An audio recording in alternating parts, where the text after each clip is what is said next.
and gentlemen, welcome to the 9th Convocation ceremony. We'll shortly start with the program. Once again, I'm here to remind you, please keep your phones switched off. Please do not take any pictures or videos throughout the ceremony, and kindly maintain the discipline and the decorum throughout the ceremony. Please do not make any movements without being instructed to do so, and you're supposed to rise when the academic procession enters, and keep standing until the end of Rashtrageet, that is Vande Mataram, is being sung. And do not leave immediately after the exit of academic procession. You will be provided with further instructions after that. आप सभी का स्वागत है। मैं फिर दोहराती हूँ कुछ ज़रूरी सूचनाएं जिनका ध्यान आप ज़रूर रखें। पूरे समारोह के दौरान कृपया अपने फ़ोन बंद रखें, किसी भी प्रकार की फ़ोटो या वीडियो न लें और सभा की मर्यादा बनाए रखें। किसी भी प्रकार के आवागमन को न करें जब तक आपको उसके लिए कहा न जाए। जैसे ही एकेडमिक प्रोसेशन यानी शैक्षणिक सभा आ रही होगी तब आप सभी खड़े हो जाएंगे। उसके बाद वंदे मातरम गाया जाएगा और तब तक आप खड़े रहेंगे।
ठीक टाइम पर ही बता।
Distinguished invitees, faculty members, staff members, and dear graduates, please take your seats as we're about to commence the program.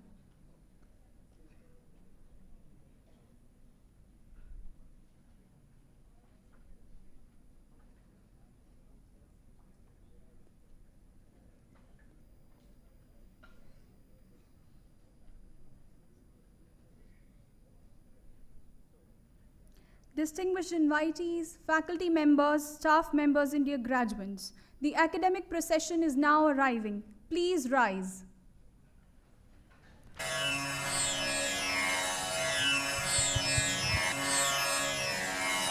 Om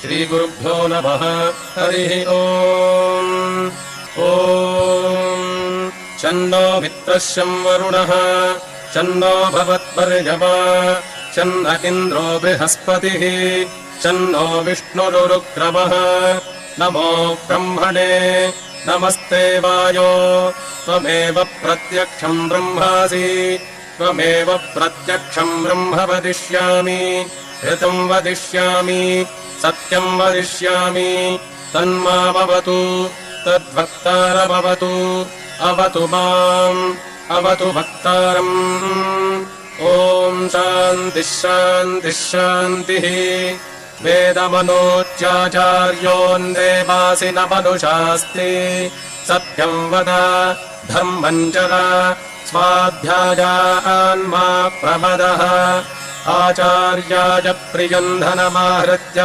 Prajatantum Ma Vyavachetsi Satyanna Pramaditanyam Dharmanna Pramaditanyam Kushalanna Pramaditanyam Bhutyaina Pramaditanyam Swadhyaya Pravachanabhyanna Pramaditanyam Devapitrikaryabhyanna Pramaditanyam Matradevo Bhava Pitradevo Bhava Acharya Devo Bhava Atithi Devo Bhava Nanyanavadyani Karmani Tani Sevitavyani No Itarani Yanyasmakagam Sucharitani Tani Tvadopasyani No Itarani Eke Chasmachredagam So Brahmanaha Teshan Tvajasadena Prashvasitamyam Shraddhajadejam Ashraddhajadejam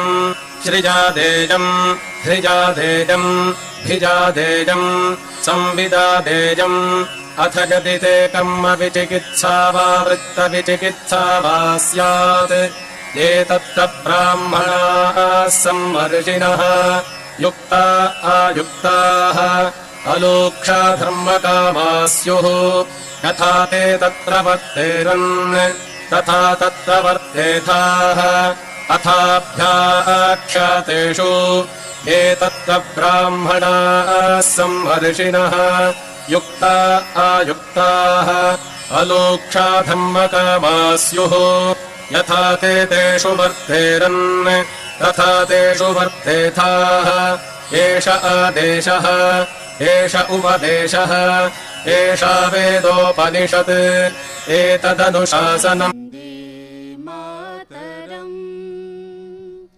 Vande Mataram Sujalam Sufalam Malayaj Shitalam Shashya Shamalam Mataram Vande Mataram Shubhra Jyotsna Pulakitayaminim Phullakusumita Drumadala Shobhinim Suhasinim Sumadura Bhashinim Sukhadang Varadang Mataram Vande Mataram Vande Mataram.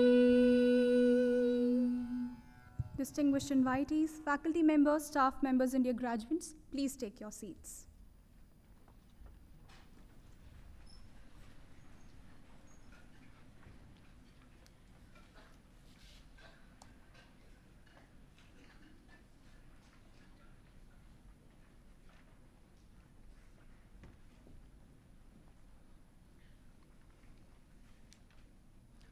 I request Chairman Board of Governors to declare the 9th convocation open.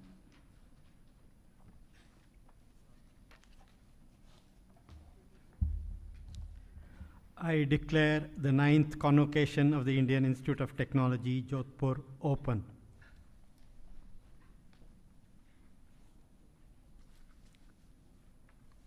Respected Shri S. Kiran Kumar, Chairman Board of Governors, IIT Jodhpur, Dr. K. Radhakrishnan, Chief Guest of today's convocation ceremony, Professor Indranil Manna and Professor Vijay Chandru, esteemed guests, members of the board and members of the Senate, distinguished guests, dear parents and graduates, my faculty and staff colleagues, members of the press, ladies and gentlemen. This gives me great pleasure to inform you that IIT Jodhpur is progressing in its direction with an ambitious plan to become an institute of national significance and an international destination for higher studies. Today, at this 9th convocation, it is my privilege to congratulate 820 candidates and the near and dear ones who will receive their degrees or diplomas under different undergraduate and postgraduate programs today.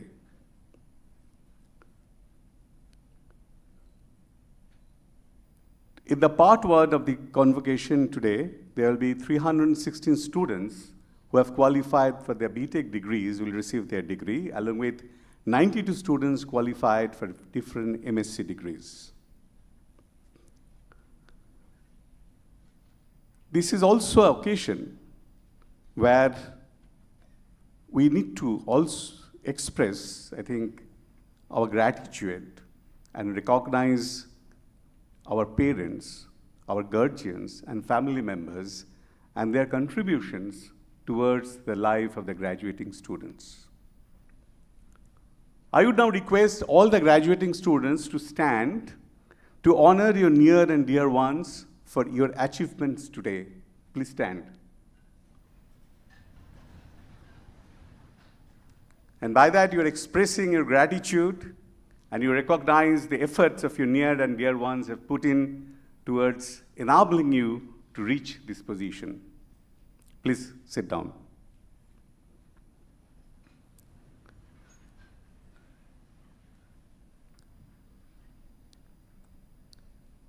Also, it will be an honor for all of us today to confer D.Sc honoris causa on Professor Rohini Godbole, Professor Paras Prasad, and Mr. Vinod Gupta for their noteworthy contributions to the field of science, technology, business, and society.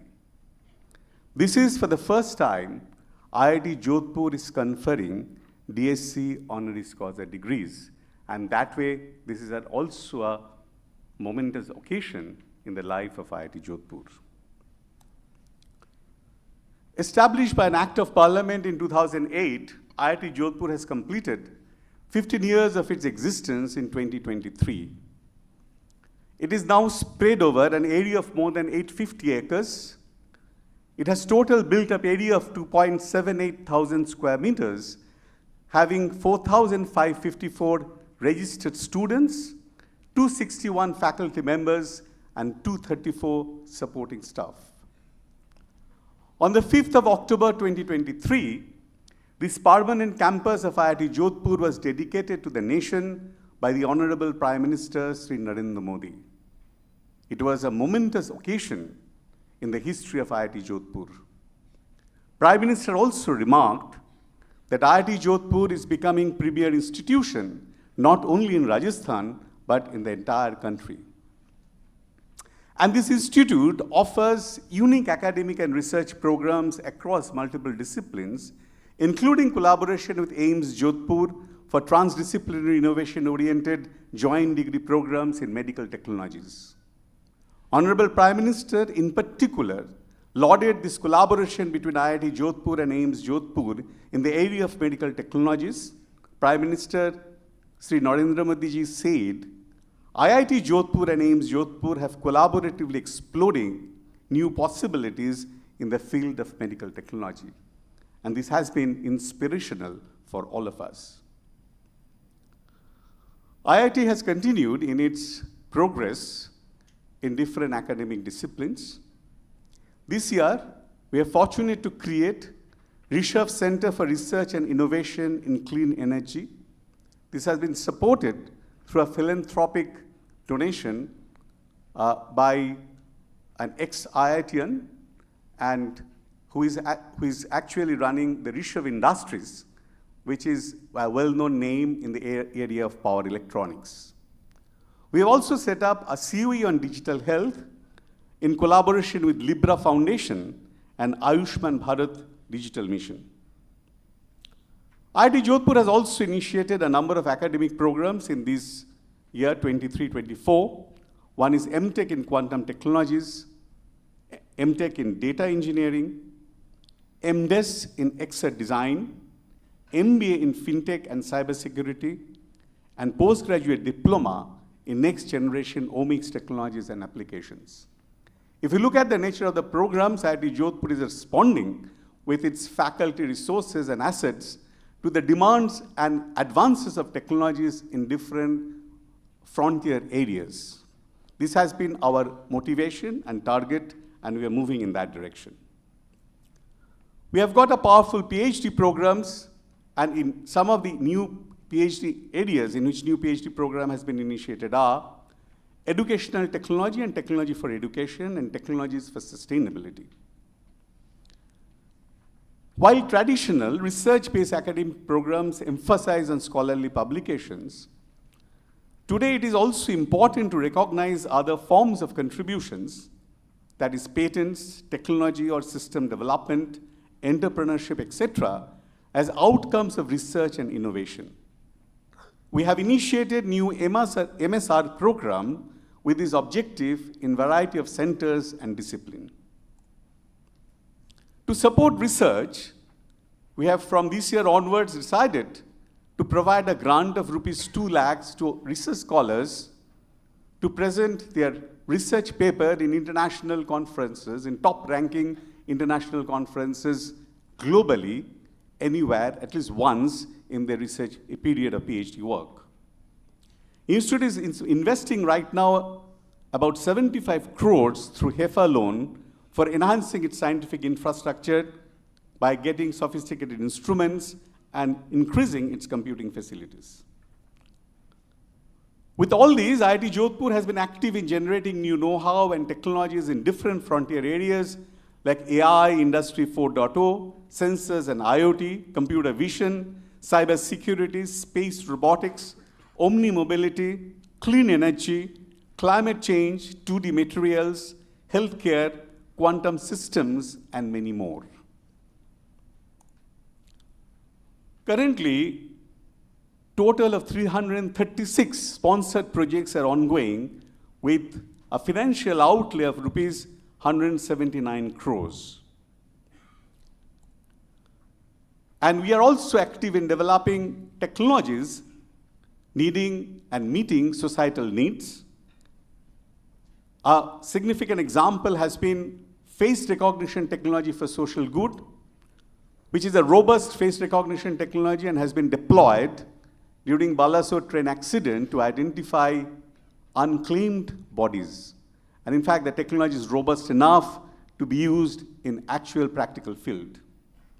We are working on sustainability of drinking water sources and clean drinking water through sorption-assisted membrane-based water purification has been installed in a number of schools in and around IIT Jodhpur campus to provide fluoride-free clean water to the school children and in the process to the village community as well. In the environment space, we are working on apportionment study, emission inventory, and carrying capacity for the Kota city, Rajasthan. These are just a few examples. This year we have operationalized DRDO Industry Academia Center of Excellence, where it focuses on desert warfare technologies, futuristic omni-mobility systems, AI for information, and wargaming technologies. We have industry engagement with more than 40 industries currently, and we have created industry outreach centers to work actively with industries across the country. The centers have been established in Bangalore at IIT CAB building, and also in Gurgaon in collaboration with INAE. We have set up a COE on IP and IP activities, and we have got now a IP chair professor position. It is providing active support to faculty and students for filing patents, design copyrights, and GI tags. In the ongoing year, 24 patents applications have already been filed, and 5 patents have granted. We are active in international relations. We have joined PhD program with University of Buffalo and joined master's program with University of Albany. MOU with Drexel University was concluded this year. And we also support IIT UB Center of Excellence in Data Sciences and Artificial Intelligence, which was part of Modi-Biden statement of India and US scientific collaboration. We have gone through an internationalization of the campus. Today we have got students from Indonesia, Cambodia, Syria, Nepal, and Bangladesh. And we also have foreign faculty in our faculty team. We have quite a few innovation hubs. iHub Drishti, which works on different technologies in computer vision and AR, VR. They have also filed 9 IP applications and supporting startups. We have Jodhpur City Knowledge and Innovation Foundation supported by Office of PSA. And one notable project of this is trying to empower artisans of Jodhpur by creating digital 3D archive of artifacts and direct access for artisans to digital marketplace. Under this program, we are also working in collaboration with institutes across in 2 major areas, medical technology, which I've already talked about earlier, as well as the Thar ecosystem, because I think Thar is a desert which has been least explored in the world. We have also gone in for supporting skill development for livelihood. We are running PMKVI 4.0 as desired by PM and the government. We have also created our Science and Technology Innovation Hub for actually creating micro-entrepreneurs in terms of creating geotextiles using indigenous materials, which can actually be helped in soil restoration and also provide livelihood to the people in the village areas. We have actually worked on PPP model-based initiatives in the campus. We are working on Hydrogen Valley, a cluster of industries, academic and research institutes to produce, use, and deliver green hydrogen. We have created an AIoT, AI of Things Innovation Hub, a joint sector Section 8 company between RISL and JCKIF, focusing on novel product and application development in edge intelligence. And solar thermal energy is another area where we are focusing on with a big initiative. We are working on thermal battery and power generation, and there the collaboration with MNRE, industry, and IIT Jodhpur. All these are PPP model research projects that has been initiated here. We have incubation, where it got 14 startups and 10 pre-incubates. And students. Students are a very important resource for all of us. And IIT really looks at the students with as a future of the country, future of technology, not only in the country, but globally. So we have got a number of activities for them, in fact, beyond what they learn in the classrooms. And therefore, this year we have started inter-hostel and interdepartmental competitions and general championships to encourage greater participation in activities, both co-curricular, extracurricular, even in academics, beyond the classroom studies and exams. The placement was about 90% over B.Tech, M.Tech, MBA, and M.Sc programs.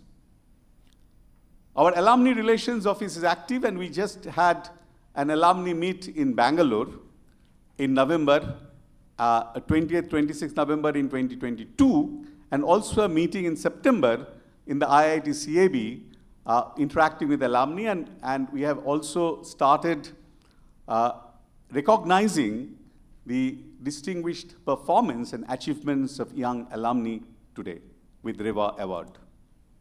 Faculty laudals, I think we have got, in terms of academic fellowships, we have got INSA Fellow and IEEE Fellow, Professor Bigyan Bandyopadhyay.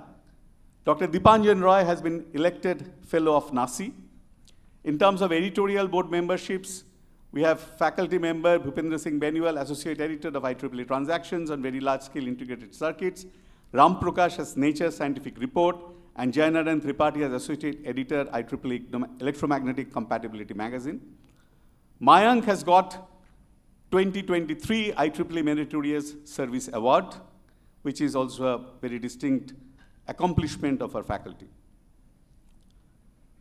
So campus sustainability is also a major concern. A number of initiatives have happened. And one point I just want to touch is that the effort to connect the students with the nature and the local nature, we have taken an initiative to name all the hostels in the name of trees. And they are responsibility of each hostel is to actually plant and really enable those trees to grow around their hostels so that the connect between nature and technology gets strengthened in the students' mental map. Currently, there are infrastructure initiatives in terms of new hostels, academic blocks, ERP is also in progress, and strengthening cybersecurity in the campus. Ladies and gentlemen, I wish to reiterate that IIT Jodhpur is advancing steadily on its path to progress with clear vision for future. It is a momentous occasion for all of us to have with us Dr. Radhakrishnan as a chief guest for the convocation. It's not only for his technological excellence and contribution, but I think I would like to just touch upon another aspect of his personality. He is an accomplished Kathakali dancer and even performs classical music in public forums. So a combination of technology and art makes him absolutely a unique personality, and we are really grateful to have him here as chief guest. We also have Professor Indranil Manna and Dr. Vijay Chandru as esteemed guests addressing the graduates. This 9th convocation of IIT Jodhpur is indeed a special occasion for the institute and a defining moment in the lives of 820 students who will be stepping into the real world from this afternoon. Total number of alumni who will be graduated from the institute about 3,302, and best wishes to graduates. Have a distinguished career, contribute to the country and society and world at large, and have a satisfying future life. Jai Hind.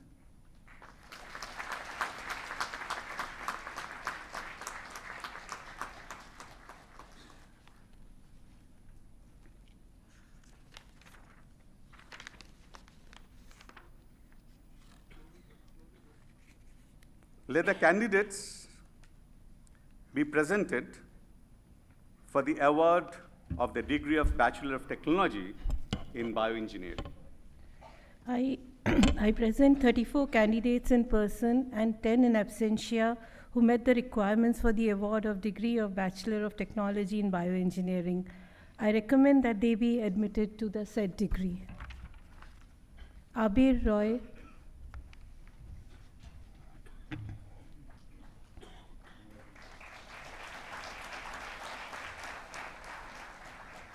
Adepali Bharat Sai,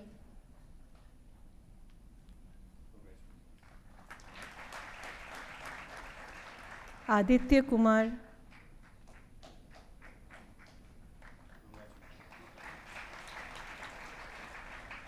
Aman Prakash,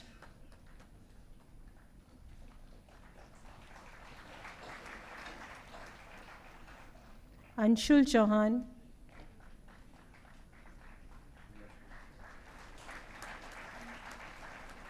Aryan Srivastav,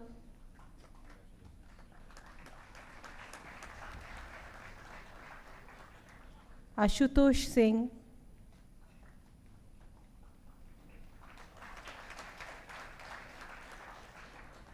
Ashutosh Singh,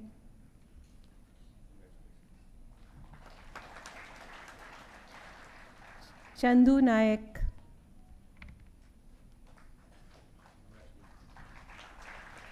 Chinmay Pradeep Rao Burale,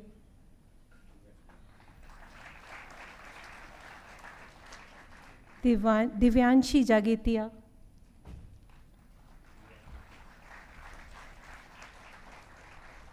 Gulshan Kumar,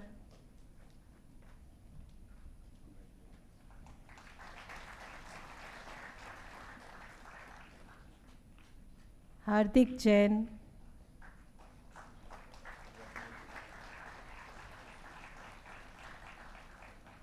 Khyati Tiwari,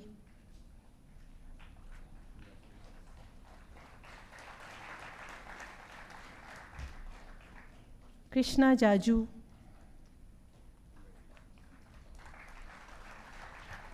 Lalit Kumar Pal,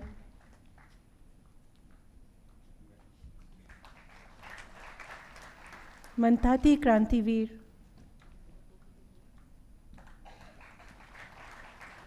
Palak Totla,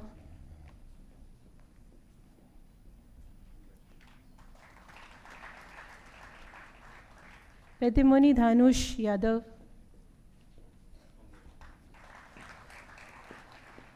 Prince Gupta,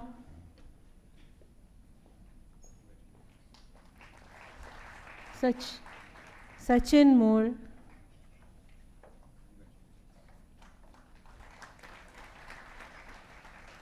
Sanskriti Hedau,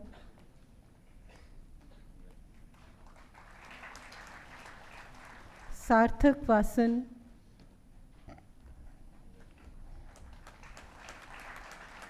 Shankarlal Yadav,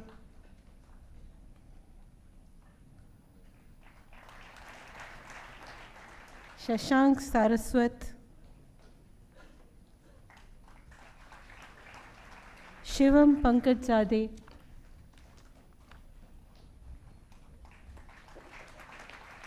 Shri Ganesh R,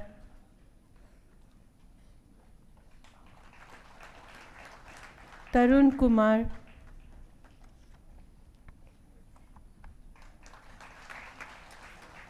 Tushar Sharma,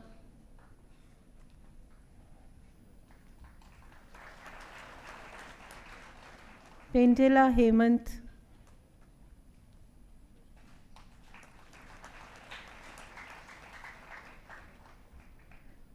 Satyam Kumar,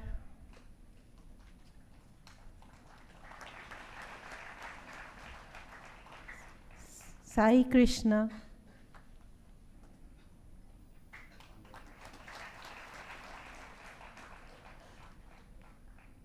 Shravan Bhagel,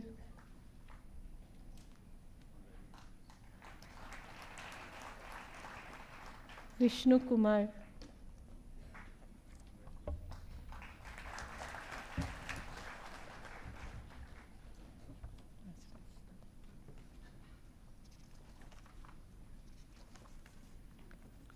Let the candidates be presented for the award of the degree of Bachelor of Technology in Computer Science and Engineering.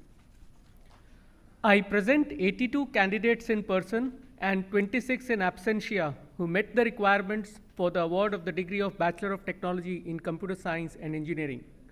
I recommend that they be admitted to the said degree. Abhijit Verma,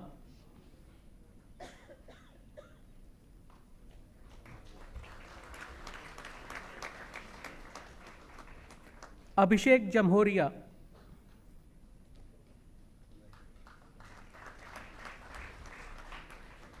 Abhishek Raghav,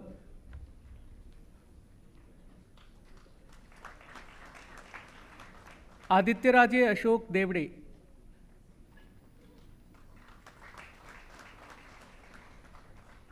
Akshika Gupta,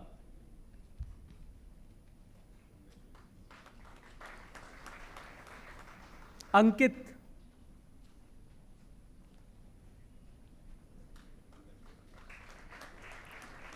Anmol Romle,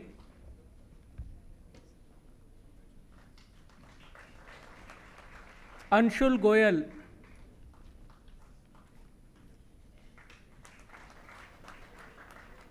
Anurag Yadav,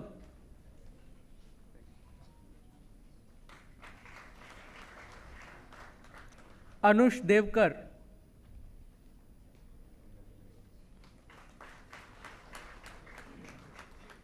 Varun Shakya,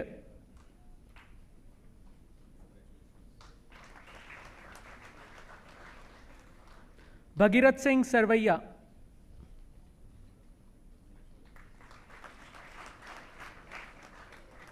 Bharat बिरादर,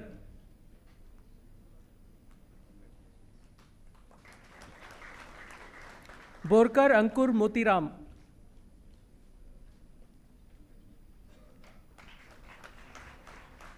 दब्बारा केशव चौधरी,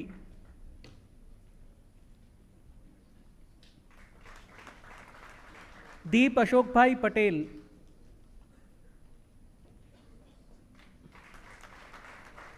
एकता Chaudhary,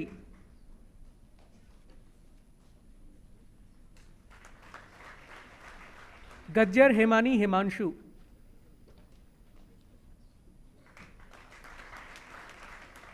Gaurav Kumar,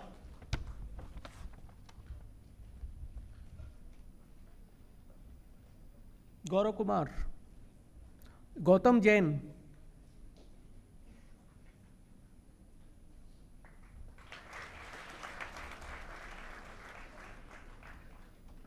Gaurav Kumar,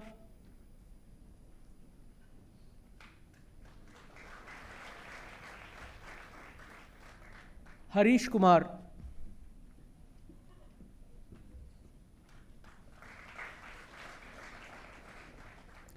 Harsh Kumar Meena,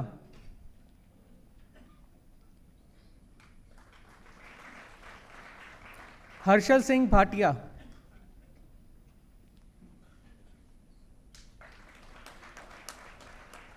Himachal Sharma,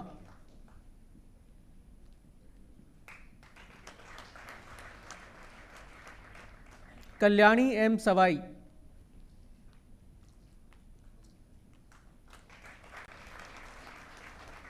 Keshav,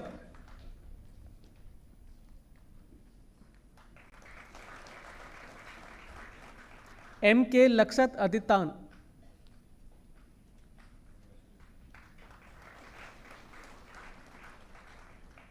Monday Angelina,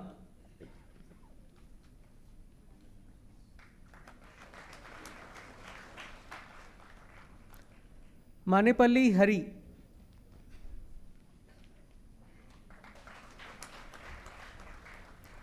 Manveer Singh Rathore,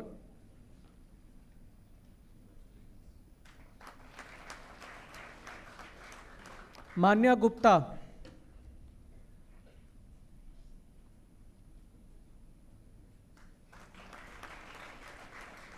मारूफ हुसैन,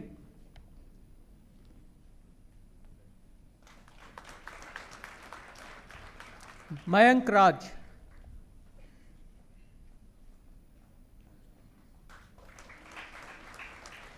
मयंक सिंह राजपूत,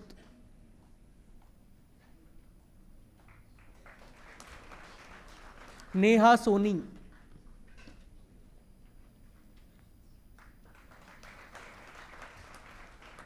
निखिल राज,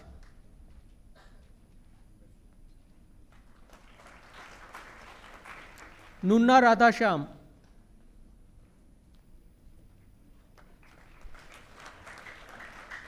ओम सोलंकी,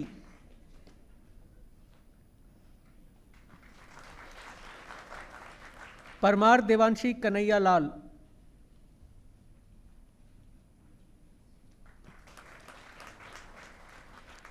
पेंटा सृजन,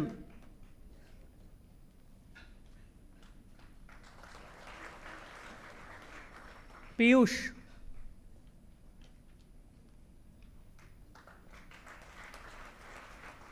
प्रगति सिन्हा,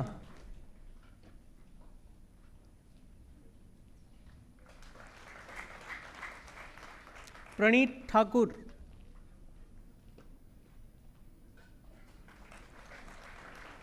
प्रियांश,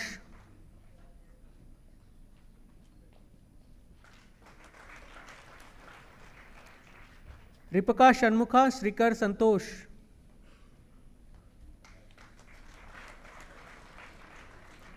रिद्धिमा कोहली,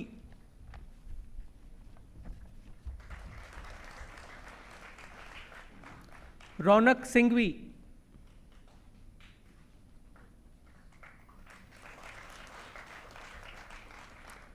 साखरे श्रीयोग दत्तात्रेय,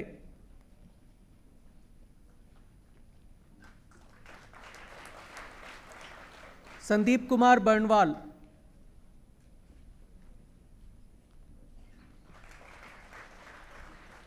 सार्थक कुमार सिंह,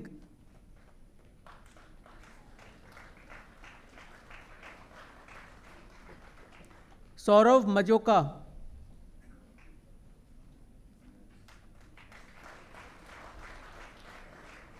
सवानी हार्द हरीश कुमार,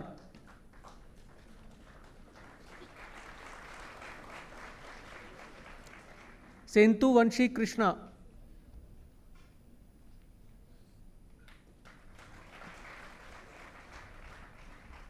शिवम शर्मा,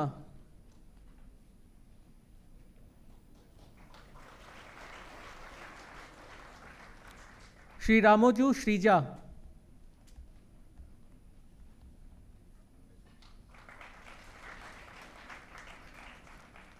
सुनील सरोज,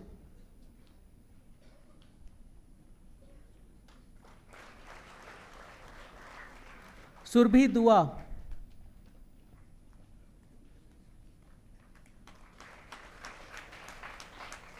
सुवर्ण कांति चंद्रदीप,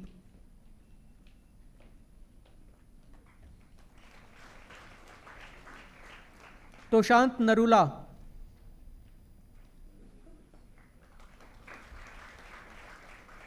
उत्कर्ष पांडे,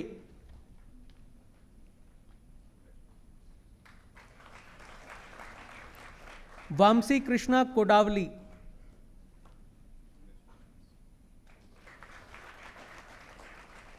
वेदांशु गोयल,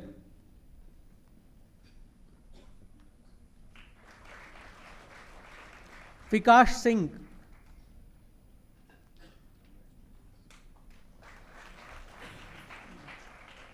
विक्रम,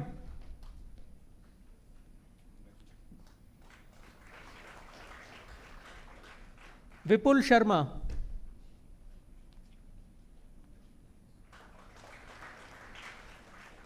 एकलव्य गुप्ता,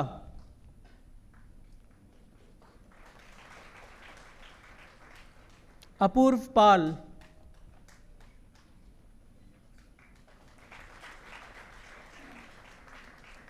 अर्चित श्रीकर,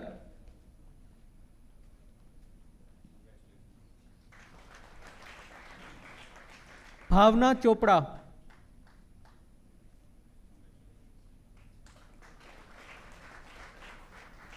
चिराग गोयल,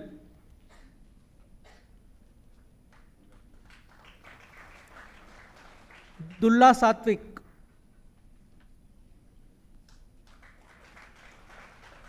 हारपाल साहिल संतोष,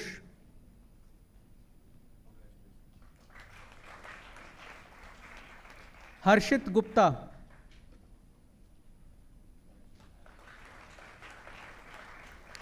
जे जानवी,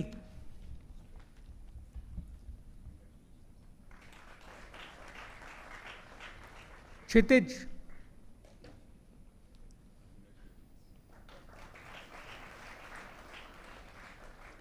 मानव गोपाल,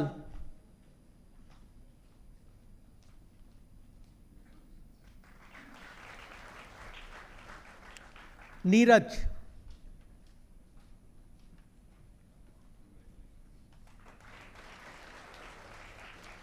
निर्भय शर्मा,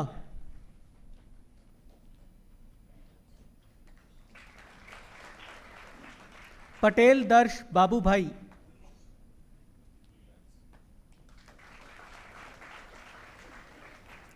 राम खंडेलवाल,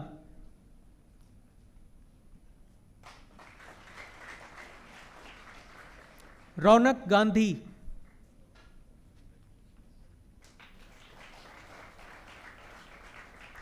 चिराग,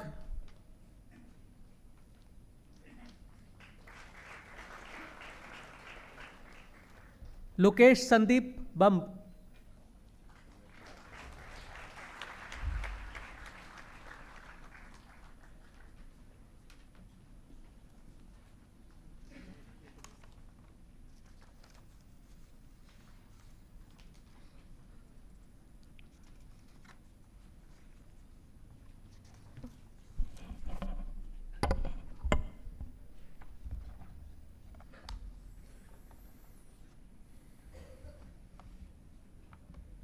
Let the candidates be presented for the award of the degree of Bachelor of Technology in Electrical Engineering. I present 71 candidates in person and 19 in absentia who met the requirements for the award of the degree of Bachelor of Technology in Electrical Engineering. I recommend that they be admitted to the said degree.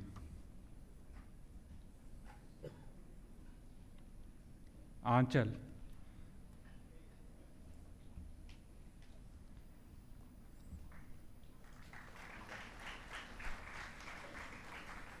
Abhishek Dua.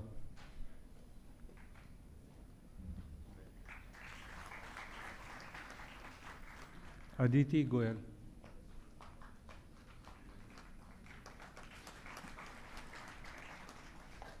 Aditya R. Gadbi. Ajay Kumar Meena. Akshat Agarwal. Akshay Kumar Kanani.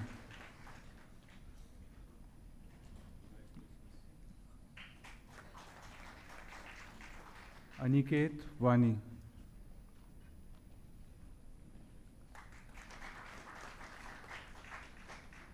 Anish Anand.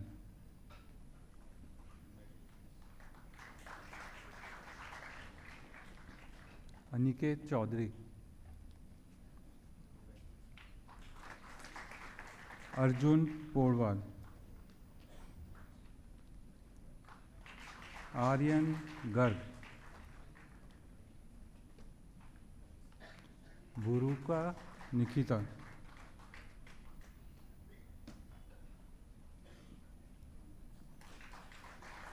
Chala Janendra.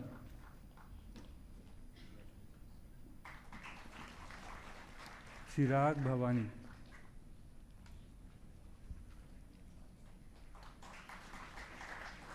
Darshit K. Jain.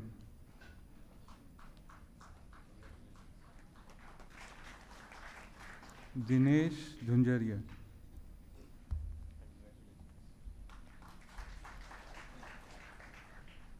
Garvit Garg.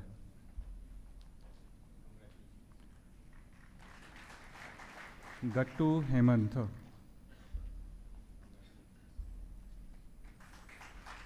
Gudur Venkata Rajeshwari.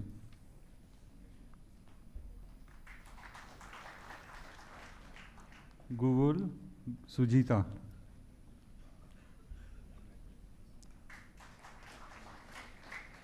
Haider Ali Qadri.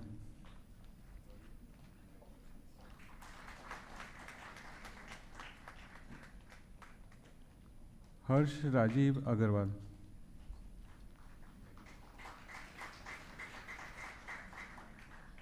Himanshu Raj.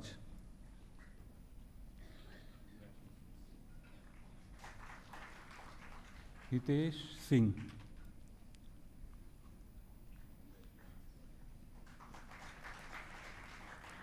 Jayani Akshay Jagdish Bhai.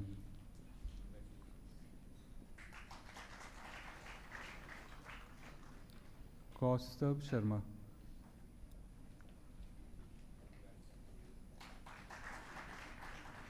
Khushbu Singh.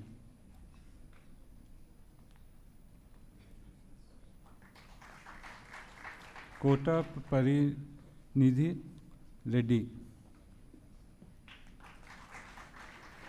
Kaushal Yadav.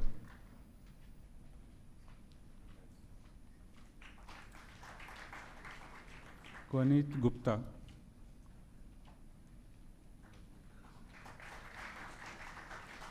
Manish Jindal.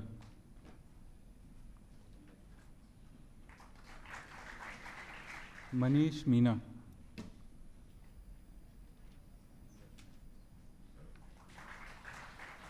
Mohit Raj Meena.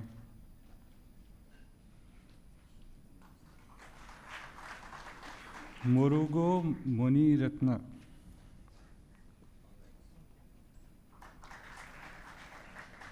Nandani.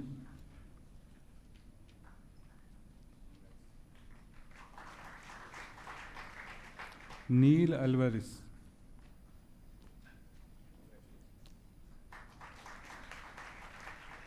Nikhil Mitawa.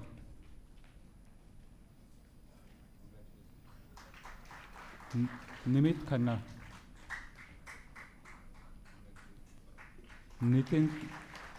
Nitin Singh Kanyal.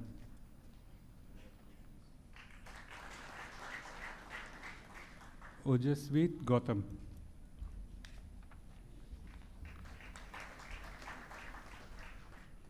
Pambali Jitendra.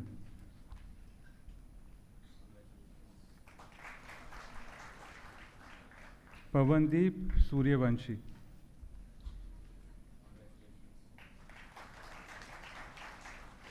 Piska Rohit.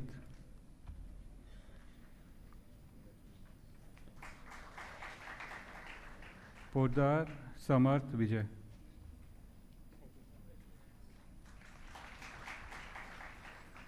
Pratyaksh Tyagi.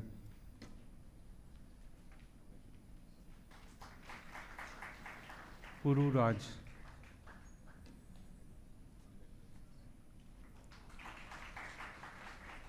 Rahul Dayal.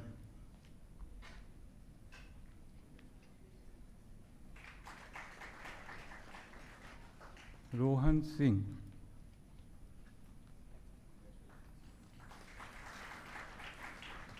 Rohit Sunarthi. Ronit Raj.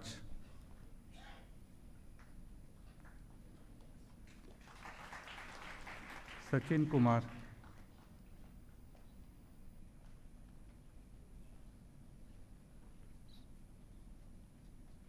Saurya Dikshit. Shubh Jatin Kumar Doshi.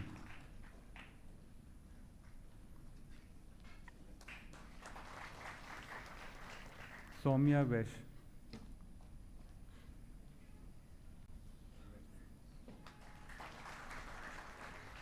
Tanishk Utkarsh Joshi.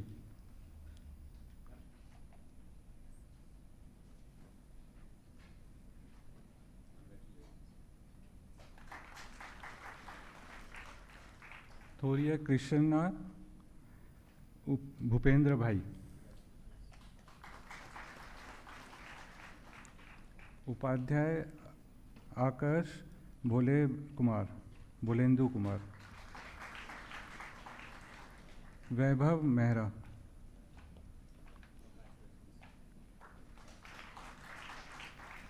Vaishnavi कतियार.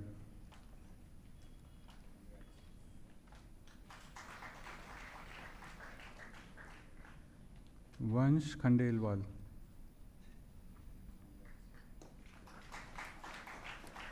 Yash Kumawat.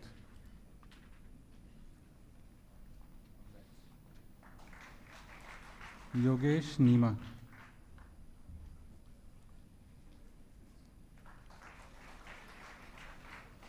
Maniyar Suryansh.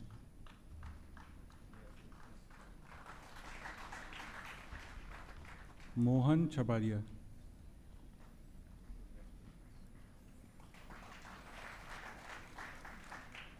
Pulkit Surana.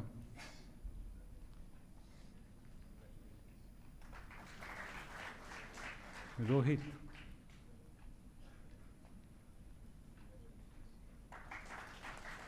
सुयांश Singh.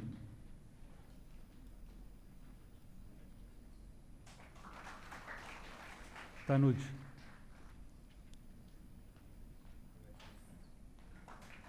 Vaibhav Meena.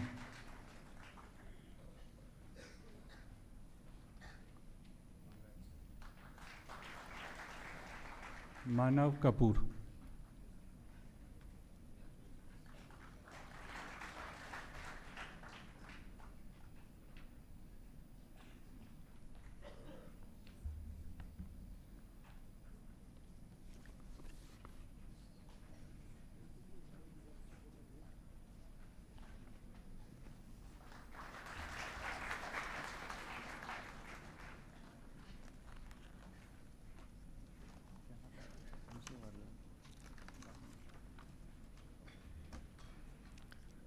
Let the candidates be presented for the award of the degree of Bachelor of Technology in Mechanical Engineering.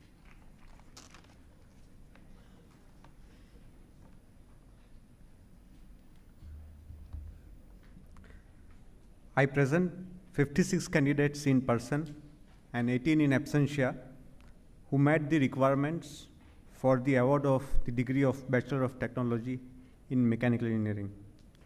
I recommend that they be admitted to the said degree.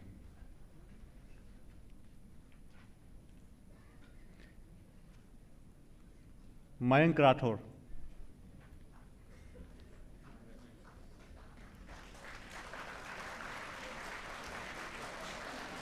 Sulabh Sudhir Kurude.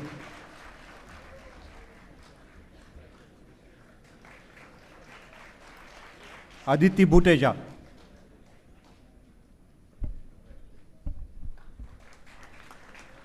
Akansha Raj.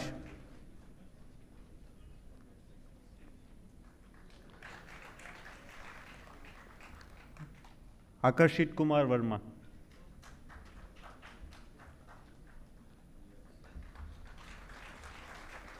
Aman Goyal.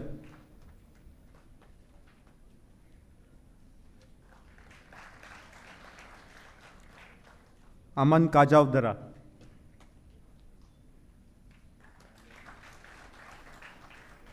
Aman Kumar Daharia.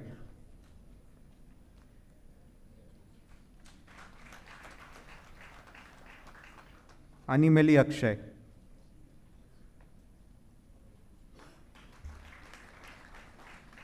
Archit Bansal.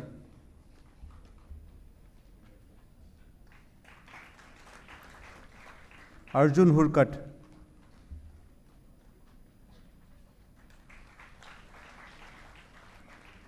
Ayush Shukla.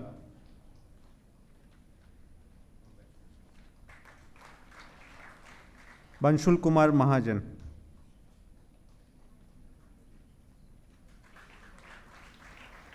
Charu Singodia.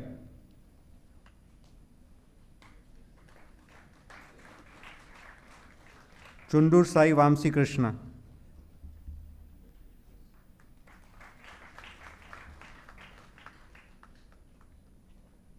Devendra Chaudhary.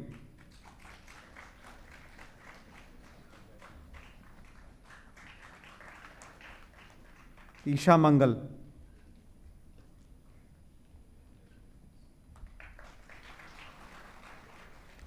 Gaurav Kumar.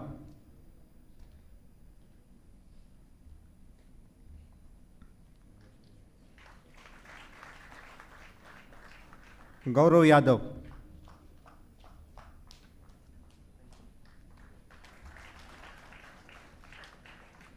Haider Ali.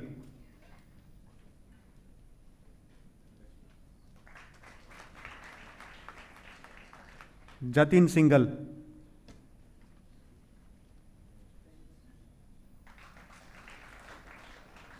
Jivesh Jain.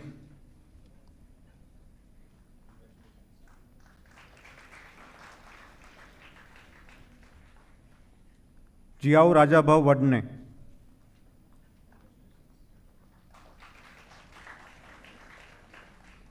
Kakadia Dhruv Paresh Bhai.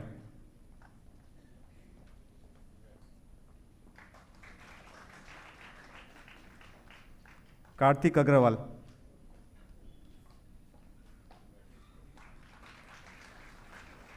Khushal Sonawat.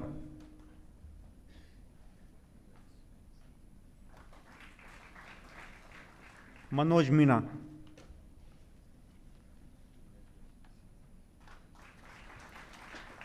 Mayank Shekhar.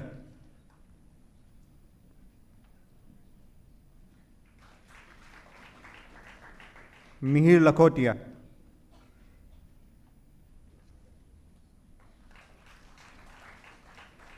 Nikita Singh.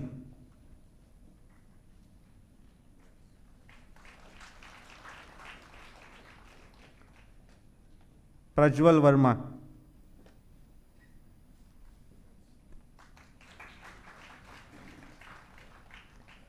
Priyal Bansal.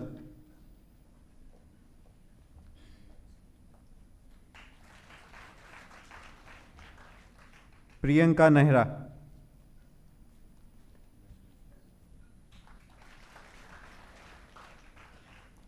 Ravi Verma.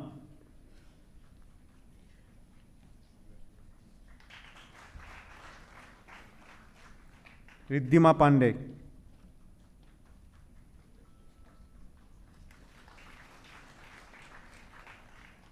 Rushabh Devda.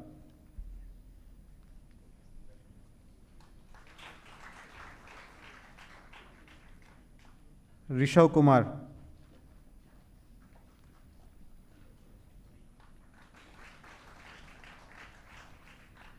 Rohit Kushwa.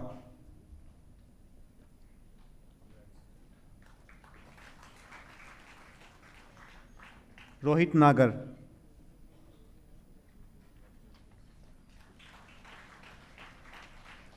Sahil.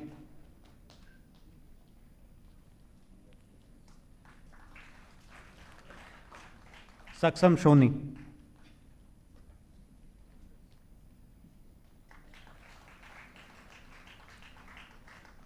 Sandeep Swami.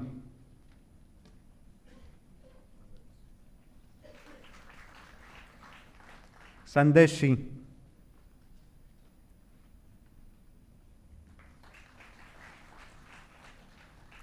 Sanjay Kaswa.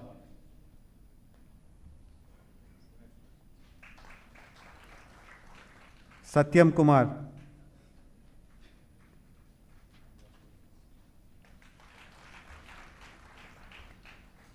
Shivam Shashank.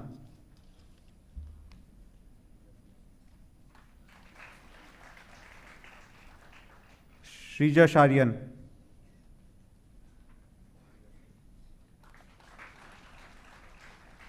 Sujan Kumar Kangtala.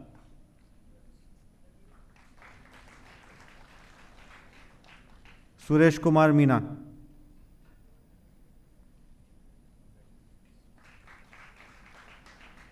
Suyash Kumar Agnihotri.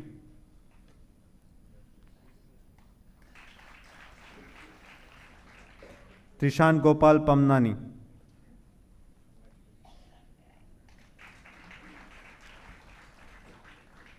Tushar Kankeria.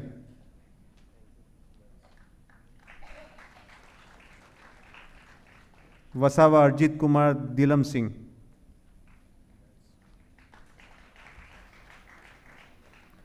Ved Surendra Thakur.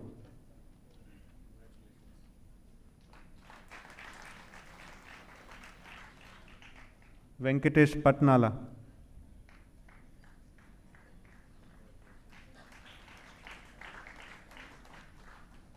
Vikash Kumar Meena.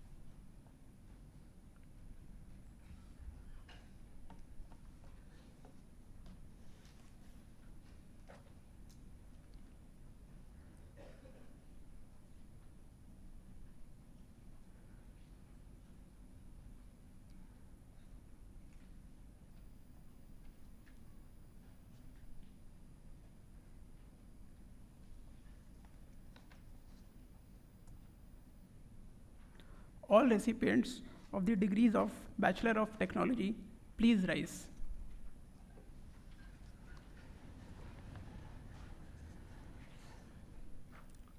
By virtue of the authority vested in me as Chairman of the Senate of the Indian Institute of Technology, Jodhpur, I admit each of these candidates to the degree of Bachelor of Technology in their respective disciplines and charge them to prove worthy of the same throughout their lives. All recipients of the degrees of Bachelor of Technology, please take your seats.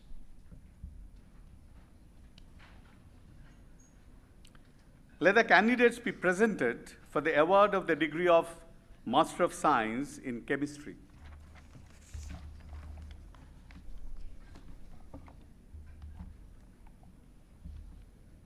I present 20 candidates in person and 13 in absentia who met the requirement for the award of the degree of Master of Science in Chemistry.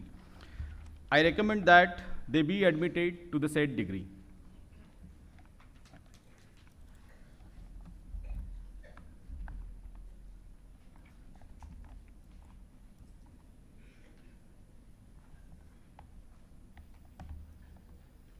Anita Saran.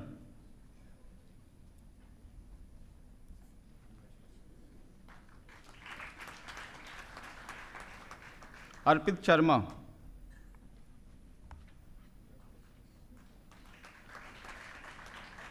Dipasha Saxena.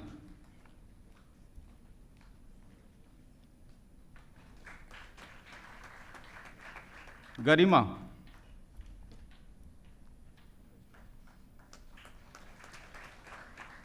Garima Dua.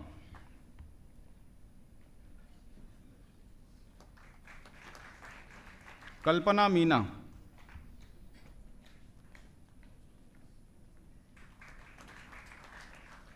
Mahesh.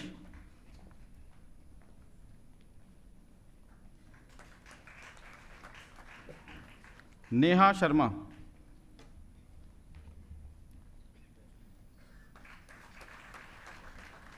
Raj Bhushan Bada.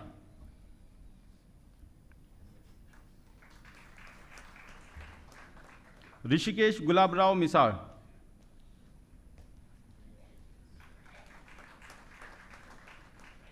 Sakshi Jain.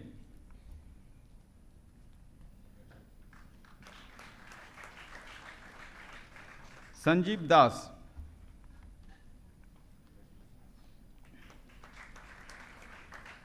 Simran Saumitra Bhar.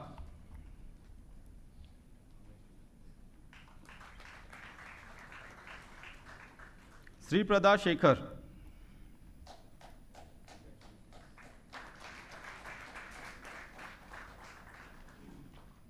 Sumit Singh.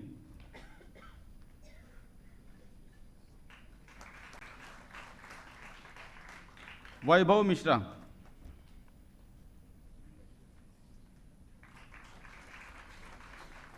Vansh Bhutani.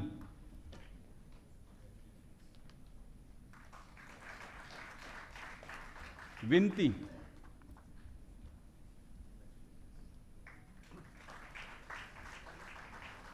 Priya Samant.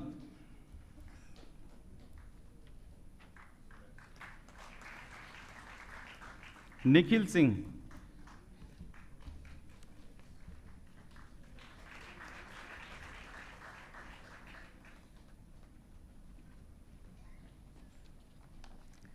Let the candidates be presented for the degree of Master of Science in Mathematics.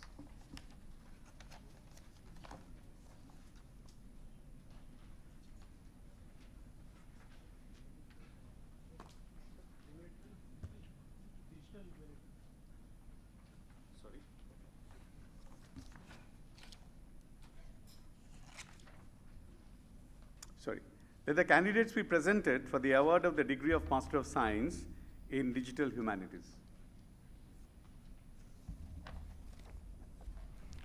I present 8 candidates in person and 3 in absentia who met the requirements for the award of the degree of Master of Science in Digital Humanities.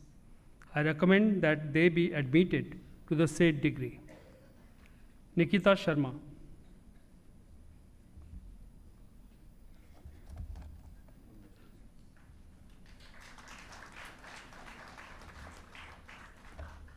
Ananya Chadda.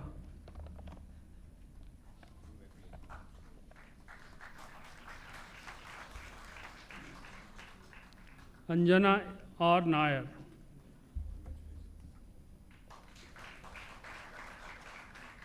Chelsea Rathod.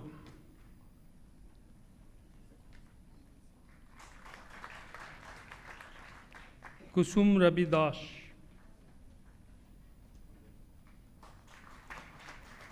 Lamisha Sharan K.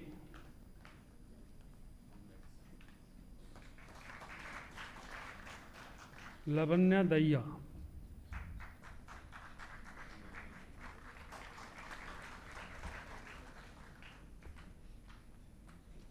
Sayan Sanyal.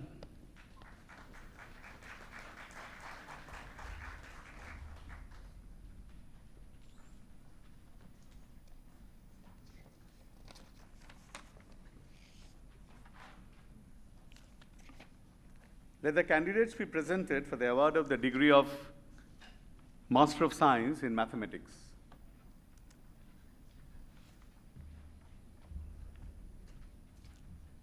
I present 10 candidates in person and 7 in absentia who met the requirements for the award of the degree of Master of Science in Mathematics.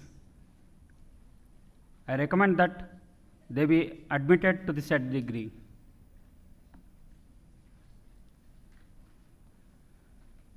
Akash Singh,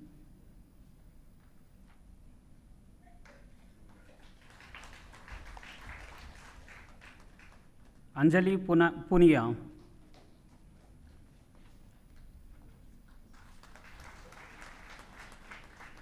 Bhagavan Das,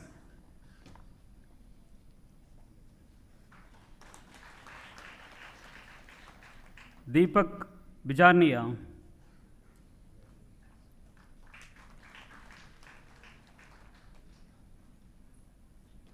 Pratham Abhinav Verma,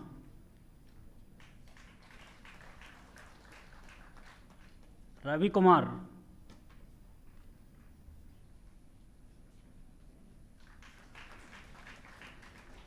Samara Parvez,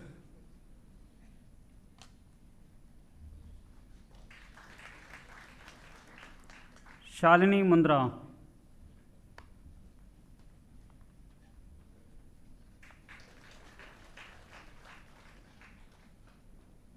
Vasudev Kaparwal,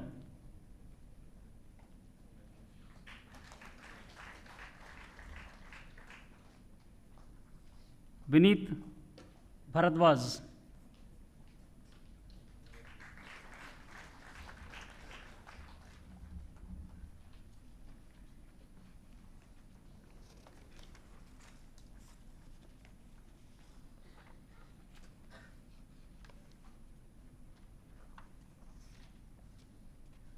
Let the candidates be presented for the award of the degree of Master of Science in Physics.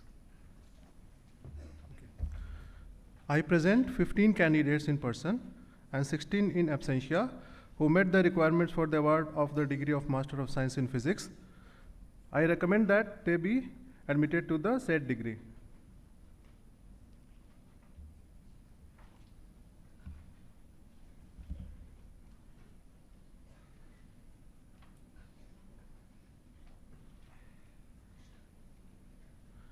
Aman Verma,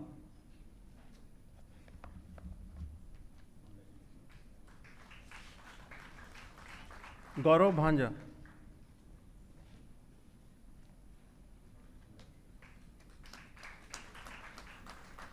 Kajal,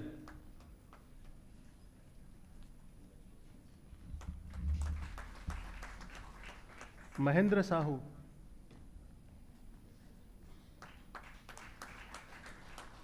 Manoj Kumar Ghosh,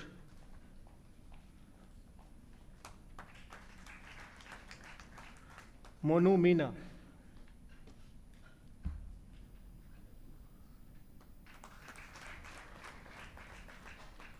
Parvaz Asif,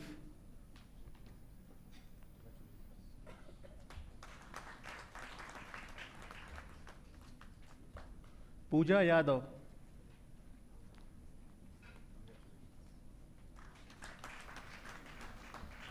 Pragya Baud,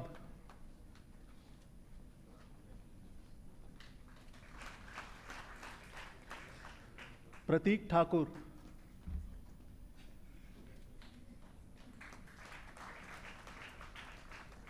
Sarthi Kannan S,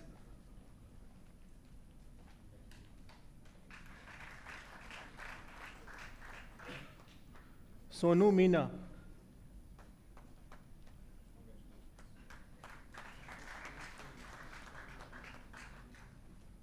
Swapnil Arya,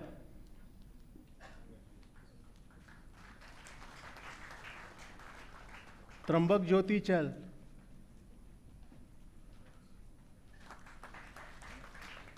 Shwetav Biswas,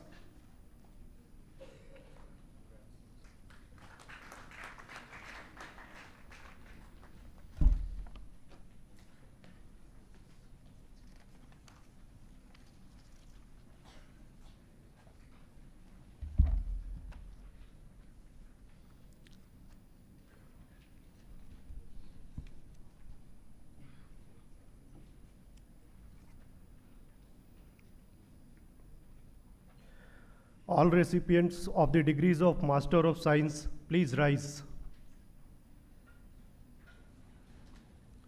By virtue of the authority vested in me as Chairman of the Senate of the Indian Institute of Technology, Jodhpur, I admit each of these candidates to the degree of Master of Science in their respective disciplines and charge them to prove worthy of the same throughout their lives.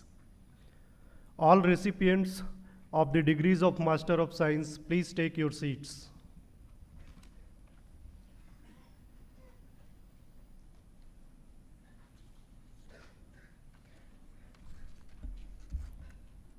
In the 15 years history of IIT Jodhpur, for the first time, we are conferring Doctor of Science, honoris causa, degrees to three eminent personalities and scholars, Professor P.N. Prasad in person, and Dr. Rohini Godbole and Mr. Binod Gupta in absentia for their exceptional contributions in their respective fields.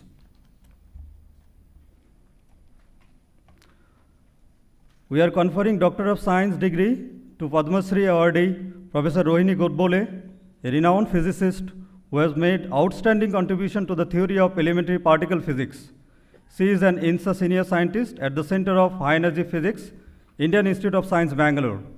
She pioneered and developed a large number of innovative ideas, strategies for understanding of hadronic interaction of high energy photons, for searches of particles such as top quark, Higgs boson, as well as for exploration of properties of these particles, that of physics beyond the standard model of particle physics, such as supersymmetry at the high energy particle colliders. Professor Godbole has immensely contributed in promoting science in many different ways. She is also an avid supporter of women pursuing career in science and technology. She was founding chair of the Indian Academy of Sciences panel for women science. She conceived and co-edited the book Leelavati's Daughter, a collection of biographical essays on women scientists from India. She was involved in bringing out the INSA report, Access for Indian Women to Career in Science, the first such study in India. For eminent contribution to science and science promotion, as well as for her work in promoting the visibility of women in science, Professor Godbole was conferred Padma Shri by the Government of India in 2019. And other National Law Merit, one of the highest distinction granted by the Government of France, 2021. Professor Godbole is also an elected fellow of Indian Academy of Science, the Indian National Academy and National Academy of Sciences India, and the World Academy of Sciences. Mr. Binod Gupta, alumni of IIT Kharagpur, is an Indian-American businessman and philanthropist. He is the former Chief Executive Officer and Chairman of Info Group, previously known as Info USA. And Mr. Gupta served as CEO of Info Group from the time of its incorporation in 1972 until August 2008. Borrowing $100 from the bank to get started, Mr. Gupta grew Info Group from one-man operation to global employer of over 8,000 with annual revenue of over 800 million. Under Mr. Gupta's leadership, Info Group acquired over 45 companies. Info Group was sold in July 2010. Mr. Binod Gupta was born in Rampur, Maniharan, a small town near Saharanpur, located 100 miles north of New Delhi. In 1967, Mr. Gupta moved to United States to pursue master's degree. He owned a scholarship to the University of Nebraska, Lincoln, where he earned master's degree in agriculture engineering and business administration. Mr. Gupta was awarded 4 honorary doctorate degrees from Monterey Institute, University of Nebraska, IIT Kharagpur, and Singhania University. Mr. Gupta delivered the commencement address at IIT Kharagpur in 2006. Mr. Gupta's credit all success to his IIT education and education in the United States. Mr. Gupta has pledged to donate all his wealth to charity and has made access to quality education to primary focus of his charitable contributions. Through his charitable foundation, Mr. Gupta has helped advance education across fields, including business, science, information technology, communication, intellectual property law, and Wildlife Preservation. We are conferring Doctor of Science degree to Mr. Vinod Gupta for his invaluable contribution to business, industry, and philanthropy. We are also conferring Doctor of Science degree to Professor P.N. Prasad for his pioneering contribution in the interdisciplinary research at the interface of photonics, nanotechnology, and biomedicine, which have broadly impacted healthcare, energy, and optical technologies. Professor Prasad has been instrumental in introducing and advancing new frontiers of organic nonlinear optics, nanophotonics, biophotonics, and nanomedicine. I request the Chairman Senate to honor Dr. Prasad with Doctor of Science degree of Indian Institute of Technology, Jodhpur, on the occasion of Institute 9 Convocation. May I request respected Chief Guest to kindly felicitate Professor Prasad with citation, and I request the Chairman BOG to felicitate Professor Prasad with shawl.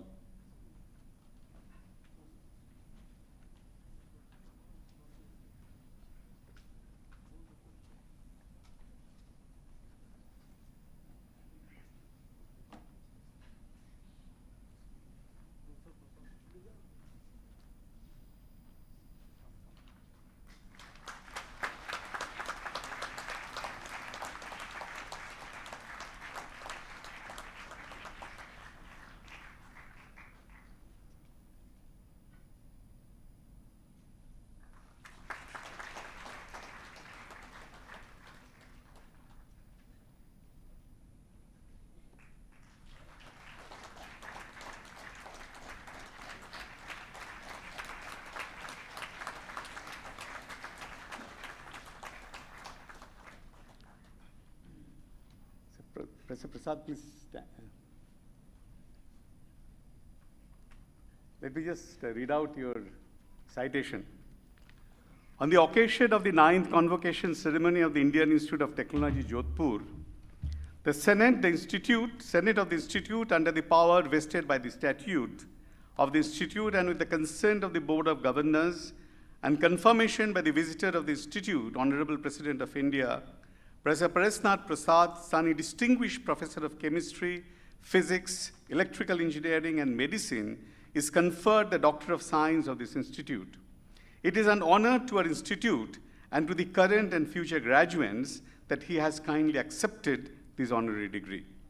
The institute, while conferring this honorary degree, noted that Professor Parasnath Prasad, throughout his life, has made extraordinary contributions in the multidisciplinary areas of science and technology for global community. The Senate specifically recognizes Professor Prasad's complete dedication to academics, science, and research over more than 5 decades, and the leadership he provided to the academic fraternity across many countries in the world. For the distinguished scientific contributions of Professor Prasad, Scientific America named him among the world's top 50 science and technology leaders in 2005. Globally, his technologies have produced 9 spin-off companies, including publicly traded nanobiotics, now in advanced clinical trials. Born in the state of Bihar in India in the year 1946, he obtained his bachelor and master's degree in science at the Baba Saheb Bhimrao Ambedkar Bihar University. He pursued his PhD from the University of Pennsylvania in the area of biophotonics. Professor Prasad started his professional journey in 1974 as faculty member at University of Buffalo.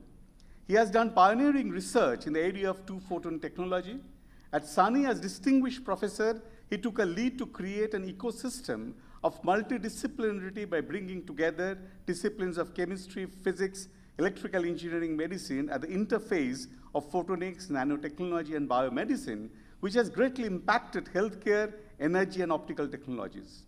His achievements have been recognized by a number of academic institutes and industries across the world by conferring him various awards and medals.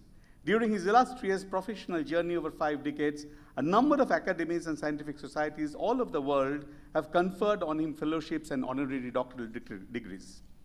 He has been playing a stellar role in steering technological collaboration between Indian Institute of Technology, including IIT Jodhpur and University at Buffalo SUNY, in complete synergy with IIT Jodhpur's multidisciplinary academic and research ecosystem, thereby leading to many new research initiatives, including establishment of a joint center of excellence in artificial intelligence and data science at IIT Jodhpur. Indian Institute of Technology Jodhpur takes pride in conferring upon Professor Parasnath Prasad, Doctor of Science, Honorary Causa degree on this day, 21st of November, 2023.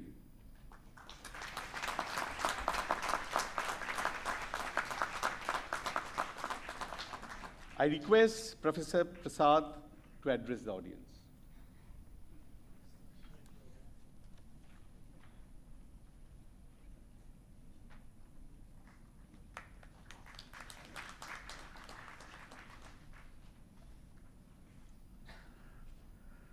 I'm not so tall, so I didn't want to stand over there and hide behind the microphone.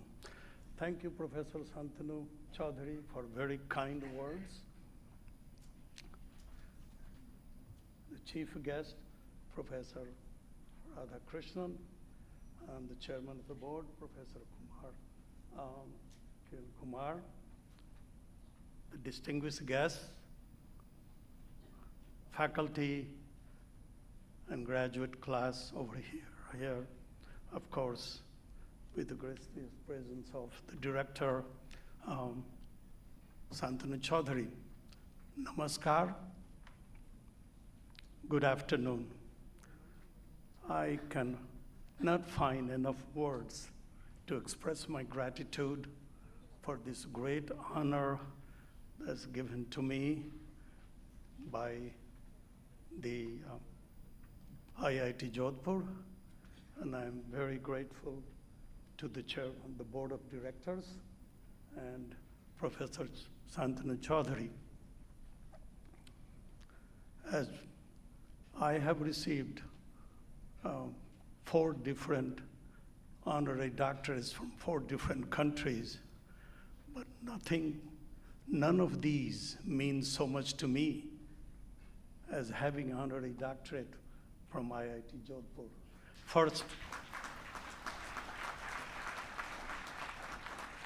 First, it is from my motherland. Second, it is from this IIT Jodhpur that is very close to us. We have established, as Professor Chaudhary said, very close relation, cooperation on multifaceted areas with IIT Jodhpur. That was also specifically mentioned in Modi-Biden declaration at G20. So we take pride in that. We consider IIT Jodhpur a very valuable partner which already has achieved international acclaim. And our President Satish Tripathi sends his warm wishes to all of you over here. And I assure you and pledge that our relationship will strengthen furthermore. Now, I cannot go on without thanking my wife over here, Ms. Sumi Huang. Sumi, say hello to everybody. Over here, she's present over here. Her constant support and inspiration has been really as much to be credited for this. Now, on personal note, I just want to say a few words with your kind permission. This is coming straight from my heart. As Professor Chaudhary said, I grew up in Bihar, in a small town called Sitamarhi. I studied under lantern because I didn't have electricity in the house at that time, no clean running water, but I believed in myself. I had a big dream, and the dream was to make a difference. This is what I pursued, and in pursuit of that, I ventured from the small town to go to the US. So, why am I saying this? I want to address to the graduating class over here You already have achieved a milestone. And milestone is successfully completing degree from very prestigious IIT Jodhpur. So believe in yourself. Learn from me. No mountain is too high to climb. No dream is too big to be realized. You have inherited a rich tradition of India, Indian history and science and culture.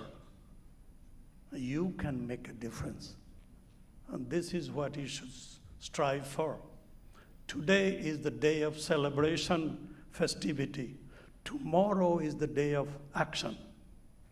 Be a nation builder and believe in yourself, okay?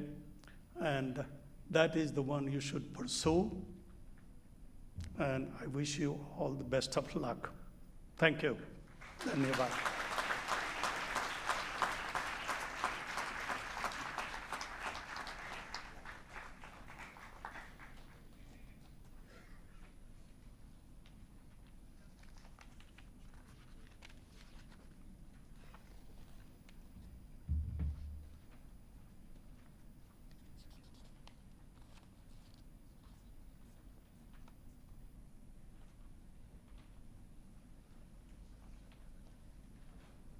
Let the record of degrees be presented to the Chairman, Board of Governors for his signature.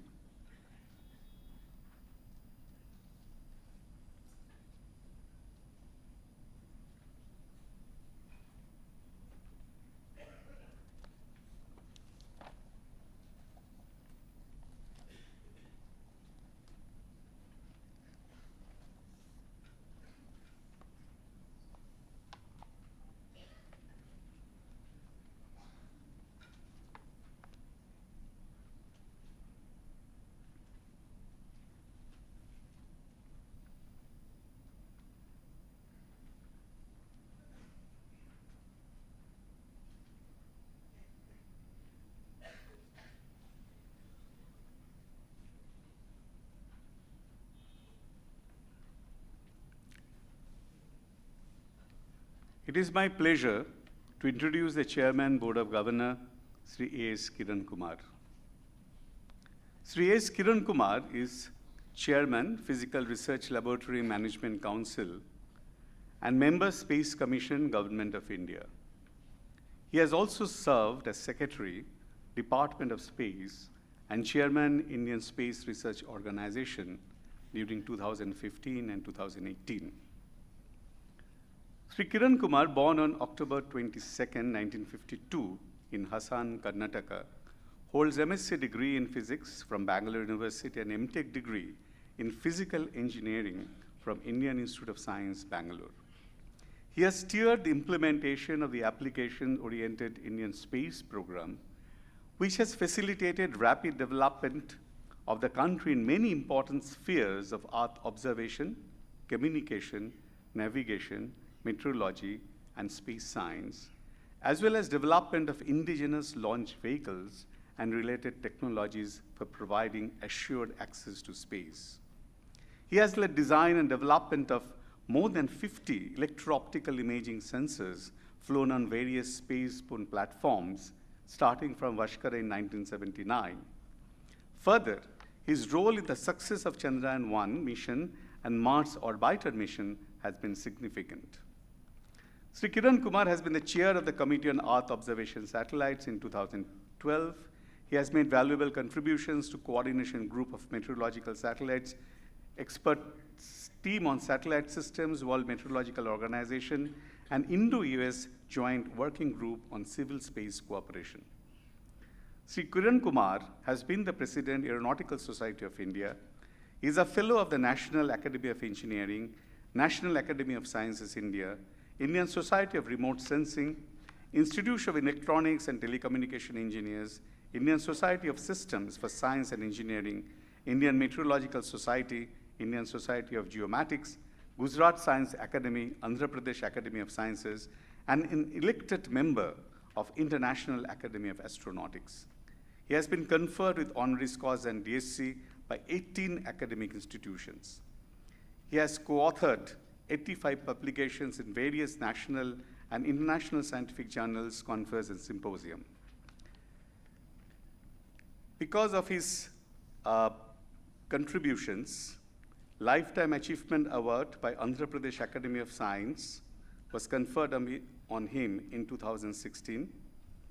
Bharat Ratna Shri M. Visvesvaraya Centenary Award by University of Mysore in 2016. G.M. Modi Science Award in 2016. Sankoba Award instituted by SRKKF Surat in 2018 and ISRO Lifetime Achievement Award in 2018. He has been conferred with the prestigious 2018 International Von Karman Wings Award, instituted by the Aerospace Historical Society together with the Graduate Aerospace Laboratories at the California Institute of Technology in 2018, and the Chevalier d'Ordre National de Légion d'Honneur, the highest civilian honor by the government of France in 2019. I request Shri A.S. Kiran Kumar to give chairman's address.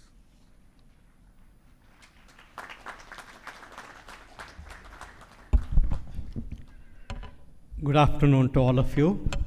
Respected Dr. Radhakrishnan, chief guest of today's function, Director of IIT Jodhpur, Shantanu Chaudharyji, member of boards, member of the Senates, faculty, and recipients of the distinguished honor bestowed by IIT Jodhpur, and all the graduates who are receiving their degrees today. Today is indeed a very memorable day for many of you because you have today achieved a landmark in your life.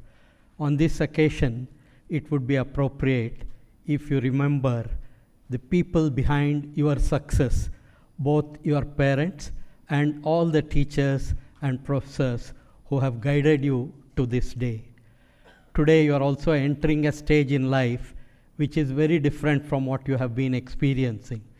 In many ways, you have been protected by the environment till now.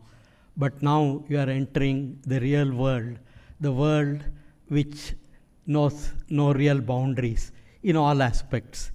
Today, the knowledge and the skills you have acquired from this great institute, while it should enable you to deal with your life in this world, you also need to remember that the rapid change that is taking place in the world today, the space at which technology is changing, you cannot remain mute and you cannot pursue your activities without acquiring new skills and new knowledge as you move along. One of the key things that is being said is about half-life of a student. Half-life of a student is the period for which you can survive in your work environment without acquiring any new knowledge from what you are stepping out. While in the past decades, it might have been in the nature of decades, today it has come down to maybe few years. So it's here that you need to appreciate that unless you keep yourself capable of acquiring and learning new things, you will not be able to deal with your own life in this world. And another important aspect, what this nation has shown to the world, while science and technology grows, science and technology moves in a single-minded way towards new discoveries and new progress. The application of that is what makes a difference. And it is the value system of this land which makes a difference. It is this land which has shown to the world that the knowledge you acquire is for the benefit of entire humanity, not for yourself alone. It's in this context that what has happened and what various departments like Department of Atomic Energy or Department of Space have shown that the science and technology development is meant for providing benefit to the society. And you have seen how ISRO brought in the disruptive technology of space technology to the benefit of the humanity, whether it is through communication, broadcasting, or weather monitoring, etc. So and also you know how India dealt with COVID and how it brought in the digital stack technology in two areas, how it has shown the world that the way India thinks is different from rest. And I'm sure you, on this day, when you are celebrating your success, will be reminded of your responsibility, because not many in this country have the privilege of going through institutions like this. While you have a responsibility for the society and you have a responsibility for yourself to acquire and to contribute to the success of this nation. While India is the fifth largest economy today, it is expected to reach the topmost point in the coming years. And before the centenary year of our independence, India is expected to reach numero position in all areas. If that has to happen, it is in your hands. If you make up your mind, you can show the world, make the world a different place to live. You just saw Prasad telling us how he was able to do it coming from a remote place in the country. But all of you have had better opportunities than him. So I wish all of you a great success in your own effort, but also reminding you that you have a great responsibility towards this nation. Thank you.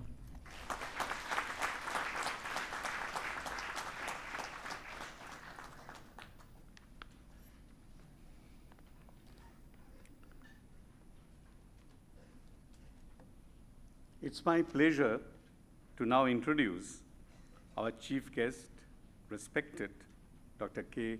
Radhakrishnan. Dr. Kopilli Radhakrishnan, former chairman of Space Commission, secretary of the Department of Space, and chairman of ISRO, is a graduate in electrical engineering from Kerala University and distinguished alumnus of IIM Bangalore and IIT Kharagpur.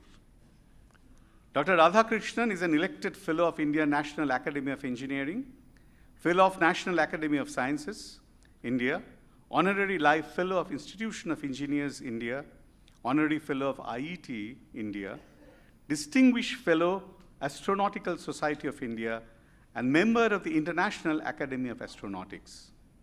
Dr. Radhakrishnan was bestowed with Padma Bhushan in 2014 by the Government of India.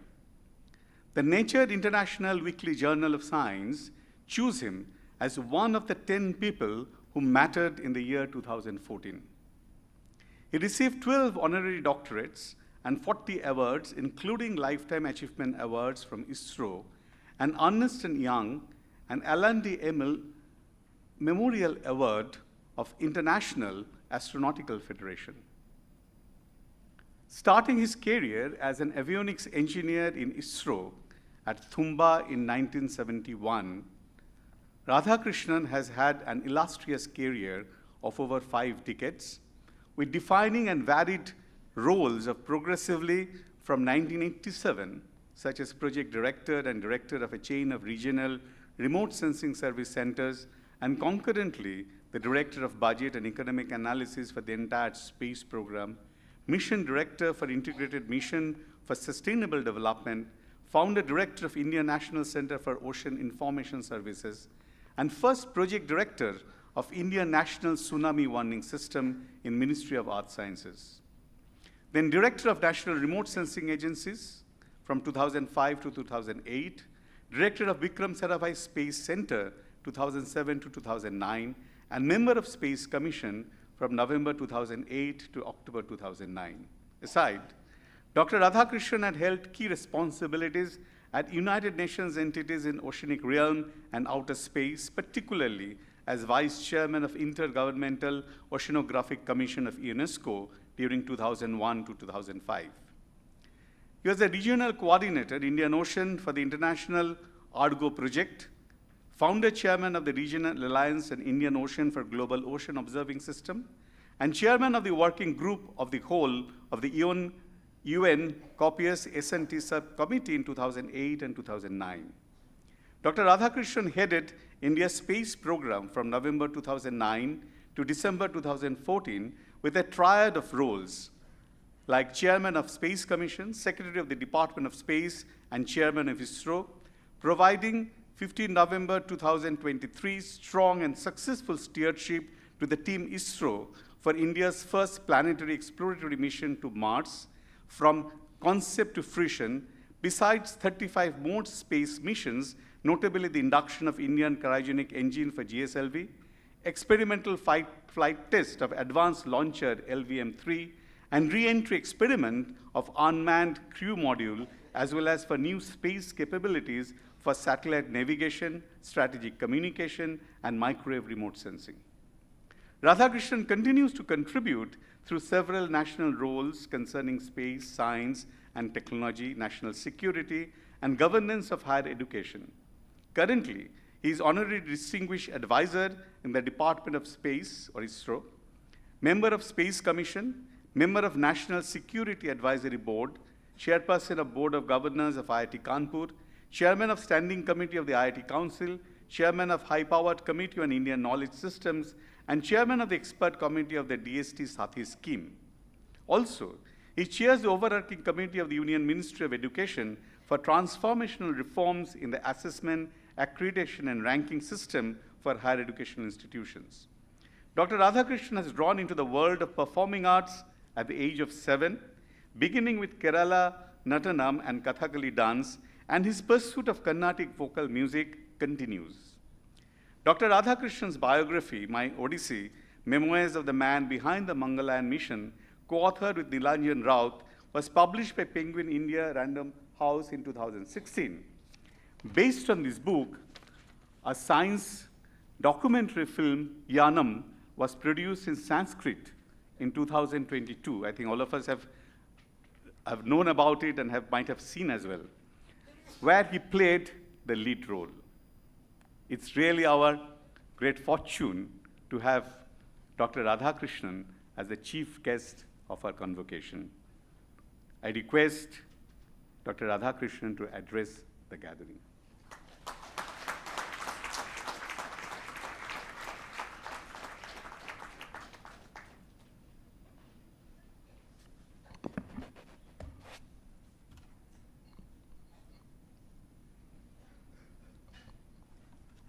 Celebrated chairperson of the board and my beloved colleague, Shri A.S. Kiran Kumar, admirable director, Professor Shantanu Chowdhury, esteemed guests, Professor Indranil Manna and Dr. Vijay Chandru, eminent members of the governing body, erudite deans, head senators, and academics, the resourceful registrar and non-academic staff members, illustrious recipient of the honorary degree, Professor P.N. Prasad, who is present here, and Professor Rohini Godbole and Mr. Vinod Gupta, my dear graduating students and their proud parents, distinguished guests, friends from the media, ladies and gentlemen.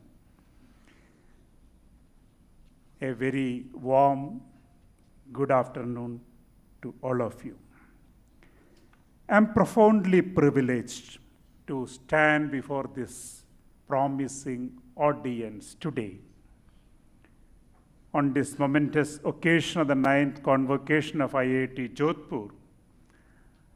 And I'm extremely happy that about 800 students are receiving their degree today in 2 installments.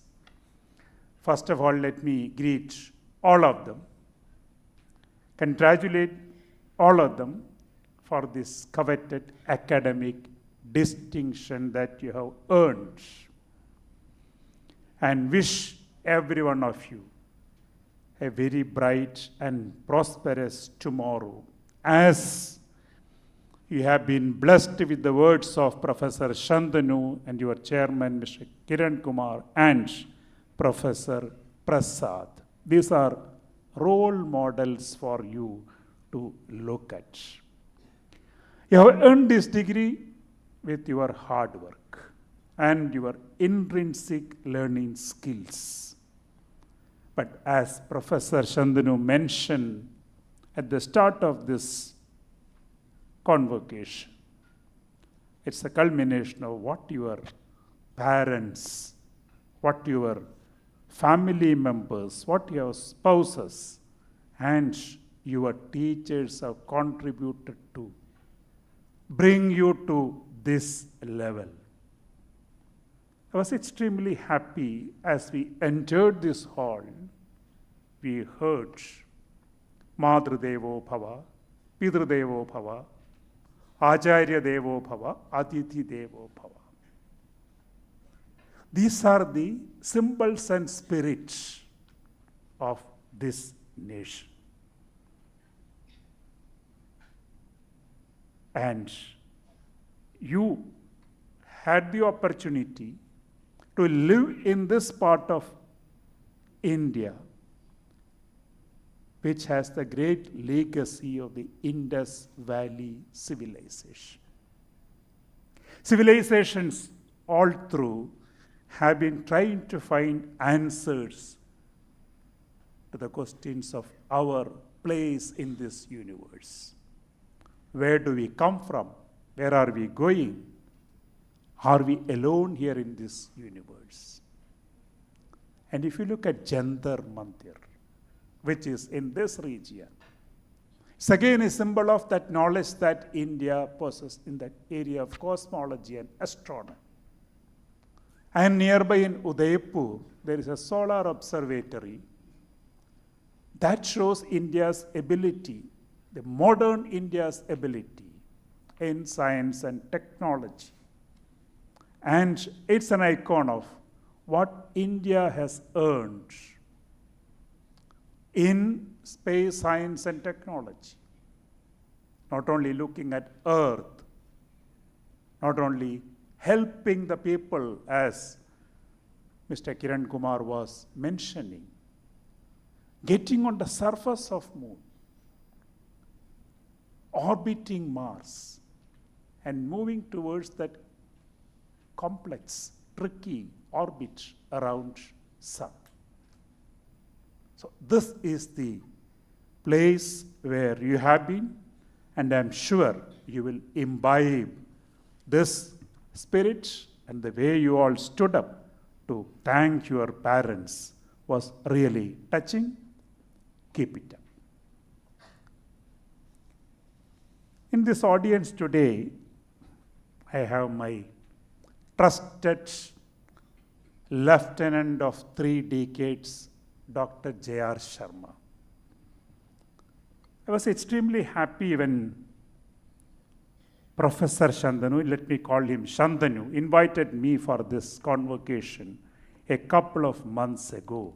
And my association with this region of India goes back to 1985.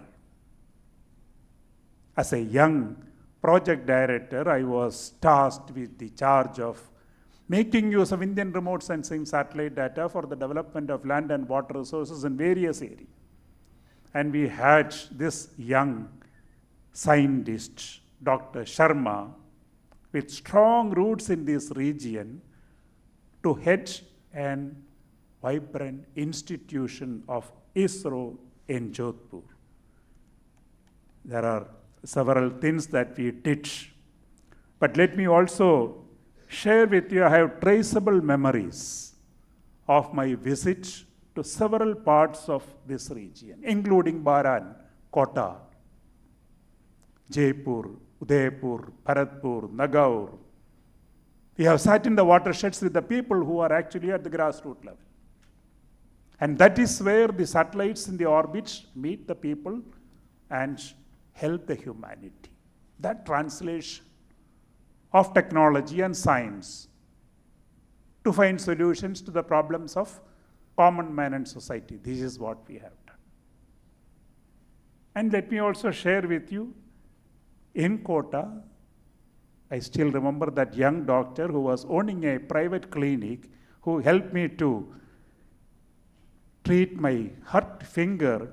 And he said, I won't take any money from you because this is the way I can contribute to ISRO.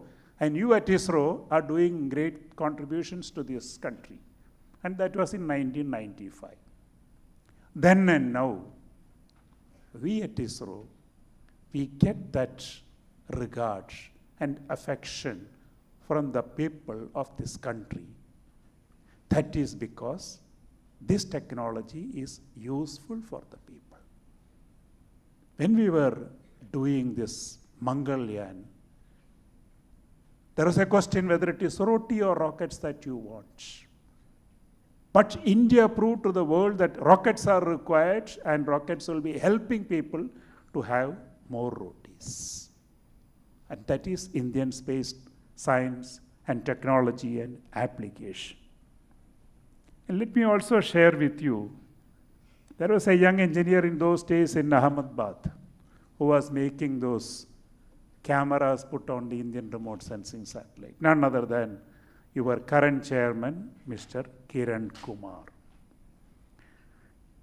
And he took over from another legendary Dr. Chidambaram. Knowing him for decades, I can tell you that he will make this IIT Jodhpur different. He will help you to take this IIT into the next level of excellence.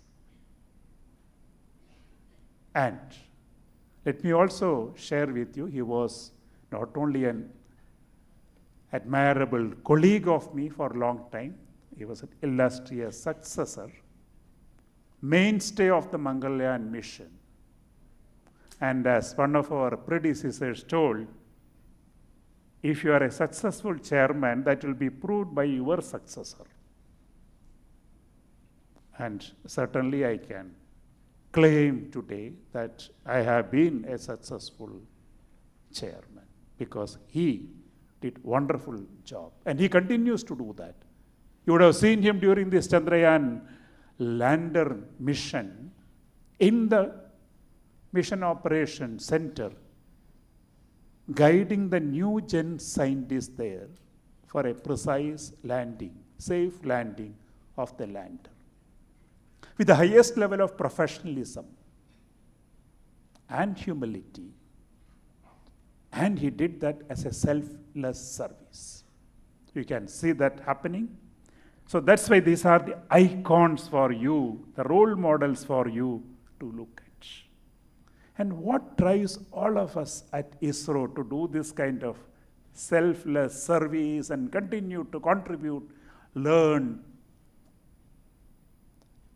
is that we feel here there is a purpose in life. We can make a difference. And that drives us to achieve and make what you consider impossible as possible. So, this is one point which I wanted to share with you. Post-retirement in 2015, I was baptized into the higher education system, and I see Professor Manna here, with whom I had at least the initial 3 years of my on-the-job training in governance of higher education institution, that is at Shivpur. And later, I got in to the IIT system more actively. And one person whom I was very impressed with is Shantanu, an upright person, a person who has a voice which is different from many others, who has the courage to express that view, and you would like to hear that view to get a balanced decision. And he has been a dependable colleague for me, not from IIT Jodhpur, but for the pan-IIT system. Whether we talk about how to manage the IIT system during the COVID period, we discussed several things in the standing committee. Or when we talk about digital transformation of the entire IIT system, he was the convener of that committee, which we all worked together. And recently, the digital transformation of the accreditation system of higher education institutions, which is a work in process. So you have a great leader, and he had contributed in Delhi IIT, and he has contributed here in a great way. But that apart, what I was impressed in the recent months was a great proposal that he put forward in medical technology. A collaborative research with All India Institute of Medical Sciences, Jodhpur, the ICMR, and sister universities here, focusing on brain-related disorders, tissue engineering, theranostics, radiogenomics, rehabilitation. And I can say that with a level of authority, because I was the chairman of the national committee which went through this over the last 1 year, it is a worthy and pioneering proposal.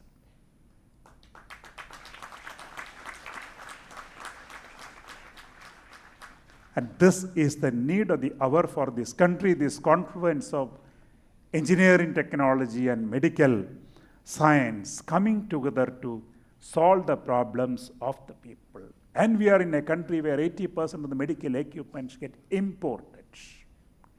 And that cost is shared by everyone in this country, all patients and their family members. So if we can make a change in that, if we can improve the diagnostics and the treatment process, you will be doing a great contribution to the society. At this moment, with the combination of Shantanu and Mr. Kiran Kumar, let me also put a suggestion for you to ponder over. India's Gaganyaan program, the human spaceflight program, and the great path that has been already pronounced of not only going around the earth but also landing after a few years on moon requires a lot of study, and probably bioastronautics and space neurology are two areas where you could give some emphasis for research and education, along with ISRO as well as Indian Institute of Space Science and Technology, Thiruvananthapuram. My dear friends, let me just move to the technology future. Your chairman talked about half-life of skills. So let me start from there. World went through this industrial revolution. Right from 1780, we talk about mechanization.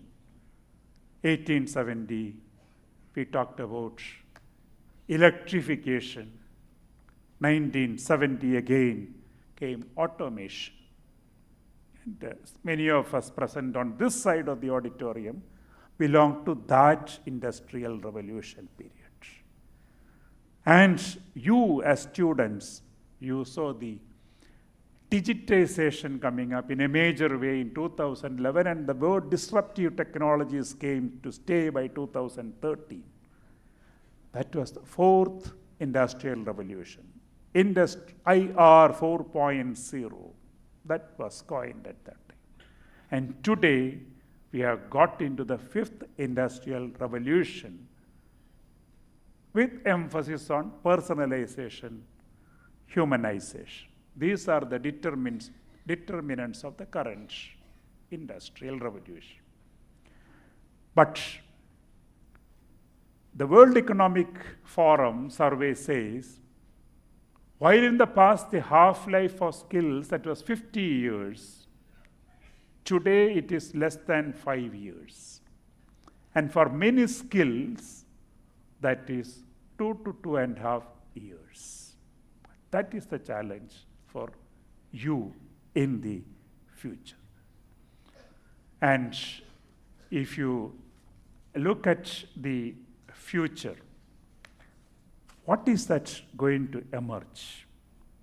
There is a lot of studies, a lot of literature available on the subject, and many of the professors who are present here and many of the courses that are run in this place, they all have very high relevance in that context. And what is that big picture in front of all of us? There are 7 broad areas that could make a difference. Artificial intelligence, boundless connectivity, we know this. Blockchain technology, quantum computing, metaverse, synthetic biology, and aerospace systems. And one observation here is there is a lot of convergence in these technologies.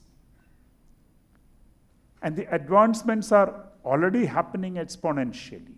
And these interconnections and convergence will enhance that rapidity, and hence it will be more difficult to forecast what is going to happen.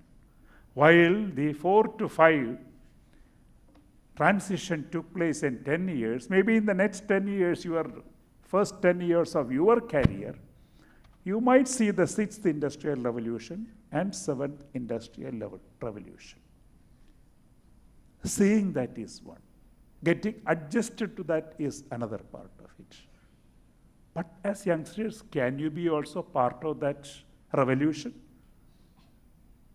Create that revolution? Then you can make a difference, as Professor Prasad mentioned. Sitting in India itself, you should be able to be part of making that change. When technologies advance, especially those who deal with AI are well aware of that, you also need technologies to regulate, to protect. So that is going to be another challenge for all of you, the new generation that we are going to see.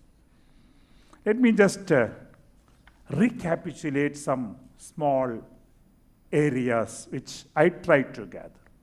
We talk about artificial intelligence, artificial narrow intelligence, artificial general intelligence, and now we talk about artificial super intelligence. From machine learning to machine intelligence to machine consciousness.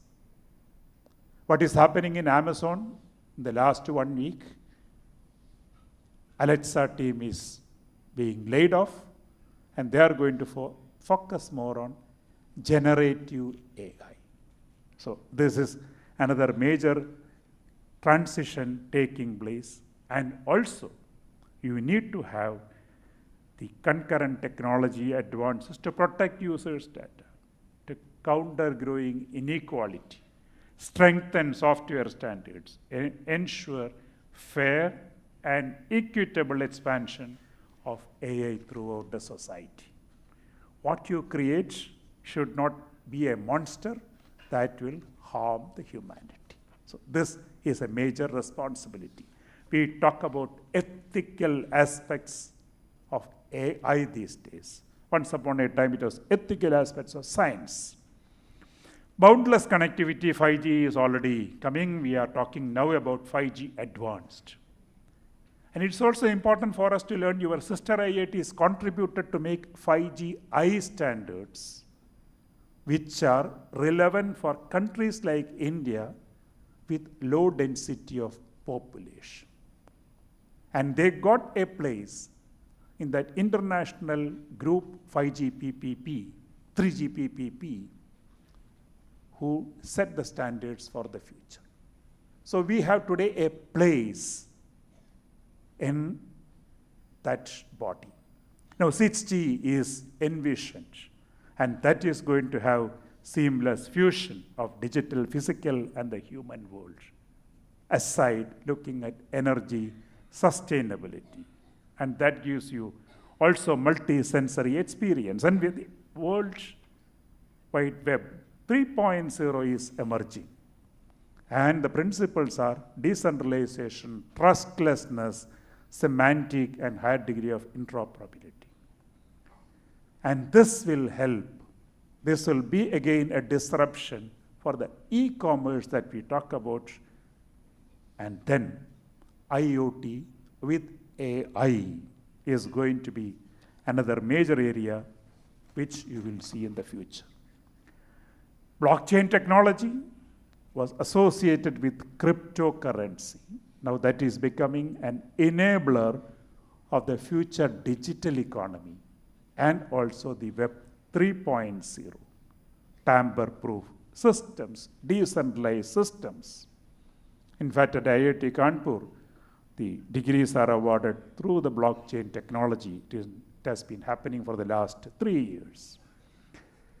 We have in the past seen when the satellite communication started, not only the national level communication networks, but enterprise level communication networks were set up actually by several majors in this country today we talk about blockchains, enterprise blockchains, consortium blockchains, and also private blockchains. And today we talk about blockchain 4.0. Quantum computing, everyone is investing in this area all over the world. And we should expect, at least in the next decade, the quantum computing complementing the classical computing to look at complex problems. And this capability is going to enhance the research in material science, biology, etc., etc., etc. And when we talk about quantum, everyone talks about hack-free systems. And that itself is a challenge. And the cryptography is going to be another major area of research. We all talk about now the software 2.0, where you will not be the coders, but you will be the code directors. And the software will write the software. So these are all things which are envisageable today. Virtual reality, augmented reality was talked about. Now this is going to be a major tool in therapeutics and also for the industrial applications. And the word that we use today is metaverse. While at Kanpur, something which I was fascinated with is the biological sciences and biological engineering group, bioengineering, PSB it's called. Most of the IITs have very well-developed departments. And if you look at the recent Bhatnagar Awards, Infosys Prize, Academy Fellowships, you will see a large number of people, youngsters, from this discipline. That shows the growth of synthetic biology in the country, and also it represents what is happening in the world. We also talk about designer phages. We also talk about spatial omics. How you can look at a cell with a very high precision and specificity. That is part of this omics. And then you also talk about aerospace system, whether it is spacecraft systems, whether it is launch systems, whether it is drones. Now we have coined a new word called cislunar space, that is Earth and Moon together. And tomorrow it may extend to Mars when we talk about habitat on Mars. Reaching there is a long process, difficult process, uncharted process as of now, but that could happen in the future. But this cislunar activity will provide a lot of new avenues for space commerce also by servicing those satellites and getting space transportation. And we also talk about today space tourism and very heavy lift launchers which can take human beings to Moon or Mars and bring back material to this place. And we talk about gear ratio. If you have to bring 1 kg back to Earth, what should be the capability of that launcher to put this entire system into the orbit? We also talk about space traffic management. Everyone is worried these days about the space debris, especially with the new types of satellite constellations with thousands of satellites in one system. In aircraft, today we talk about all-electric aircraft, partially electric aircraft. And if you look at the AMCA, Advanced Medium Combat Aircraft, that is expected to be brought into service by 2040, for which development is taking place in this country, it is going to be a new generation of aircraft. And we are talking now beyond that with all-electric systems. Drones. We have seen the use of drones during the COVID period for the last mile delivery of medicines. They are also being used for reconnaissance, surveillance. And the swarms of drones can get into a different domain for security. Now, people who are at the cusp of 75 years, we have the habit of giving advices. I don't want to give advice to you, but Chandru mentioned about a book called My Odyssey, where I have shared a few life lessons. Let me share that with you. That is only to ensure you don't make the same mistakes that we made. Not that you should follow it. First and foremost thing, learning is a continuing process. Every day you just ask yourself, what did you learn today? Knowing is that way important. That knowledge has to be converted into action, which requires people, which requires resources. And how do we develop that emotional quotient, political quotient to get into? This is important when you get into any job. Having idea is good. All these are fine, but what you are, that is where your courage, conviction, honesty, integrity, all these matters. So this is something which you keep in your mind. Learn and convert that learning into action while you be a good human being and good citizen. Then success. You may not succeed in everything that you do, but failure will help you to get into bigger successes. We all have gone through such failures in our life, individually, professionally, and as group, as leaders. But one has to learn from the failures and then come up. Our professional life, we will have eclipses. Be ready for that. And these days, one thing that we have observed in the younger generation is the ability to face a failure is not that high. Be ready for failure.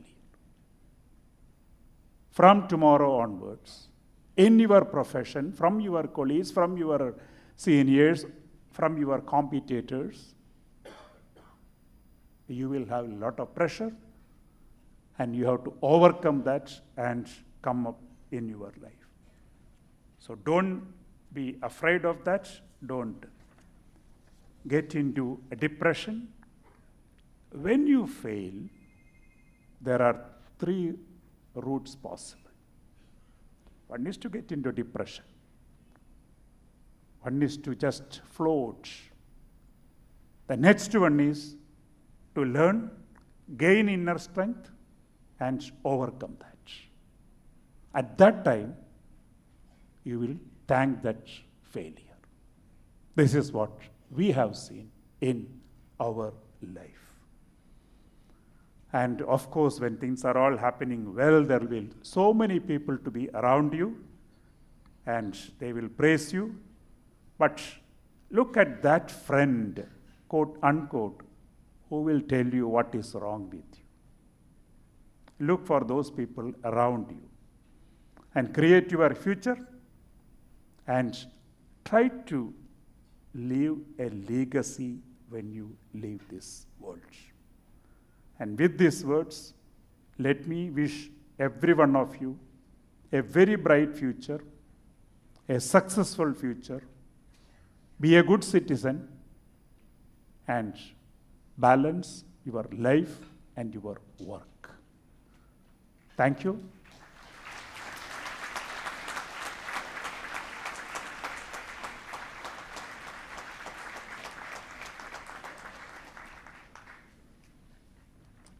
So let me thank Professor Radhakrishnan for such an inspiring address.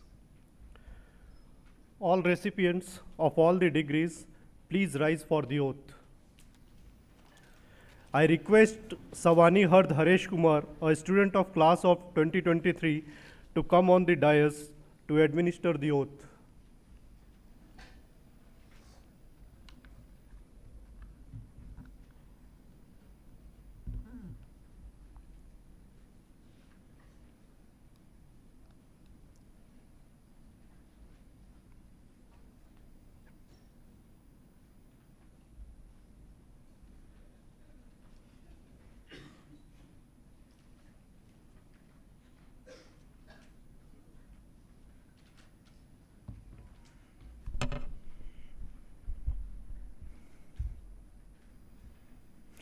I pledge that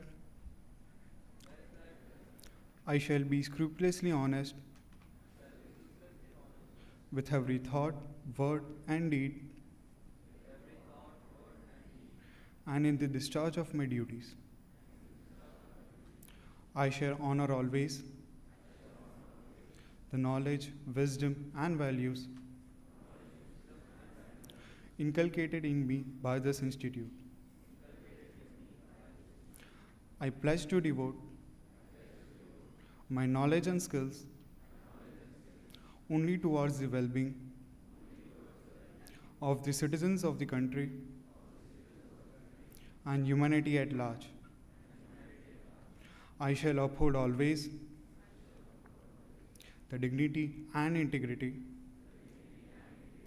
of my profession, institute, and nation. Jai Hind. So all recipients of all the degrees, please take your seats.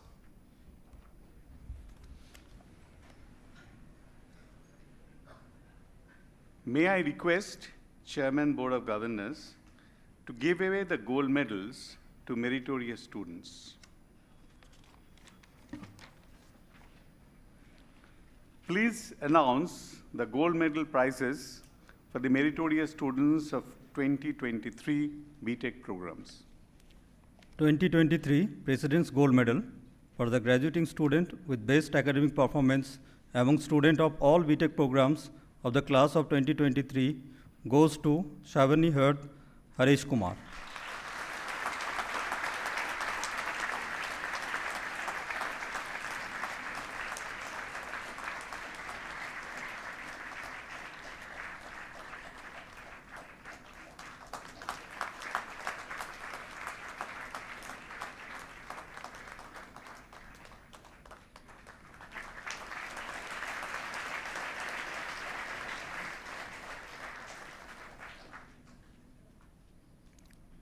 (2023) Chairman Board of Governors Gold Medal for the graduating student with all-round performance among students of all B.Tech programs of class of 2023 goes to Lokesh Panwar.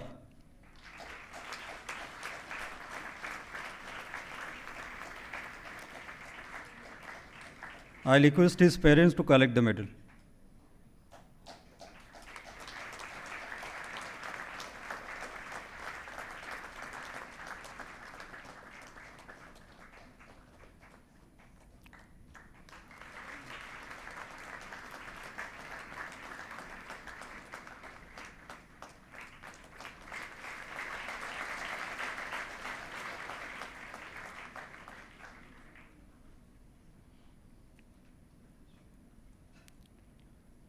(2023) Director's Gold Medal for the graduating student with best all-round performance among female students of all B.Tech programs of the class of 2023 goes to Riddhi Sera in absentia.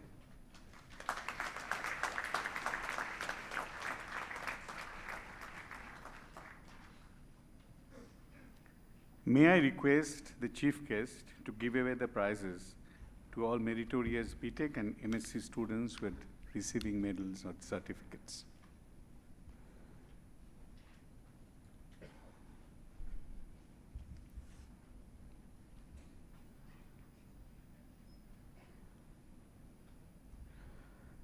(2023) Director's Prize for graduating student with best academic innovation work among students of all B.Tech programs of the class of 2023 goes to Lokesh Panwar.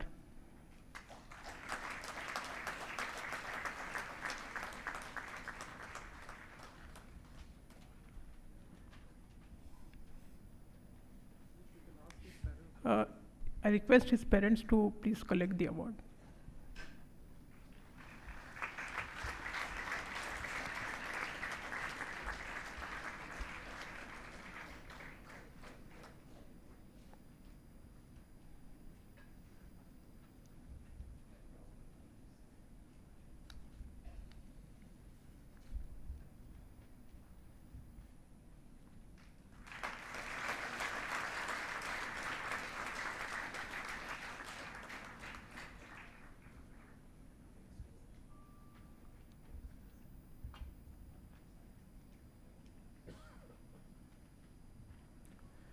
2023 Silver Medal for the graduating student with the best academic performance in the graduating class of 2023 of the B.Tech Computer Science and Engineering program goes to Savani Hard Haresh Kumar.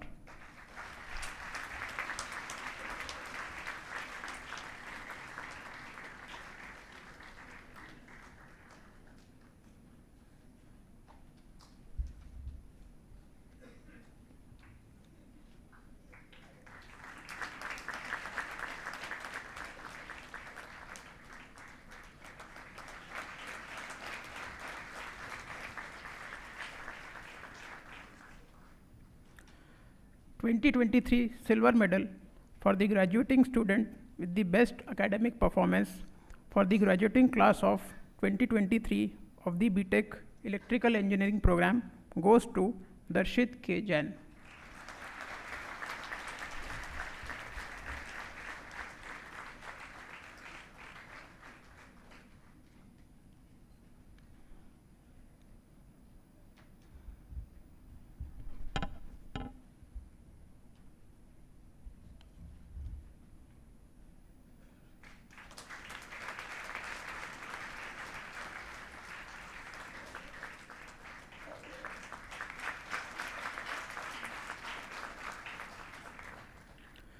(2023) Certificate of Merit for the graduating student with best academic performance in the graduating class of 2023 of the B.Tech Bioengineering program goes to Riddhi Sera in absentia.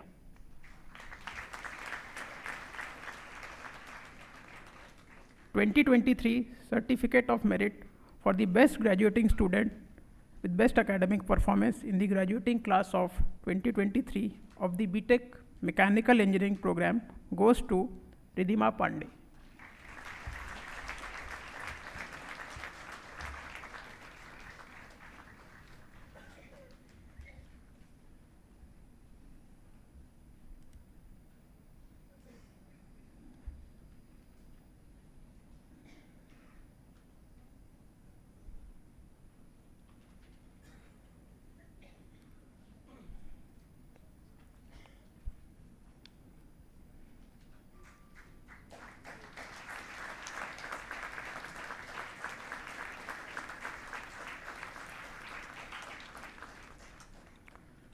(2023) Mrs. Krishna Devi Sanadhya Memorial Award for the graduating student with best academic performance in the graduating class of 2023 of the B.Tech Computer Science and Engineering program goes to J. Janvi.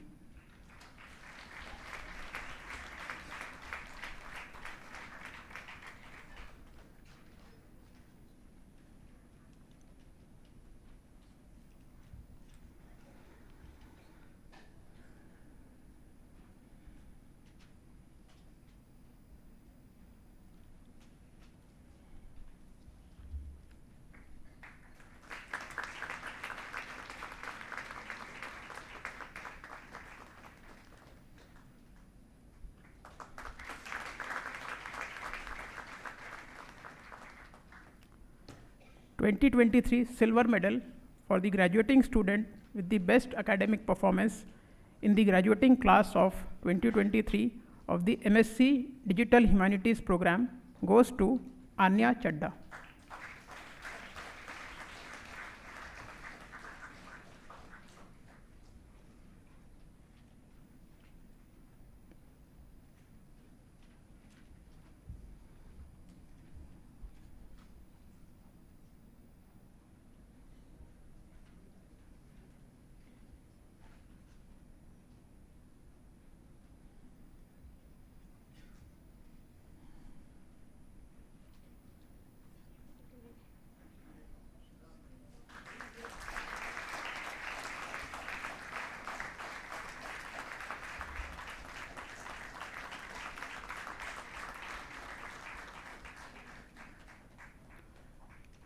(2023) Silver Medal for the graduating student with best academic performance in the graduating class of 2023 of the M.Sc Physics program goes to Prateek Thakur.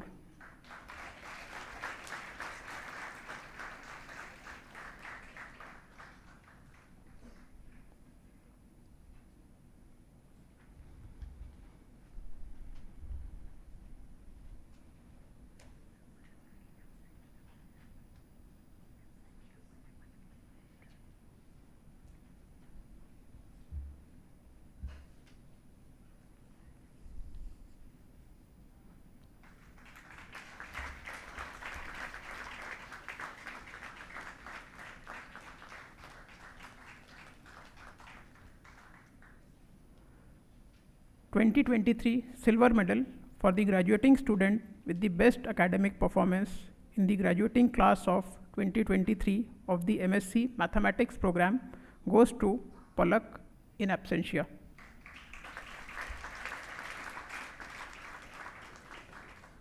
(2023) Silver Medal for the graduating student with best academic performance in the graduating class of 2023 of the M.Sc Chemistry program goes to Sripada Shekhar.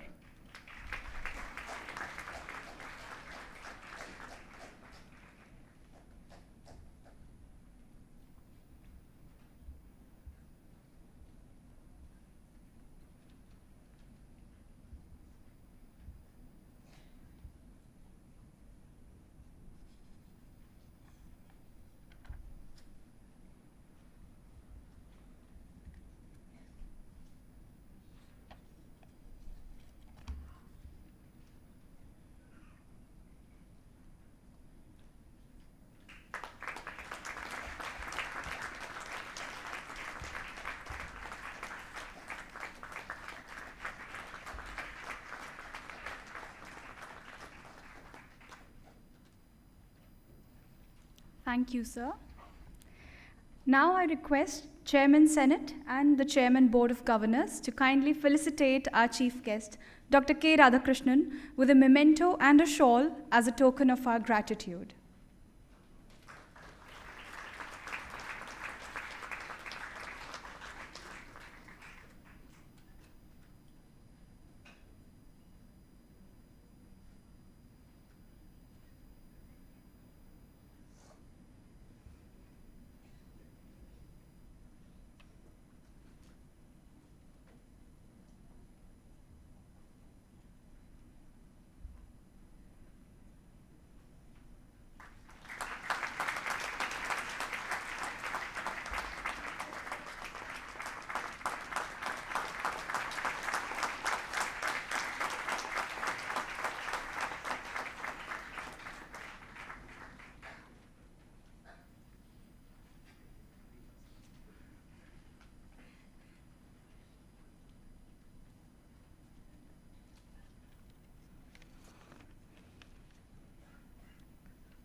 I invite the Chairman Board of Governors to declare adjournment of the first session of the 9th Convocation of the Indian Institute of Technology, Jodhpur.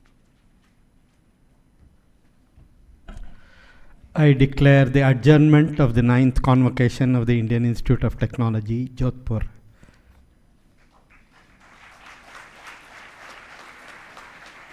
Thank you, sir. Distinguished invitees, faculty members, staff members, and dear graduates, please rise and remain standing till the academic procession leaves the auditorium.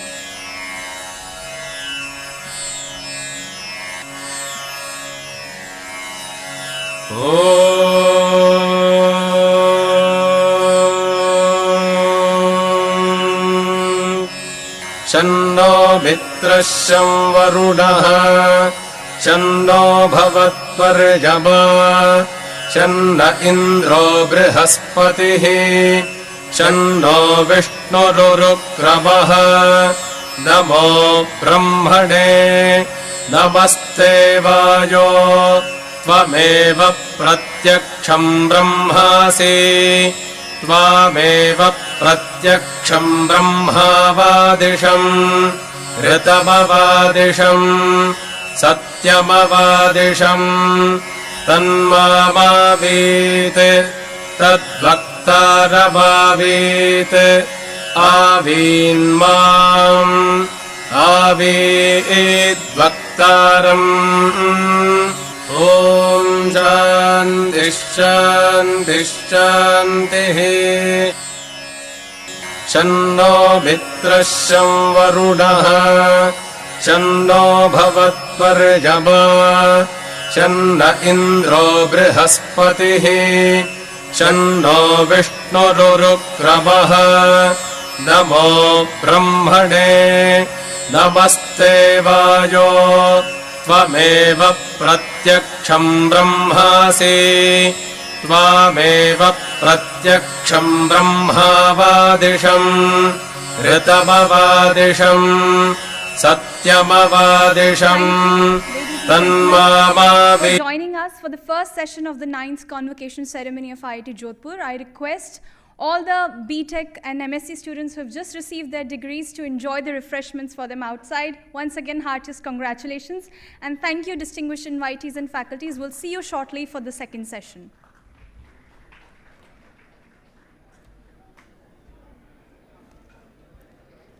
Another announcement. For all the B.Tech and M.Sc students who have just received their degrees, you can enjoy the second session. It is being live streamed in room number 308, as well as on other rooms on the second floor. Thank you.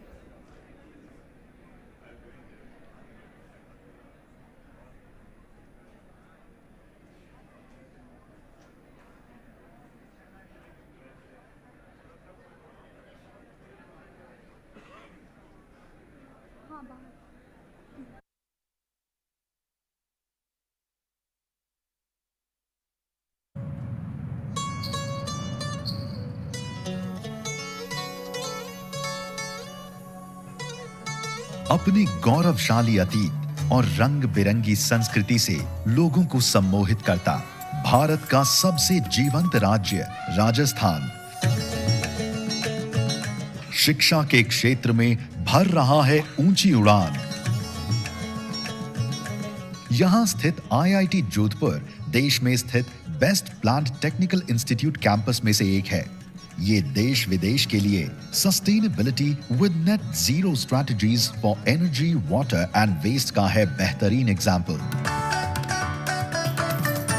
साथ ही केंद्र सरकार के green hydrogen mission को बढ़ावा देने के लिए green hydrogen production को अधिक प्रभावी बनाने पर दिया है जोर। इसने रिसर्च एंड इनोवेशन इनिशिएटिव द्वारा बनाई है अपनी अलग पहचान और 21वीं सदी की आवश्यकताओं के अनुसार विश्व स्तरीय शिक्षा प्रदान करने में दे रहा है योगदान। 852 एकड़ क्षेत्र में फैला future driven institute nurturing excellence of thought IIT Jodhpur transformational technologies और मल्टी डिसिप्लिनरी अप्रोच के साथ सोसाइटल चैलेंजेस एंड एस्पिरेशंस को ध्यान में रखकर 2047 के विकसित भारत के निर्माण में जुटा हुआ है। IIT जोधपुर द्वारा छात्रों की सुविधा के अनुसार NEP 2020 में शामिल सभी विशेषताओं को लागू किया गया है। यहाँ छात्रों को मिल रहा है multiple exit and multiple entry, flexibility in curriculum, mandatory social connect programme और ecosystem of developing skills for innovation and entrepreneurship. अपने वर्ल्ड क्लास इंफ्रास्ट्रक्चर के साथ IIT जोधपुर ने वर्ष 2023 में 4000 UG और PG छात्रों के प्रवेश का आंकड़ा पार कर लिया है। IIT जोधपुर भारत सरकार के कई मंत्रालयों और विभागों के साथ कई महत्वपूर्ण प्रोजेक्ट्स में कंधे से कंधा मिलाकर काम कर रहा है। साथ ही देश और विदेश की इंडस्ट्री के साथ भी हैं इसके मजबूत संबंध। इसके अलावा IIT जोधपुर MSME और स्थानीय उद्योग के साथ मिलकर काम कर रहा है और इस क्षेत्र के इंडस्ट्रियल ग्रोथ को दे रहा है नई ऊंचाई। साथ ही पारंपरिक हस्तशिल्प में विज्ञान और प्रौद्योगिकी के समावेश पर बल देकर ये शिल्पकारों के लिए भी खोल रहा है आजीविका की राहें। देश की अभूतपूर्व प्रगति को और भी रफ्तार दे रहा है IIT जोधपुर।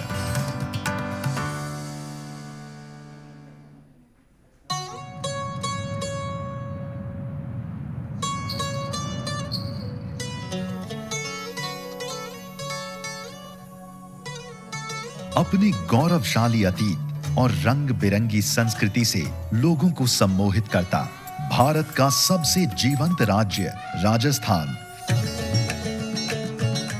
शिक्षा के क्षेत्र में भर रहा है ऊंची उड़ान।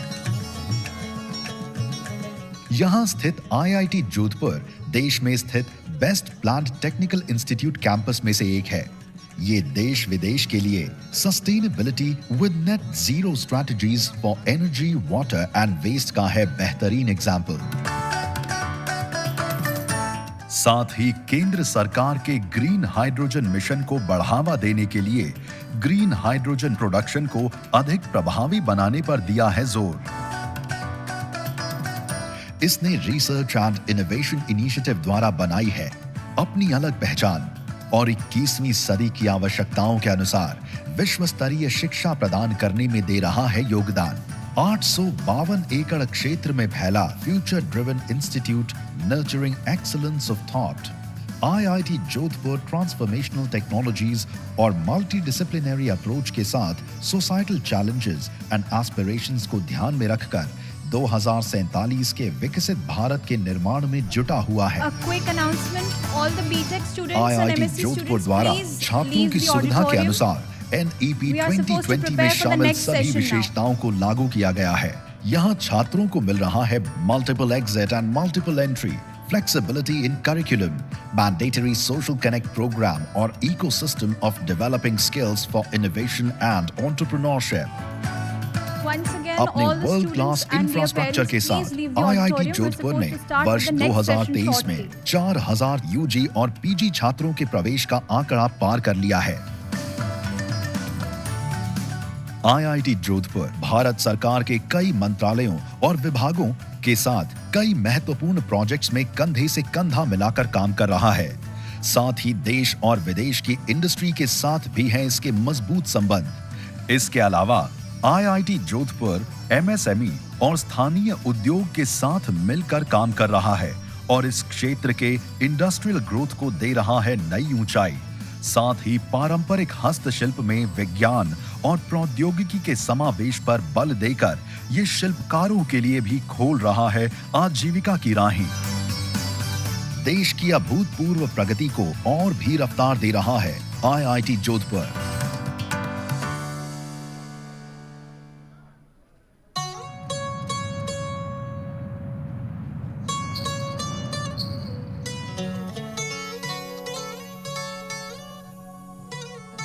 अपनी गौरवशाली अतीत और रंग बिरंगी संस्कृति से लोगों को सम्मोहित करता भारत का सबसे जीवंत राज्य राजस्थान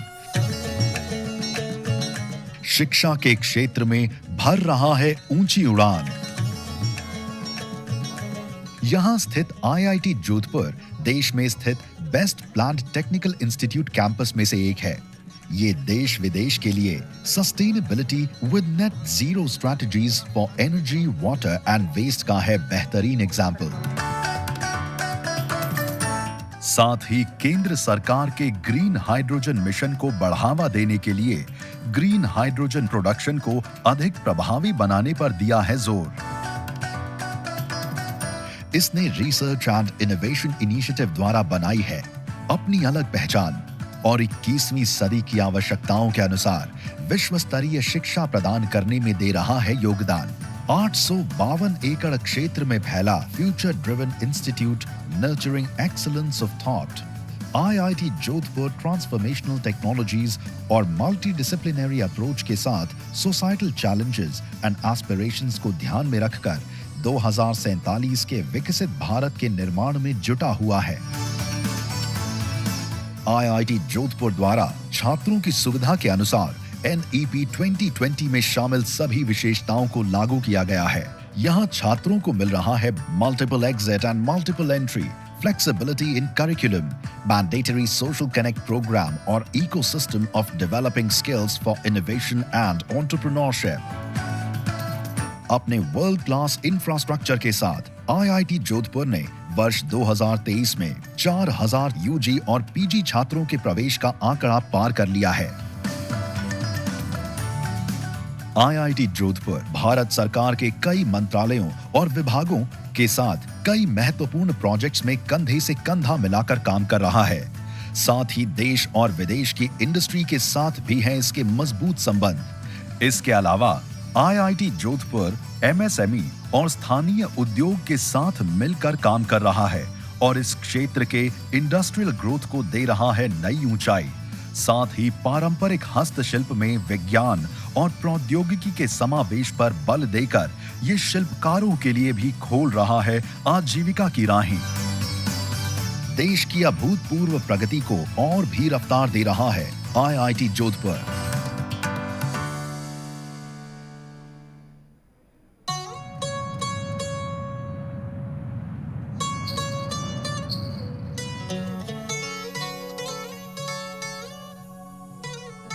अपने गौरवशाली अतीत और रंग बिरंगी संस्कृति से लोगों को सम्मोहित करता भारत का सबसे जीवंत राज्य राजस्थान शिक्षा के क्षेत्र में भर रहा है ऊंची उड़ान। यहां स्थित IIT जोधपुर देश में स्थित best planned technical institute campus में से एक है। ये देश विदेश के लिए sustainability with net zero strategies for energy, water and waste का है बेहतरीन एग्जाम्पल। साथ ही केंद्र सरकार के ग्रीन हाइड्रोजन मिशन को बढ़ावा देने के लिए ग्रीन हाइड्रोजन प्रोडक्शन को अधिक प्रभावी बनाने पर दिया है जोर। इसने रिसर्च एंड इनोवेशन इनिशिएटिव द्वारा बनाई है अपनी अलग पहचान और 21वीं सदी की आवश्यकताओं के अनुसार विश्व स्तरीय शिक्षा प्रदान करने में दे रहा है योगदान। 852 एकड़ क्षेत्र में फैला future driven institute nurturing excellence of thought IIT Jodhpur transformational technologies और मल्टी डिसिप्लिनरी अप्रोच के साथ सोसाइटल चैलेंजेस एंड एस्पिरेशंस को ध्यान में रखकर 2047 के विकसित भारत के निर्माण में जुटा हुआ है। IIT जोधपुर द्वारा छात्रों की सुविधा के अनुसार NEP 2020 में शामिल सभी विशेषताओं को लागू किया गया है। यहाँ छात्रों को मिल रहा है multiple exit and multiple entry, flexibility in curriculum, mandatory social connect program और ecosystem of developing skills for innovation and entrepreneurship। अपने वर्ल्ड क्लास इंफ्रास्ट्रक्चर के साथ IIT जोधपुर ने वर्ष 2023 में 4000 UG और PG छात्रों के प्रवेश का आंकड़ा पार कर लिया है। IIT जोधपुर भारत सरकार के कई मंत्रालयों और विभागों के साथ कई महत्वपूर्ण प्रोजेक्ट्स में कंधे से कंधा मिलाकर काम कर रहा है। साथ ही देश और विदेश की इंडस्ट्री के साथ भी हैं इसके मजबूत संबंध। इसके अलावा IIT जोधपुर MSME और स्थानीय उद्योग के साथ मिलकर काम कर रहा है और इस क्षेत्र के इंडस्ट्रियल ग्रोथ को दे रहा है नई ऊंचाई। साथ ही पारंपरिक हस्तशिल्प में विज्ञान और प्रौद्योगिकी के समावेश पर बल देकर ये शिल्पकारों के लिए भी खोल रहा है आजीविका की राहें। देश की अभूतपूर्व प्रगति को और भी रफ्तार दे रहा है IIT जोधपुर।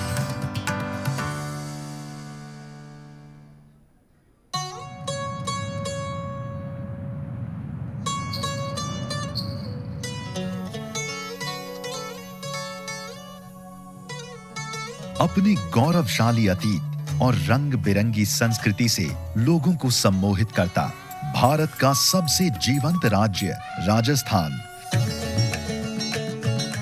शिक्षा के क्षेत्र में भर रहा है ऊंची उड़ान। यहां स्थित IIT जोधपुर देश में स्थित best planned technical institute campus में से एक है। ये देश विदेश के लिए sustainability with net zero strategies for energy, water and waste का है बेहतरीन एग्जाम्पल। साथ ही केंद्र सरकार के ग्रीन हाइड्रोजन मिशन को बढ़ावा देने के लिए ग्रीन हाइड्रोजन प्रोडक्शन को अधिक प्रभावी बनाने पर दिया है जोर। इसने रिसर्च एंड इनोवेशन इनिशिएटिव द्वारा बनाई है अपनी अलग पहचान और 21वीं सदी की आवश्यकताओं के अनुसार विश्व स्तरीय शिक्षा प्रदान करने में दे रहा है योगदान। 852 एकड़ क्षेत्र में फैला future driven institute nurturing excellence of thought IIT Jodhpur transformational technologies और मल्टी डिसिप्लिनरी अप्रोच के साथ सोसाइटल चैलेंजेस एंड एस्पिरेशंस को ध्यान में रखकर 2047 के विकसित भारत के निर्माण में जुटा हुआ है। IIT जोधपुर द्वारा छात्रों की सुविधा के अनुसार NEP 2020 में शामिल सभी विशेषताओं को लागू किया गया है। यहाँ छात्रों को मिल रहा है multiple exit and multiple entry, flexibility in curriculum, mandatory social connect program और ecosystem of developing skills for innovation and entrepreneurship। अपने वर्ल्ड क्लास इंफ्रास्ट्रक्चर के साथ IIT जोधपुर ने वर्ष 2023 में 4000 UG और PG छात्रों के प्रवेश का आंकड़ा पार कर लिया है। IIT जोधपुर भारत सरकार के कई मंत्रालयों और विभागों के साथ कई महत्वपूर्ण प्रोजेक्ट्स में कंधे से कंधा मिलाकर काम कर रहा है। साथ ही देश और विदेश की इंडस्ट्री के साथ भी हैं इसके मजबूत संबंध। इसके अलावा IIT जोधपुर MSME और स्थानीय उद्योग के साथ मिलकर काम कर रहा है और इस क्षेत्र के इंडस्ट्रियल ग्रोथ को दे रहा है नई ऊंचाई। साथ ही पारंपरिक हस्तशिल्प में विज्ञान और प्रौद्योगिकी के समावेश पर बल देकर ये शिल्पकारों के लिए भी खोल रहा है आजीविका की राहें। देश की अभूतपूर्व प्रगति को और भी रफ्तार दे रहा है IIT जोधपुर।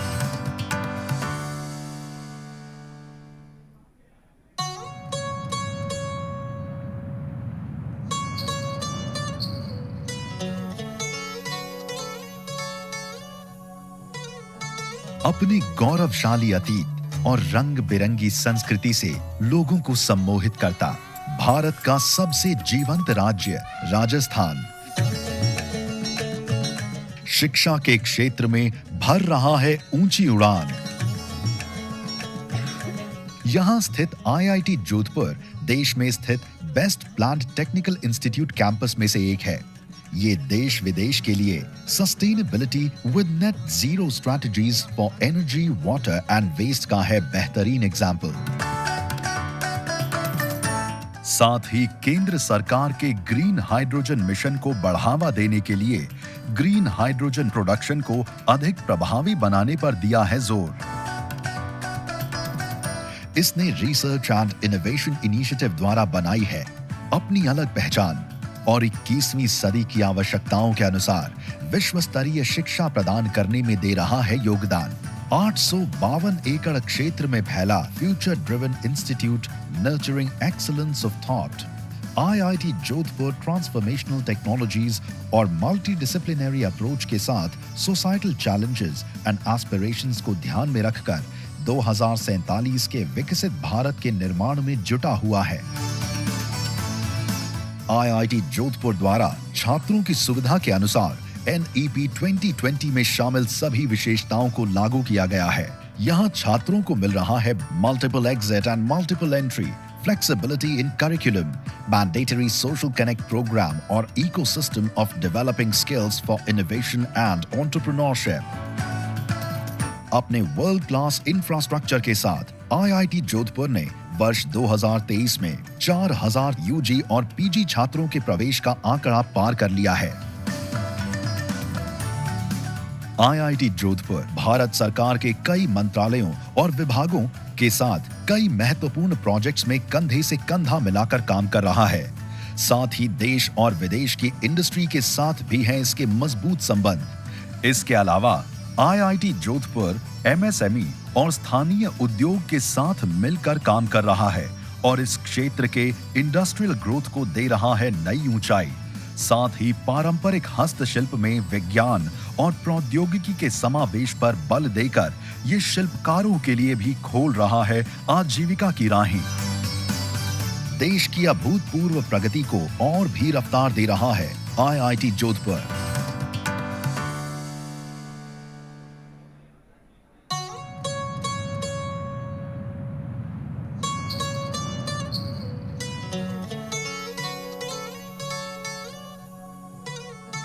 अपनी गौरवशाली अतीत और रंग बिरंगी संस्कृति से लोगों को सम्मोहित करता भारत का सबसे जीवंत राज्य राजस्थान शिक्षा के क्षेत्र में भर रहा है ऊंची उड़ान।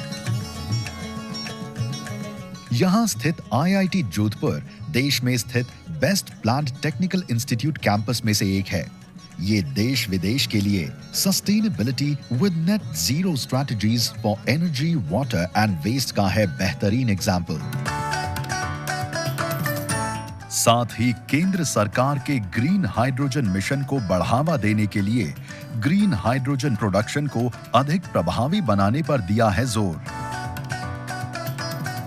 इसने रिसर्च एंड इनोवेशन इनिशिएटिव द्वारा बनाई है अपनी अलग पहचान और 21वीं सदी की आवश्यकताओं के अनुसार विश्व स्तरीय शिक्षा प्रदान करने में दे रहा है योगदान। 852 एकड़ क्षेत्र में फैला future driven institute nurturing excellence of thought IIT Jodhpur transformational technologies और मल्टीडिसिप्लिनरी अप्रोच के साथ सोसाइटल चैलेंजेस एंड एस्पिरेशंस को ध्यान में रखकर 2047 के विकसित भारत के निर्माण में जुटा हुआ है। IIT जोधपुर द्वारा छात्रों की सुविधा के अनुसार NEP 2020 में शामिल सभी विशेषताओं को लागू किया गया है। यहाँ छात्रों को मिल रहा है multiple exit and multiple entry, flexibility in curriculum, mandatory social connect program और ecosystem of developing skills for innovation and entrepreneurship। अपने वर्ल्ड क्लास इंफ्रास्ट्रक्चर के साथ IIT जोधपुर ने वर्ष 2023 में 4000 UG और PG छात्रों के प्रवेश का आंकड़ा पार कर लिया है। IIT जोधपुर भारत सरकार के कई मंत्रालयों और विभागों के साथ कई महत्वपूर्ण प्रोजेक्ट्स में कंधे से कंधा मिलाकर काम कर रहा है। साथ ही देश और विदेश की इंडस्ट्री के साथ भी हैं इसके मजबूत संबंध। इसके अलावा IIT जोधपुर MSME और स्थानीय उद्योग के साथ मिलकर काम कर रहा है और इस क्षेत्र के इंडस्ट्रियल ग्रोथ को दे रहा है नई ऊंचाई। साथ ही पारंपरिक हस्तशिल्प में विज्ञान और प्रौद्योगिकी के समावेश पर बल देकर ये शिल्पकारों के लिए भी खोल रहा है आजीविका की राहें। देश की अभूतपूर्व प्रगति को और भी रफ्तार दे रहा है IIT Jodhpur.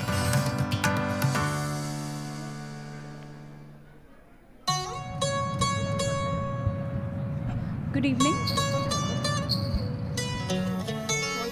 Good evening, dear graduates, dear invitees. Please अपनी settle down, गौरवशाली take your respective अतीत seats. और रंग बिरंगी संस्कृति से लोगों को सम्मोहित करता भारत का सबसे Dear जीवंत graduates, राज्य all Rajasthan the M.Tech PhD students, please settle down. शिक्षा के Take क्षेत्र your में respective भर seats. रहा है I ऊंची request उड़ान। the faculty advisors to kindly take the attendance यहाँ also. स्थित We'll be beginning IIT with the program Jodhpur very देश में shortly. स्थित best planned technical institute campus में से एक है। ये देश विदेश के लिए sustainability with net zero strategies for energy, water and waste का है बेहतरीन एग्जाम्पल।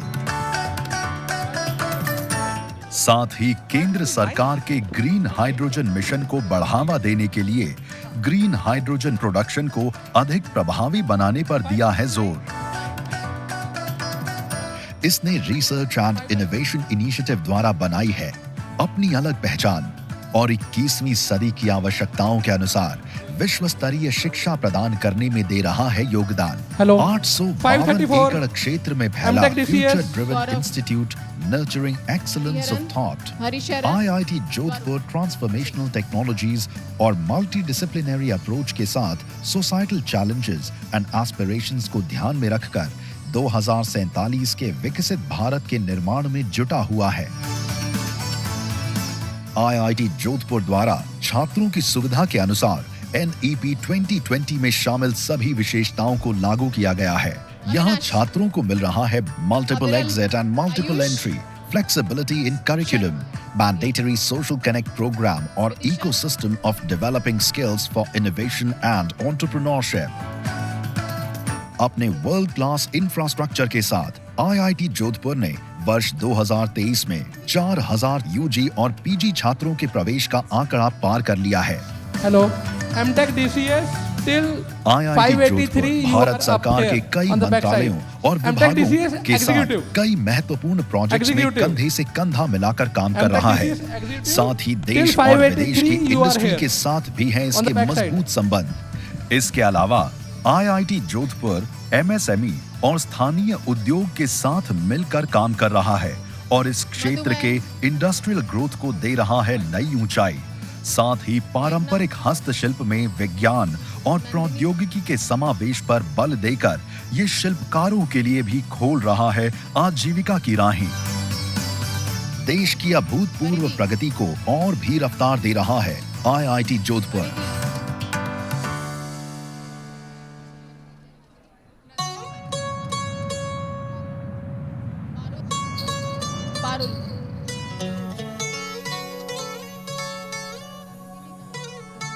अपनी गौरवशाली अतीत और रंग बिरंगी संस्कृति से लोगों को सम्मोहित करता भारत का सबसे जीवंत राज्य राजस्थान। शिक्षा के क्षेत्र में भर रहा है ऊंची उड़ान। यहां स्थित IIT जोधपुर देश में स्थित best planned technical institute campus में से एक है। ये देश विदेश के लिए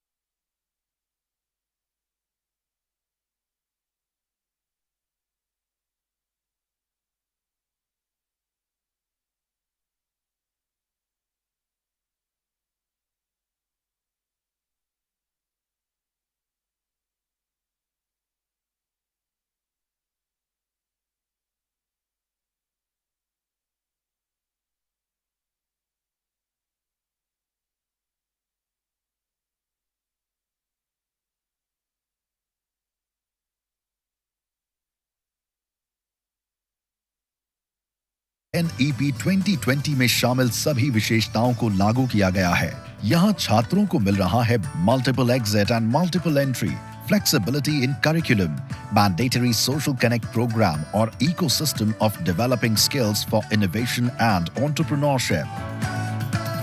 अपने वर्ल्ड क्लास इंफ्रास्ट्रक्चर के साथ IIT जोधपुर ने वर्ष 2023 में 4000 UG और PG छात्रों के प्रवेश का आंकड़ा पार कर लिया है। IIT जोधपुर भारत सरकार के कई मंत्रालयों और विभागों के साथ कई महत्वपूर्ण प्रोजेक्ट्स में कंधे से कंधा मिलाकर काम कर रहा है। साथ ही देश और विदेश की इंडस्ट्री के साथ भी हैं इसके मजबूत संबंध। इसके अलावा IIT जोधपुर MSME और स्थानीय उद्योग के साथ मिलकर काम कर रहा है और इस क्षेत्र के इंडस्ट्रियल ग्रोथ को दे रहा है नई ऊंचाई। साथ ही पारंपरिक हस्तशिल्प में विज्ञान और प्रौद्योगिकी के समावेश पर बल देकर ये शिल्पकारों के लिए भी खोल रहा है आजीविका की राहें। देश की अभूतपूर्व प्रगति को और भी रफ्तार दे रहा है IIT जोधपुर।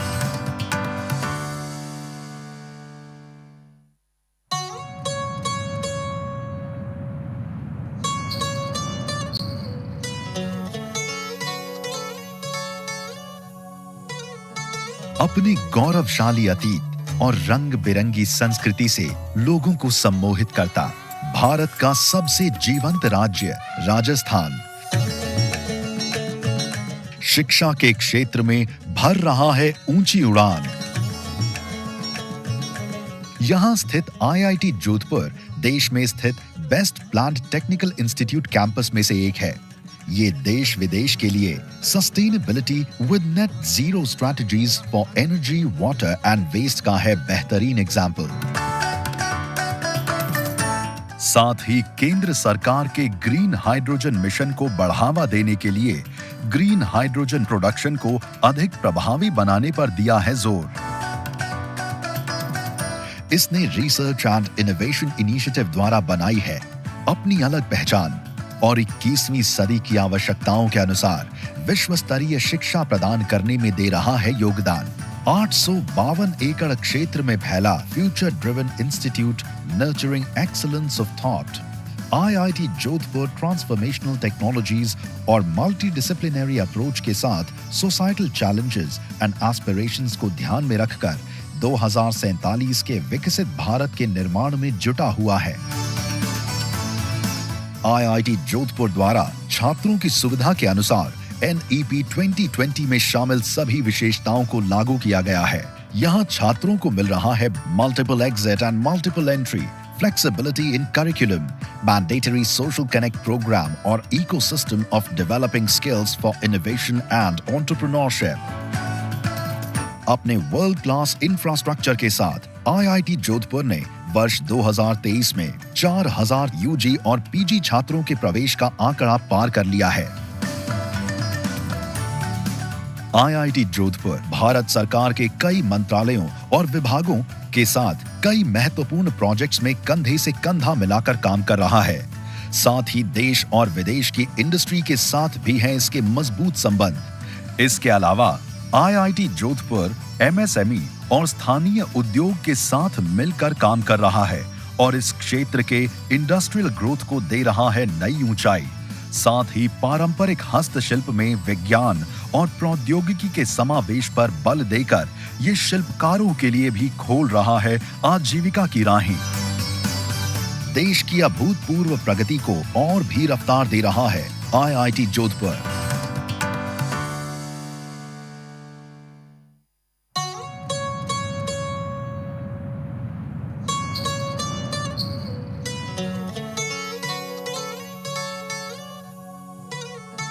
अपनी गौरवशाली अतीत और रंग बिरंगी संस्कृति से लोगों को सम्मोहित करता भारत का सबसे जीवंत राज्य Rajasthan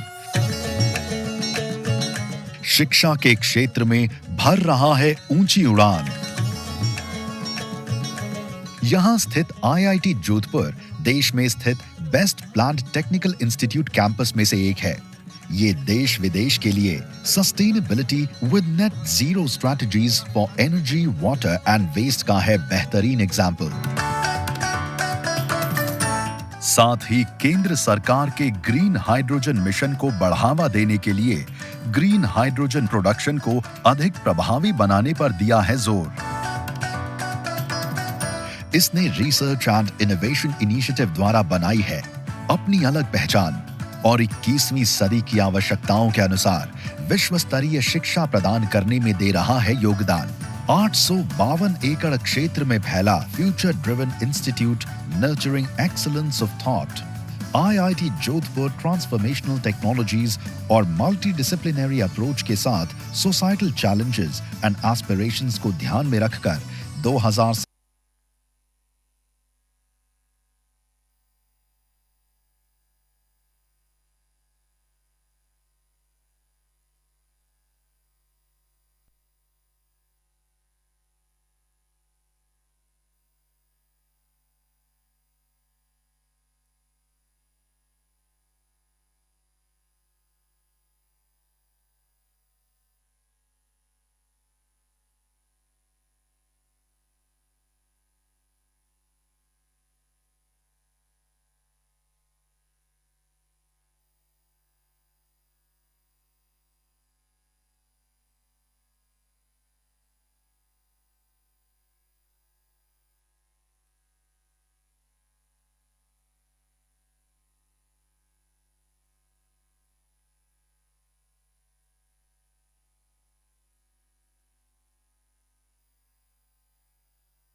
Dear students, audience members, once again I request you to keep your mobile phones switched off throughout the ceremony. Any kind of photography or videography is not allowed. Kindly maintain the decorum and discipline throughout the ceremony. No movement is allowed unless you're instructed to do so. मैं आपकी सुविधा के लिए फिर दोहराती हूँ, कृपया अपने mobile phone बंद रखें पूरी कार्यक्रम के दौरान. किसी भी प्रकार की फ़ोटो अथवा वीडियो न लें. सभा की मर्यादा बनाए रखें. सभा से बाहर या अंदर न आए, किसी भी प्रकार का आवागमन न करें जब तक कि उसके लिए आपको कहा न जाए. I also request the students who will be receiving their degrees to make sure that you're standing as per your roll numbers. No change in the sequence will be entertained at the last moment. Please make sure of that.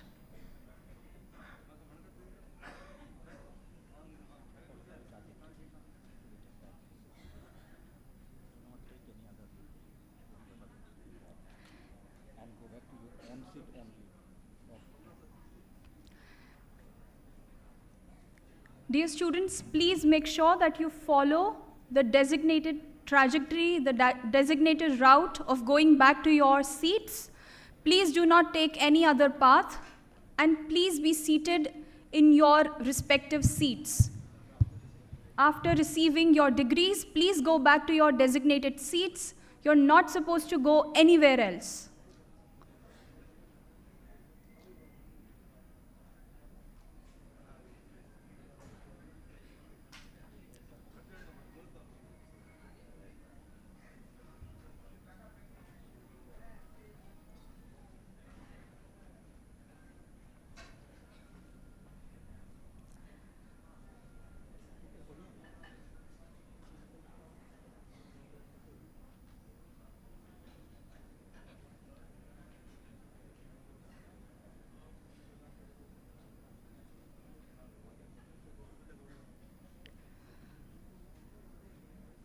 देवियों सज्जनों, हम कुछ ही क्षणों में समारोह का आरंभ करेंगे. उसके पहले आप सभी से निवेदन है, कृपया अपनी अपनी जगह पर बैठ जाएं, अपना स्थान ग्रहण करें.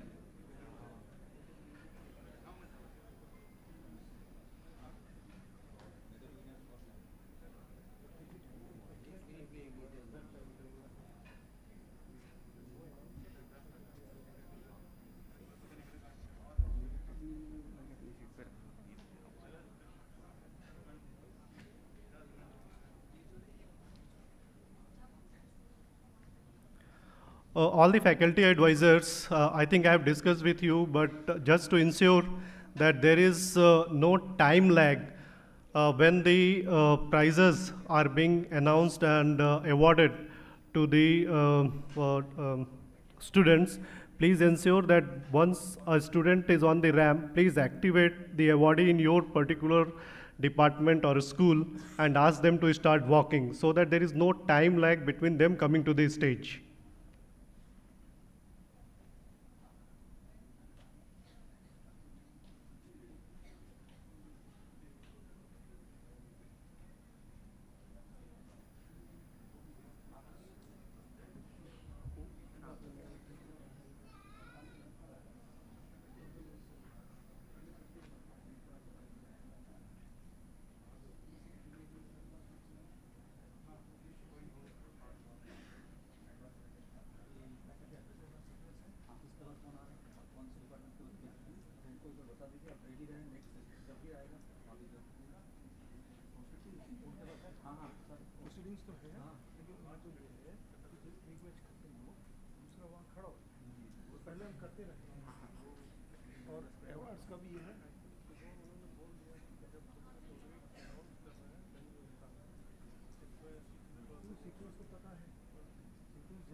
A kind request to the faculty advisors. I'm sure that you've received the proceedings, so please be aware of the sequence and be prepared for your batch so that there is no delay, there's no time lag.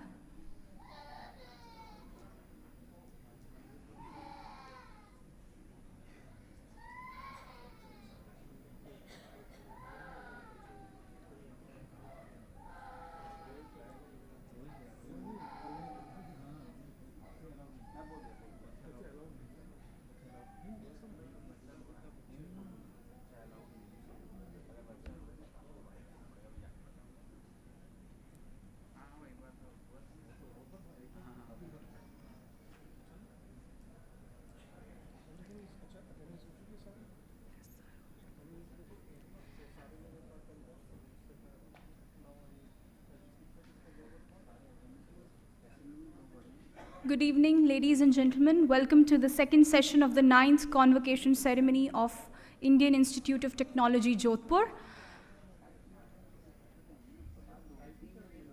We'll begin with the program very shortly. And I reiterate, please maintain the decorum throughout the ceremony. Please keep your mobile phones switched off. No kinds of photographies or any movement is allowed unless you're instructed to do so.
नमस्कार, आप सभी का पुनः स्वागत है भारतीय प्रौद्योगिकी संस्थान के 9वें दीक्षांत समारोह में।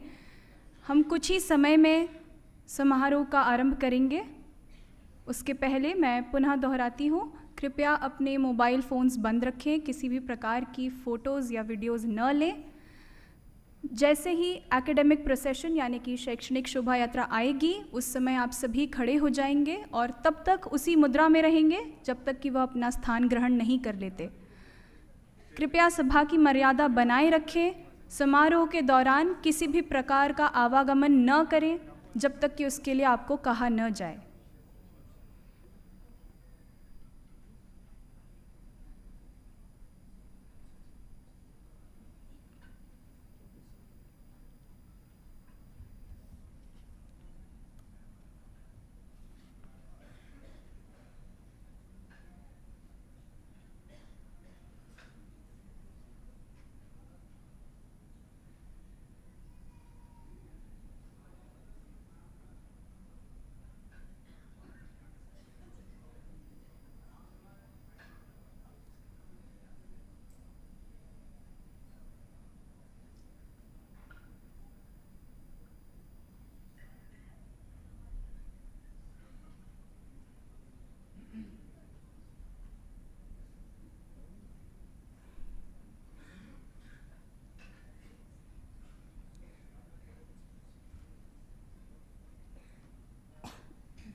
मेरा पुनः अनुरोध है, कृपया समारोह के दौरान आप सभा से बाहर न जाएं।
Distinguished invitees, faculty members, staff members, and dear graduates, the academic procession is now arriving. Please rise.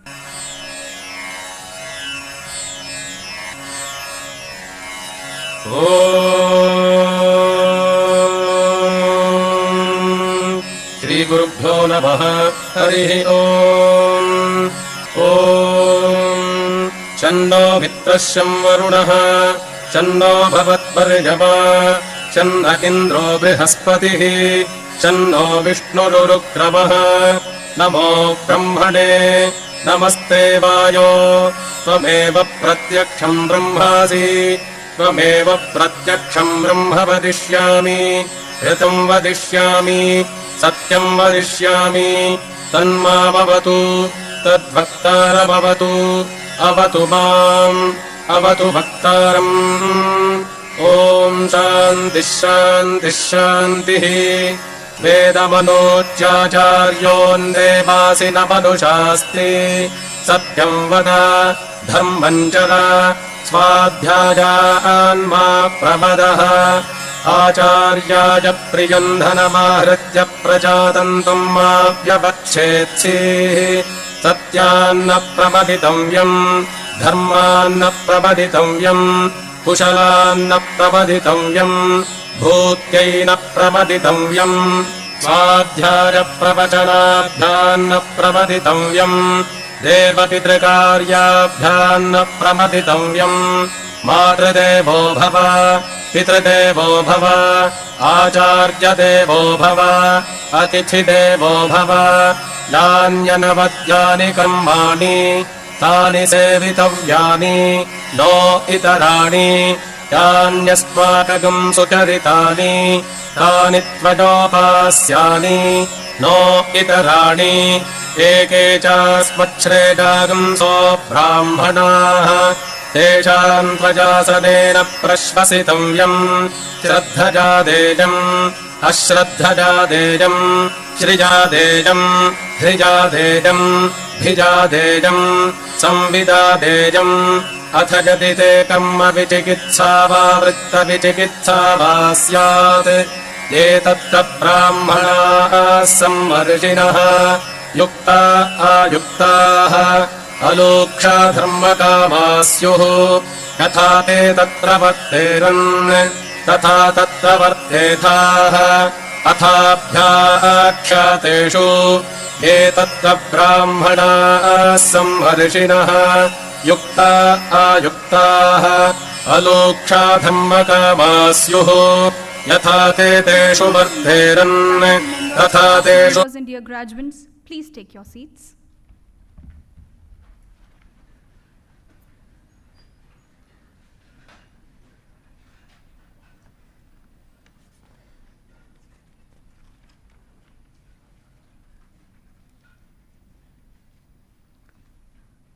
I invite Chairman Board of Governors to declare the resumption of the 9th Convocation of the Indian Institute of Technology, Jodhpur.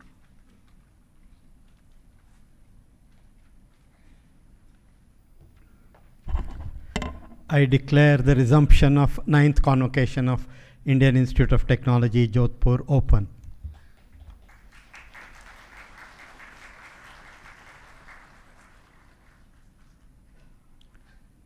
Respected Shri A.S. Kiran Kumar, Chairman Board of Governors,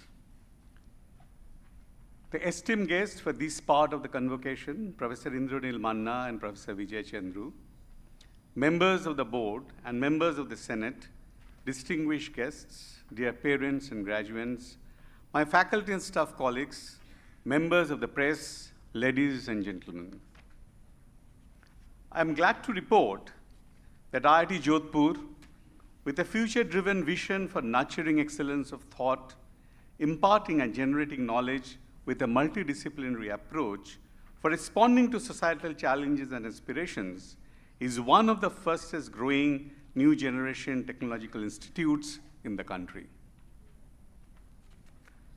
Today, it's my privilege to congratulate altogether 820 candidates and their near and dear ones who are receiving their degrees or diplomas under different undergraduate and postgraduate programs.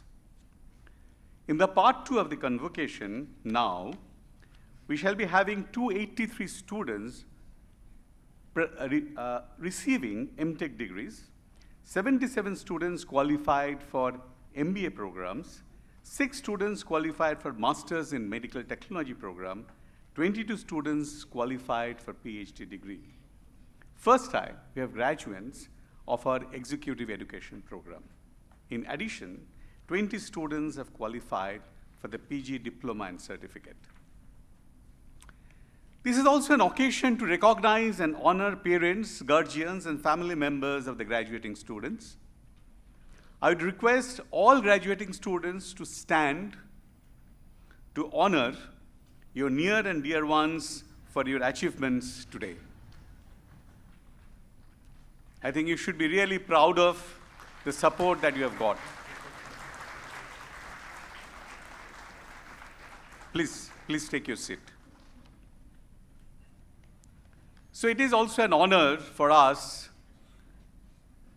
to confer D.Sc Honoris Causa on Professor Rohini Godbole, Professor Paresh Prasad, and Mr. Vinod Gupta for their noteworthy contributions to the field of science, technology, business, and society. We have already conferred D.Sc Honorary Causa to Professor Paresh Prasad, who was present, and others in absentia in the first part of the convocation. This is for the first time IIT Jodhpur is conferring D.Sc Honoris Causa degrees. IIT Jodhpur was established in 2008, and today it has built up area exceeding 2.78 thousand square meters and having 4,554 students, 261 faculty members, and 234 supporting staff.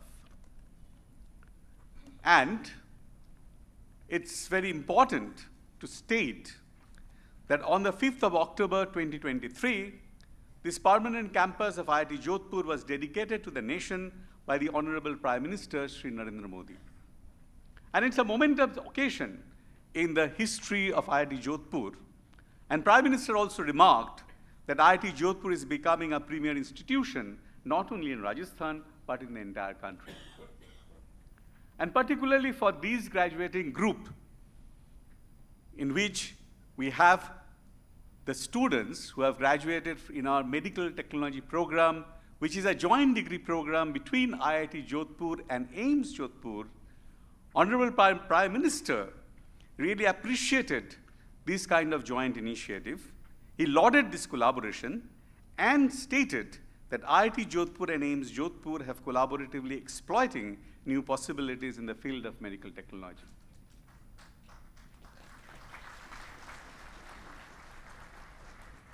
Responding to the clarion call for sustainability and need for green energy, we have set up Rishabh Center for Research and Innovation in Clean Energy through a philanthropic donation of the order of 70 crores by an alumni of an IIT who actually running an industries, Rishabh Industries, who are a well-known name in the area of power quality instrumentation.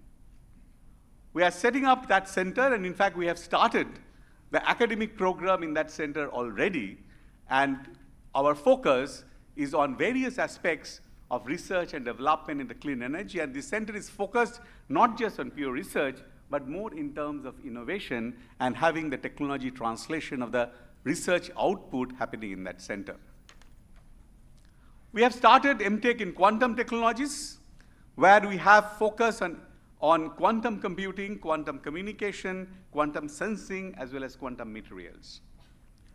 We are running an M.Tech program for data engineering, first of its kind, highly industries-oriented, a stackable postgraduate program. That means you can come and get a certificate, then you can get a diploma, and at the end of the day, you can get an M.Tech degree. And you can exit at various points with either a certificate or diploma and finally a degree. We have started an MDisk program in XR design, that is mixed reality design, responding to the call for AVGC mission of Government of India. We have started an MBA in FinTech and Cybersecurity to prepare graduates for managerial and analytics role in cybersecurity and FinTech domain. The other interesting thing is, with reference to all talk about synthetic biology and omics, we have started a postgraduate diploma in next generation omics technologies and applications, which will in time will get converted into a stackable postgraduate program. We have initiated PhD programs in unique areas, educational technology and technology for education. I think this is something is very interesting and very significant and important initiative which faculty members of IIT Jodhpur has framed and moved forward. Also, the technologies for sustainability. In fact, there's a PhD program now we have started in the area of sustainability. And what is important is, to all the students who are graduating with various postgraduate degrees, to communicate, to tell, that while traditional research-based academic programs emphasize on scholarly publications, it's also important to recognize other forms of contributions, that is patents, technology or system development, entrepreneurship, etc., as outcome of research and innovation programs.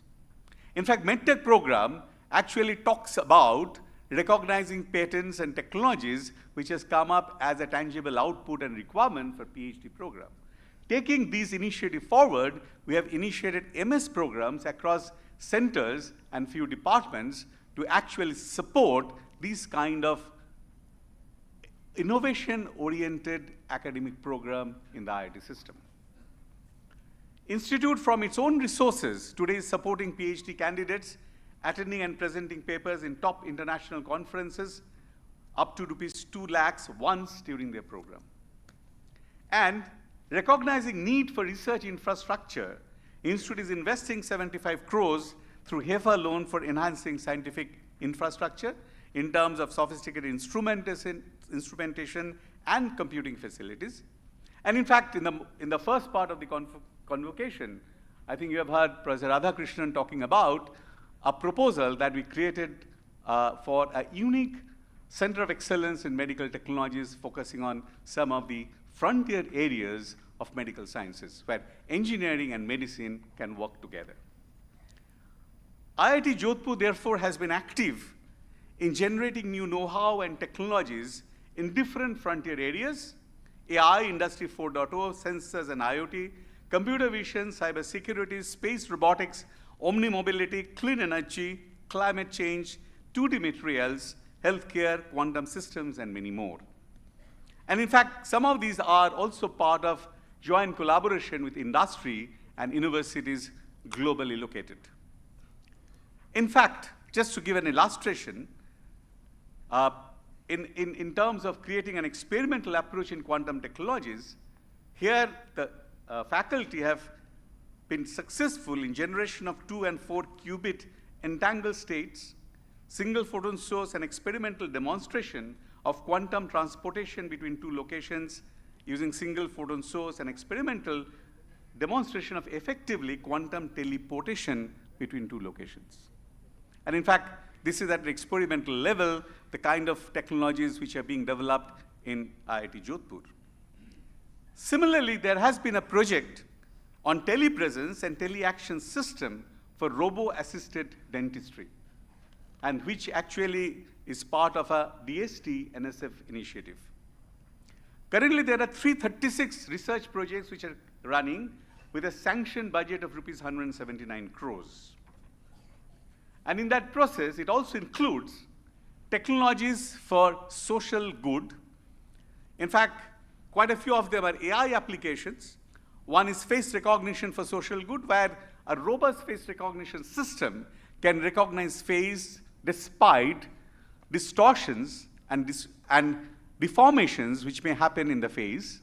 And it has been applied and used during this Balasore rail accident for identification of unclaimed dead bodies. There's also work going on in development of patient-derived tumor spheroids for precision cancer medicine. And in fact, the progress which has made in that area has actually initiated setting up of a startup in precision radiogenomics, where actually these spheroid growths are also being used as elements of the technology development. Also, silicosis is a challenge in this area of the part of the country. An AI-based silicosis diagnosis, early diagnostic system, has been developed as part of, again, a funded sponsored project. Sustainability of drinking sources is an initiative supported by Jal Shakti Mission at IIT Jodhpur, and clean drinking water through suction-assisted membrane-based water purification is a technology developed and delivered to a number of schools in and around Jodhpur and other districts of Rajasthan to provide clean drinking water, fluoride-free drinking water for the school kids as well as villages. In fact, fluoride contamination of water is a major problem in this part of Rajasthan. There is also a work going on in hybrid thermal power base, so hybrid solar thermal power base desalination plant for remote areas, because whatever groundwater we have in Rajasthan and Western Rajasthan, they are highly saline. And if we can have an energy efficient way to desalinate, that can solve problems of drinking water. In terms of environment, source apportionment study, emission inventory and carrying capacity for the Kota city of Rajasthan is a project undertaken by IIT Jodhpur. We have now operationalized the DRDO Industry Academia Center of Excellence at IIT Jodhpur with initial grant of initial funding received of about 1.5 crores. Its research is targeted towards desert warfare technologies, futuristic omni-mobility systems, AI for information, and wargaming technologies. All of you see these are actually frontier areas, and some of you who are graduating with M.Tech and even with higher other degrees, if you want to come back and be part of the entire research portfolio that I talked about, it's an open invitation. Many of the projects are happening with current active collaboration with industries. 40 industries, including Meta, Accenture, Cognizant, Tata Steel, L&T, IFCO, Microsoft, TCS, Bharat Forge. There are ongoing projects and activities, which actually also shows a deep industrial engagement of IIT Jodhpur. And to enhance this whole relationship with industry, we have created 2 outreach centers. One in Bangalore, IIT Center, Alumni Center Bangalore, in their building, in the Electronic City, we have set up an office of IIT Jodhpur and IIT J. Morudhara Foundation, through which to build a strong connect with industry and in the process of doing industrial projects in the city of Bangalore. Also, we have created incubator sites, incubator seats in Bangalore in IIT CAB. In fact, we have created 15 incubator seats. So if alumni wants to have a startup and to be located in that incubator, they are welcome to locate themselves. They will get access to entire IIT Jodhpur facilities in terms of instrumentation as well as faculty resources. In fact, already there are 2 alumni-led startups we have recognized, and we have allowed them to set their operations in that incubator. We have also set up in Gurgaon, in collaboration with INAE, IIT INAE Center, to strengthen our relationship with industry through joint projects, through special skill updation programs, to workshops in advanced technologies, and interactions with not only industries, established industries, but also MSME and local startups in the NCR region. We have created a COE in IP and IP activities, and we have an IP chair professor who has been appointed, we have got the order just a few days back, for actively supporting faculty and students for filing patents, design copyrights, and GI tags. In the ongoing year, 24 patent applications have already filed, and 5 patents are granted. And also, it's very, very important that why I've created COE is with even faculty members in that area, in the School of SME in that space, because it's also important that not just to generate and get patents, but also create appropriate patent portfolios which can be monetized. If I'm not in a position to monetize patents, then patents are useless resource. And I think that we recognize, and accordingly have created a strategy to not only generate patents, but to create patent portfolios which can be appropriately monetized, either through startups or by licensing to other agencies. International relations is something very, very important, and we are having a joint PhD program with the University of Buffalo, Newark, as well as joint master's program with University of Albany, Newark. At the same time, we have also signed MOU with Drexel University, taking this whole initiative also with them. We already have ongoing operational MOUs with Brandeis University as well as Washington University in the area of MBA, that is Management Studies. We are actively working towards internationalization of the campus. The student body is now global in a limited way. We have students from Indonesia, Cambodia, Syria, Nepal, and Bangladesh. We have also a faculty from Belgium. So the process has started. I think we would like to see more of it in the coming days. We have few innovation hubs to actually support the entire innovation activity. The iHub Drishti is created under NMCPS program of Government of India, which is working on vision-based autonomous systems, computer vision technologies for healthcare, AR, VR for medical education, XR and gaming for heritage, and vision-based automation. In fact, through iHub Drishti, we have developed a vision-based bearing analysis quality assessment system for our local MSME. It was a joint initiative.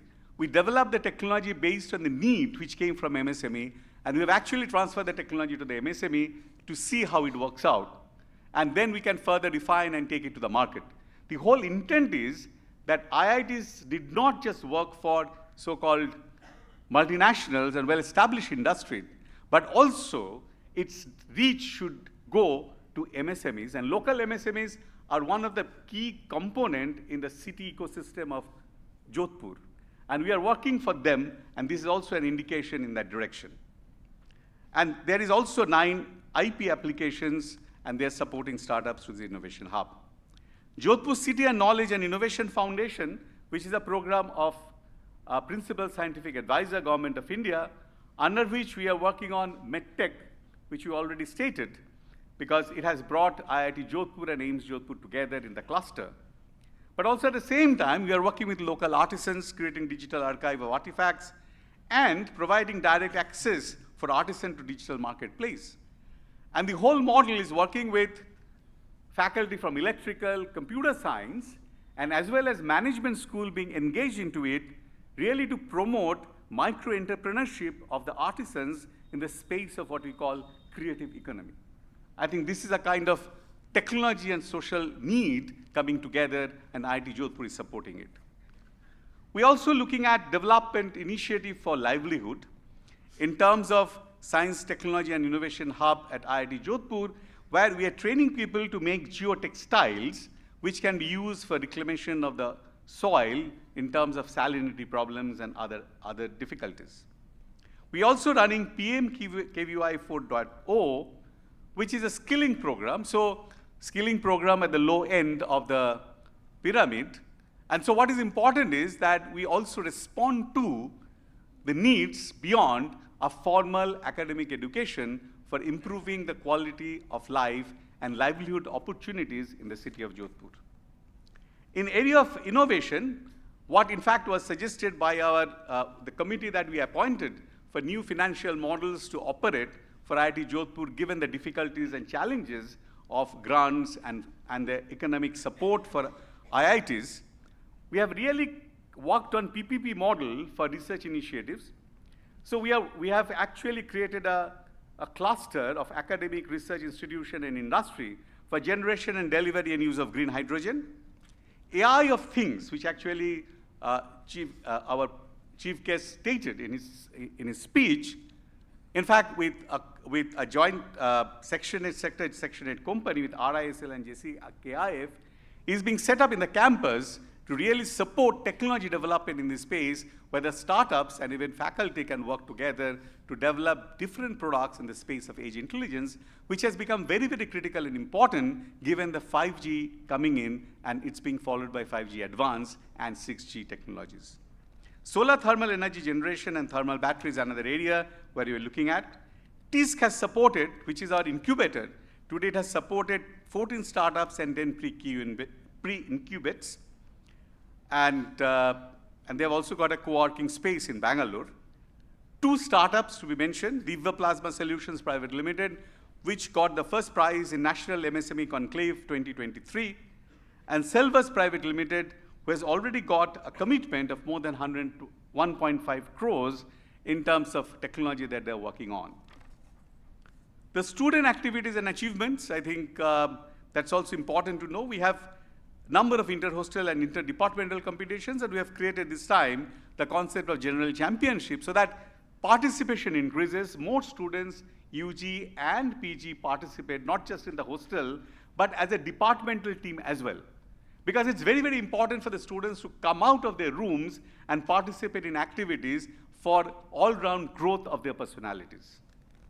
The placement has been overall 90%, and that is including B.Tech, M.Tech, MBA, and M.Sc, and I think that's really good.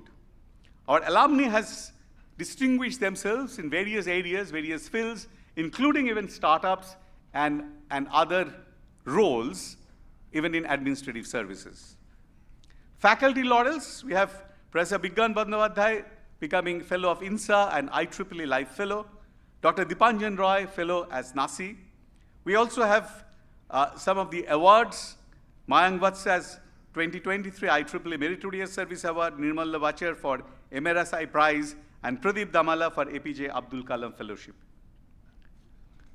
We actually have a very concern for campus sustainability, and we have a number of initiatives in that area in terms of soil restoration, solid waste management, wetland restoration, wetland creation and design, and digital archiving of flora and fauna of the campus. Also, an initiative we have taken up for connecting student community with the nature, and all the hostels in the campus have been named in the name of flowering plants, flowering trees, and it's expected that these hostel residents will really nurture these trees and get connected with the nature, with the green in a big way. Infrastructure that we are building up, new hostels, housing, academic blocks, ERP is in progress, and we are strengthening cybersecurity of the campus because it's very, very important. But still, financial challenge is something which we are facing in any case. New age and new time requires a new approach towards managing finances of the institute, and we are working out various new financial models to support research and development and also teaching resources. So it's also by appeal and request to would-be alumni who are here actually to remain connected with the institute and see how you can contribute to the institute and how your career can be supported by the institute through a mutual win-win arrangement. And that is something which is very, very important for IIT to create and nurture and develop. It's not that alumni we meet periodically or just observe 40 years or 30 years of graduation, but it has to be a continuous engagement. And this continuous engagement is extremely important because you are also part of what IIT Jodhpur is doing, developing for the society or contributing to the society, what kind of new technologies that it is creating which can really reach the industry or change even the nature of industry and the product. Because if India has to move into frontier areas, there has to be a collective initiative. And collective initiative cannot happen just institute in isolation, but can happen institute and its graduates and its alumni working together. So therefore, ladies and gentlemen, I wish to reiterate that IIT Jodhpur is advancing steadily on its path to progress with a clear vision for future. It is a momentous occasion to have Professor Indranil Manna and Dr. Vijay Chandru as esteemed guests addressing the graduates. I'm really grateful to them. They have been my close friend and they agreed to come and attend the convocation at a very short notice. Our 9th convocation is really indeed a special occasion because today about 820 students will be stepping into real world from this afternoon. Last year it was 519, this year it's 820. With best wishes to the graduates, have a distinguished career, contribute to the country and society, and have a satisfying future life. Jai Hind.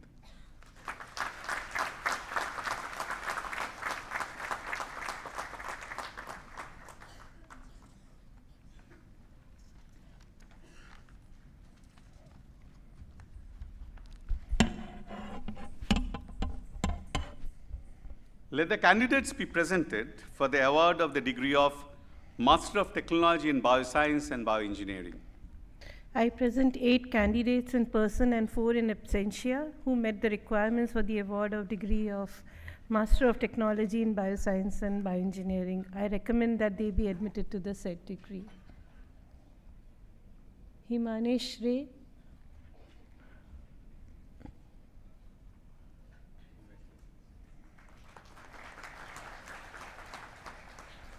Shivangi Singh,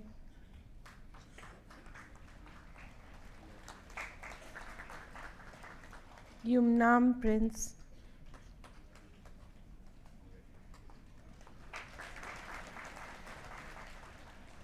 Ankita Das,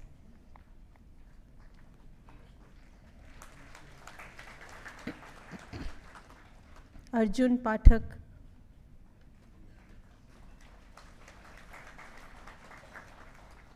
Akhilandeshwari,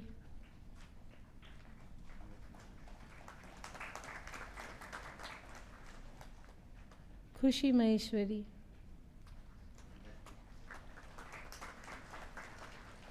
Devatri Chakravarti.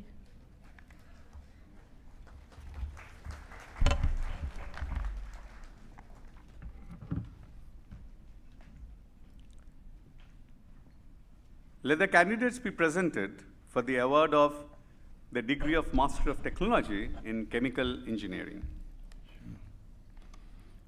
I present 7 candidates in person and 5 in absentia who met the requirements for the award of the degree of Master of Technology, Chemical Engineering. I recommend that they be admitted to the said degree. Chris Tomsey,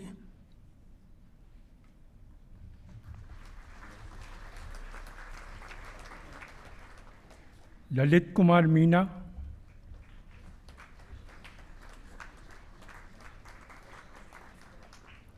Manju Bavaria,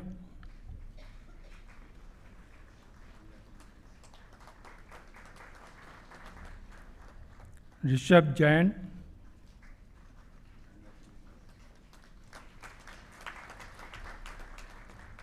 Sandhya G.S.,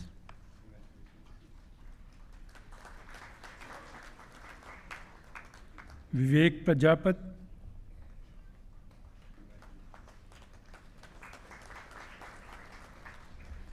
Mohit Rathore,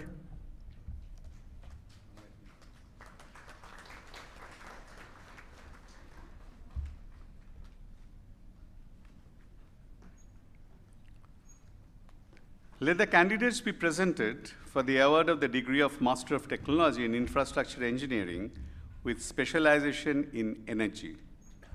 I present 3 candidates in person and 3 in absentia who met the requirements for the award of degree of Master of Technology in Infrastructure Engineering with specialization in energy.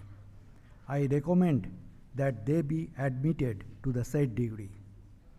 Khan Muhammad Hatim Muhammad Shahid.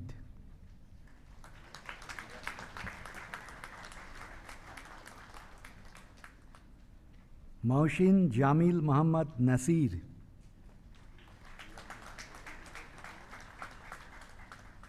Alok Varma.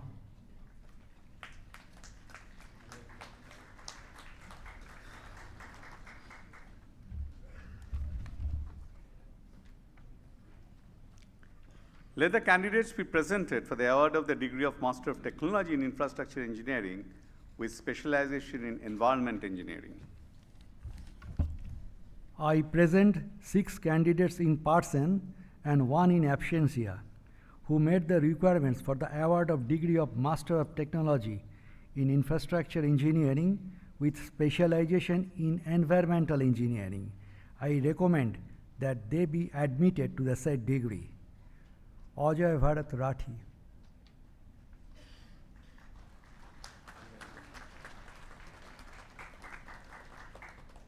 Ashish Kumar.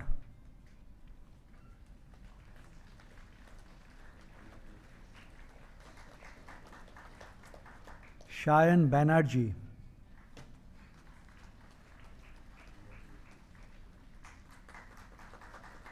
Bikash Meena.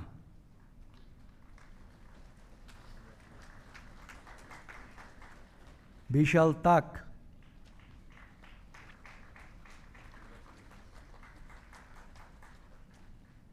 Kulkarni Tej Shushant.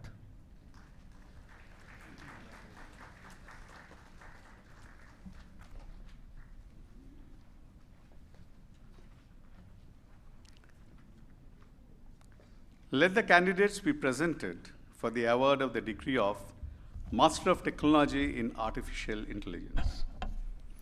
I present 49 candidates in person and 12 in absentia who met the requirements for the award of the degree of Master of Technology in Artificial Intelligence.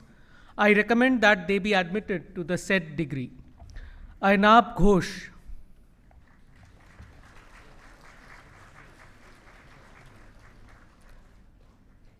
Dhriti Prasanna Paul,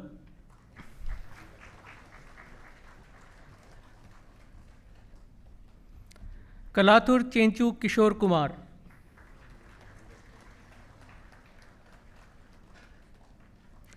Nikhil Dwivedi,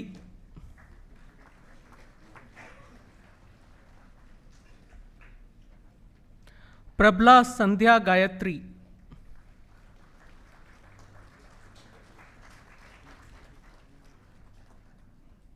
Shashikant Prasad,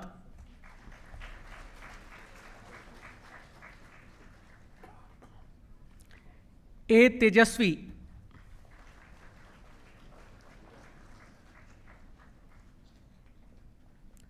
पिचपति Vijay Kumar Reddy,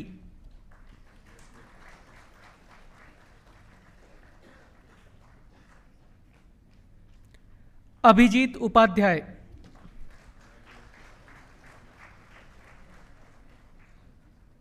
Abhilash Sharma,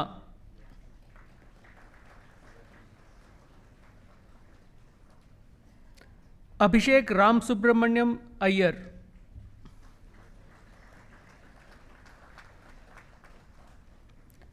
Adarsh R S,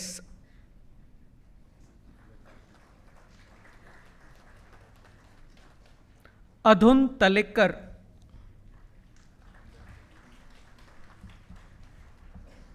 Amlan Saikia,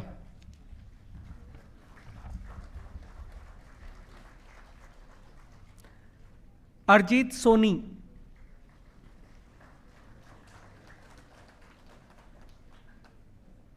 Arpit Kulshreshtha,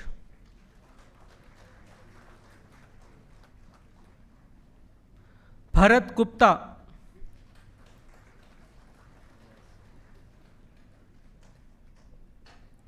Chitransh Sagar,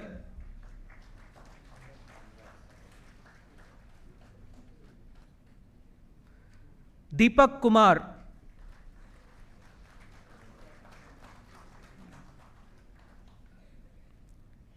Devidatt Joshi,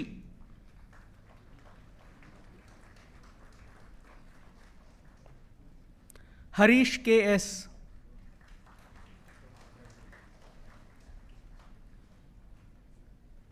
Harim Thakur,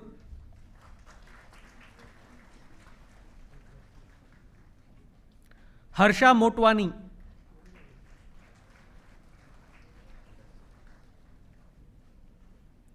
Harshit Bhandari,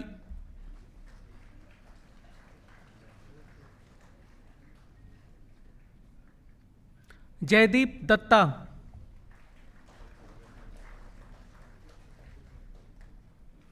Kalpana वंकायला,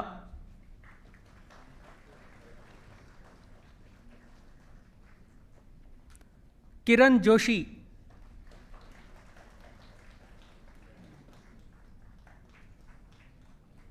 Kaushal Vyas,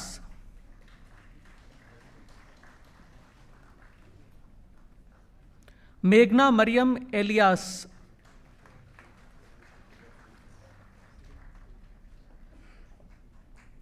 Naresh Purohit,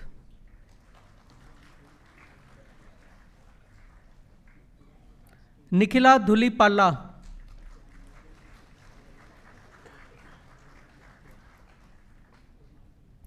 Niladri Prasad Lahiri,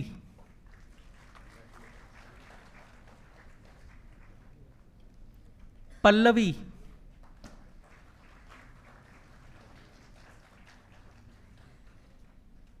Prakash Narayan,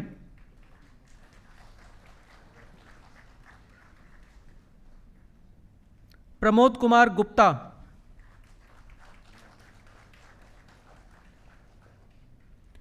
Preeti B Mathur,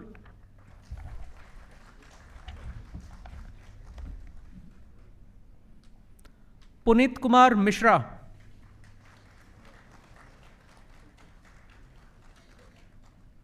Ranjan Kumar,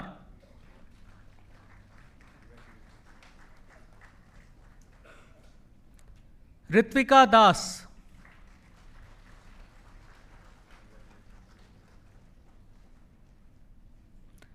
SM. Abhishek,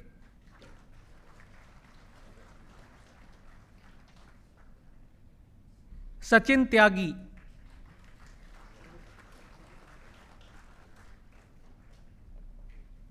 Shashikant Kotti,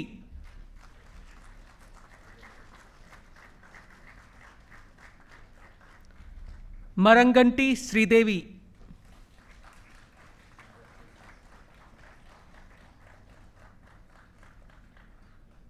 Sudipta Majumdar.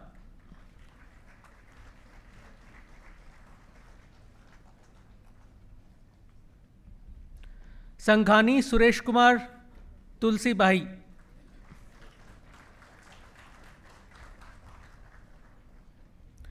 Sushil Kumar Dwivedi.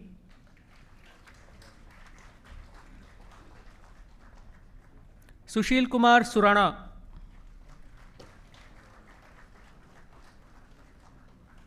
Vibhor Chandra.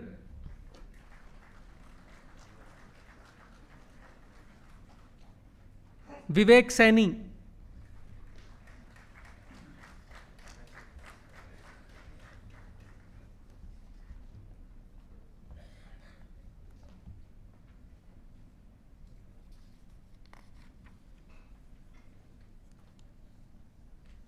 Let the candidates be presented for the award of the degree of Master of Technology in Computer Science and Engineering. I present 11 candidates in person and 1 in absentia who met the requirements for the award of the degree of Master of Technology in Computer Science and Engineering. I recommend that they be admitted to the said degree. Abhijit S. Iyer.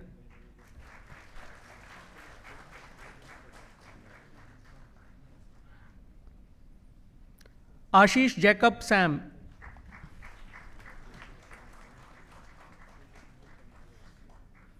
Deepti Gupta.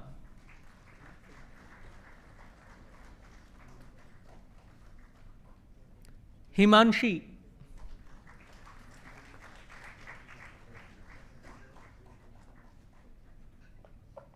Jayesh Budhwani.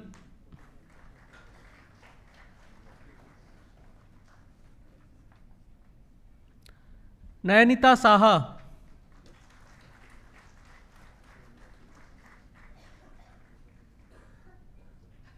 Priyal Jain.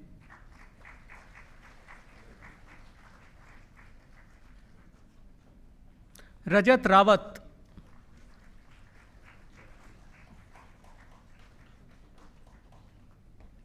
Shruti Sureshan.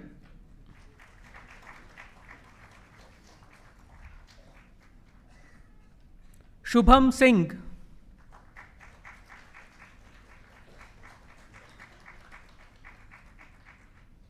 Ajit Kumar.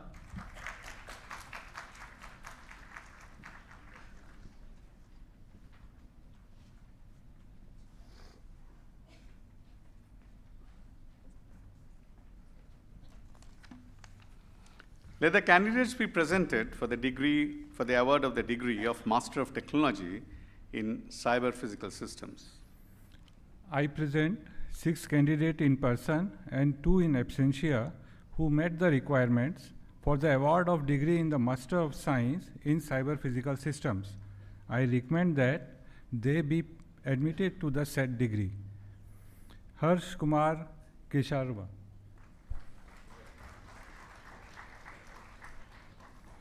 Pentakoti Naga Venkata Saiv Kumar.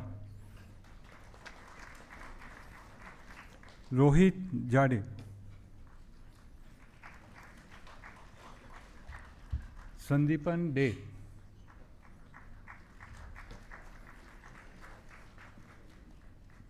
Vikram Reddy Itam. Pratik Khandelwal.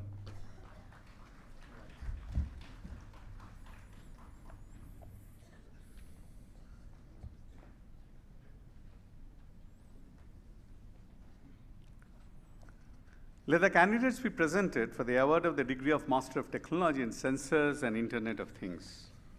I present 5 candidates in person and 2 in absentia who met the requirements for the award of degree of Master of Technology in Sensors and Internet of Things.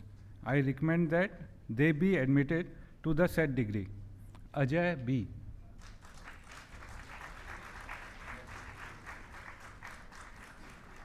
Parak Sharma.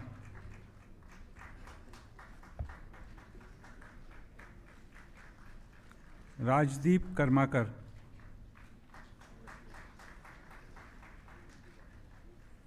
Kodam Sandeep.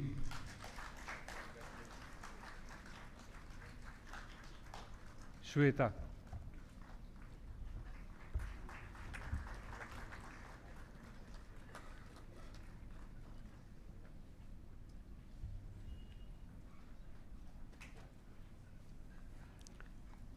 Let the candidates be presented for the award of the degree of Master of Technology in Data and Computational Science.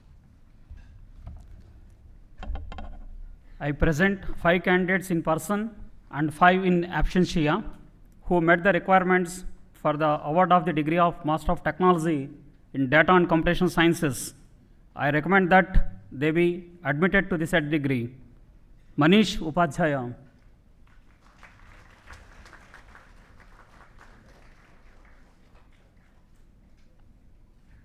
Satvik Srivatsava.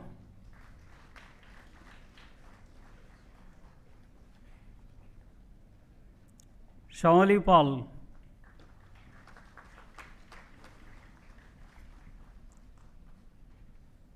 Dosh.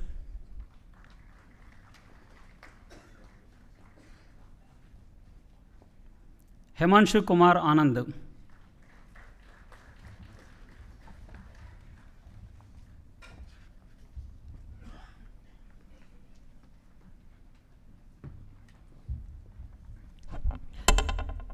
I present 74 candidates in person and 34 in absentia who met the requirements for the award of degree of Master of Technology in Data and Computational Sciences. I recommend that they be admitted to the said degree. Abhishek Verma, Akhilesh Kumar,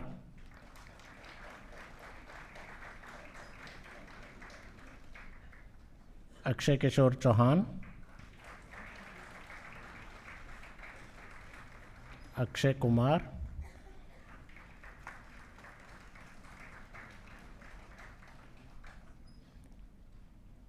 Alagu Raja Narayan,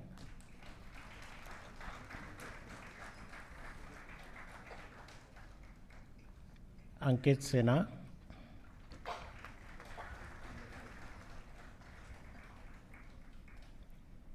Ankita Pandey,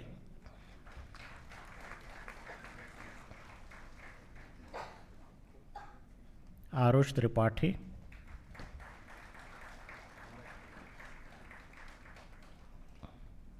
Aryan Raj,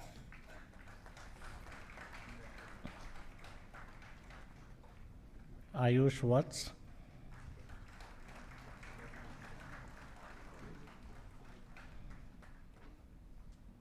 Batula SSL Shravya,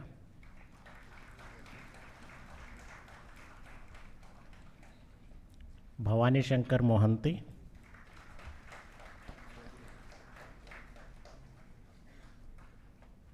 Vidhan Laha,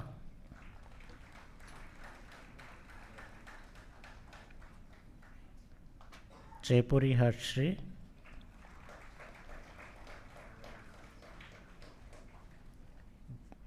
Deepak Rajawat,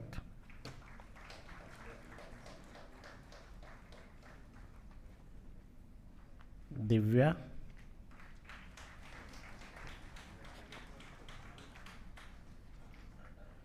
Gaurav Mishra,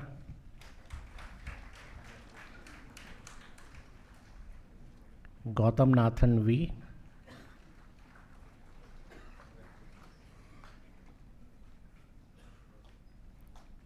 Gopika Govindan TG,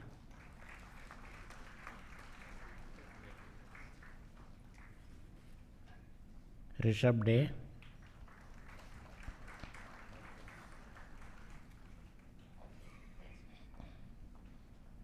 Devidkar Rishikesh Sarash Chandra,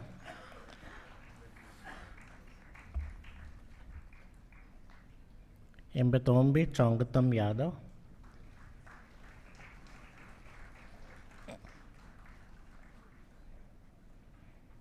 Luis Goyal,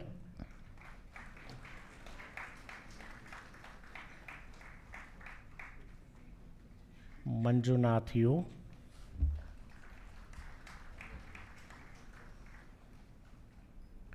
Mohammad Wazir Ahmad,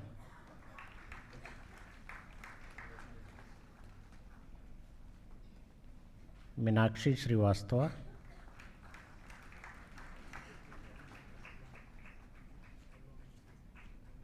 मुप्पराज Shrikant,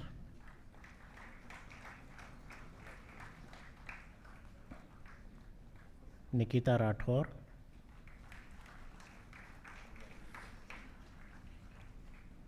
Nitya जासफर,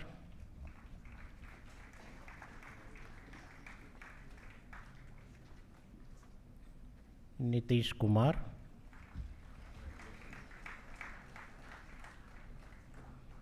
अरुणायन Bhattacharya,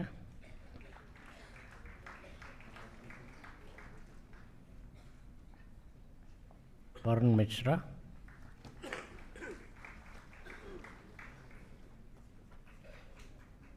Purnima HR,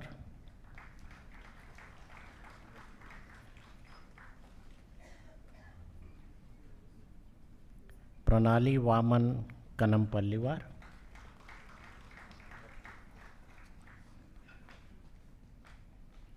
राजकुमार,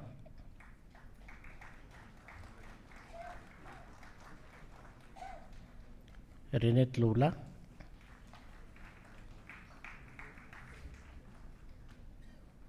रिया सूजन Matthew,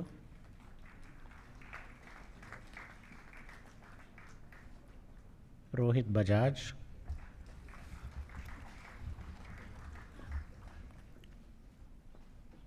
Rudra Madhav सारंगी,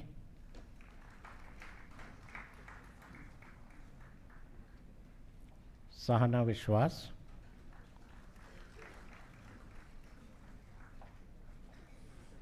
सहेली day,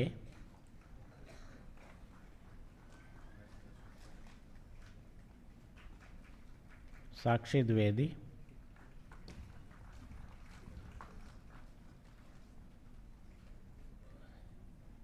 साक्षी single,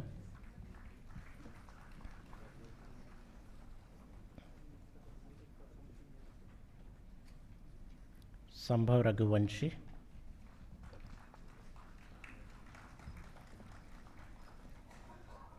संकेत सिंगला,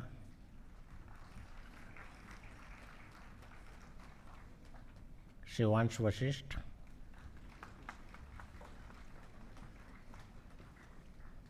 श्रेया गाले,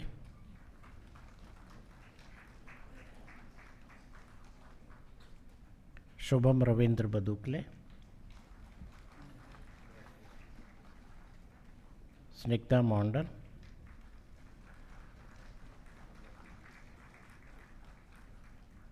सोनू कुमार गुप्ता,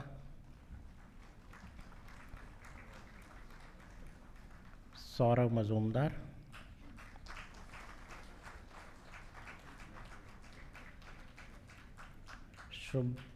शुभदीप गंगोपाध्याय,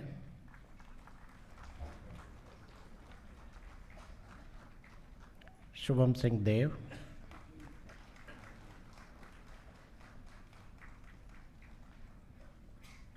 गजुला डोरा बाबू, सुधाकर बाबू,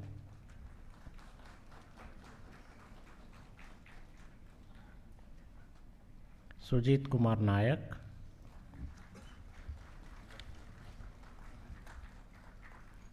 सुकांत भट्टाचार्य,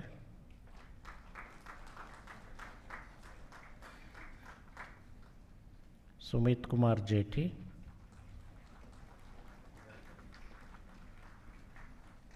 सुप्रतिम घोषाल,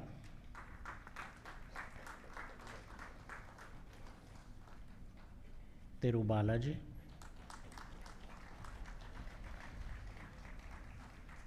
वैभोगम,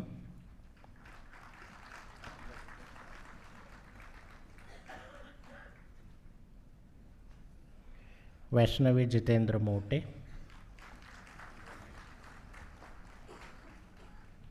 यशस्वी गुंटूरू, योगेश अमर चौधरी, गौरव Joshi,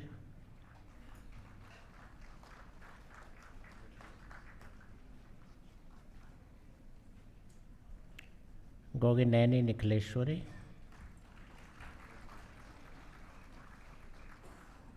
Harshvardhan Tyagi,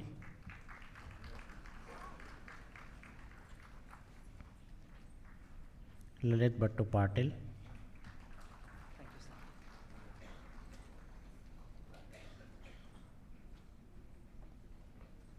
Pulkit Agrawal,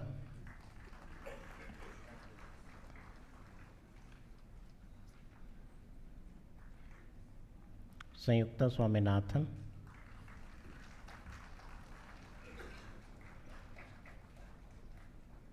Sayak Chaudhary,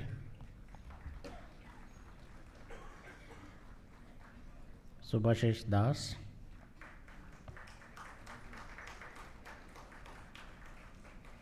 Satish Kumar,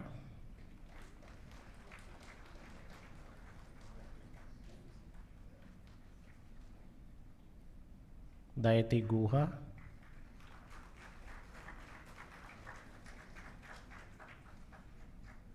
Pratibha Medapalli,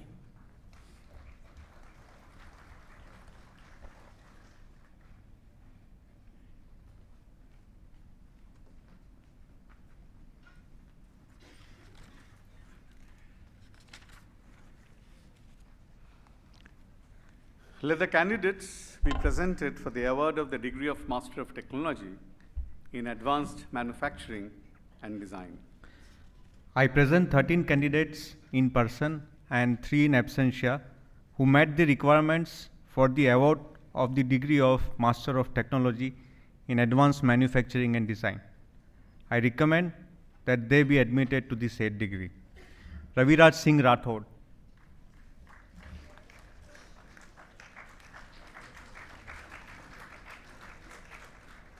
Deepak Kumar,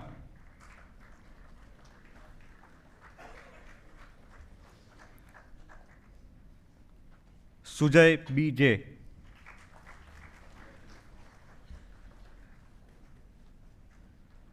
Shrikant Padmanabhan,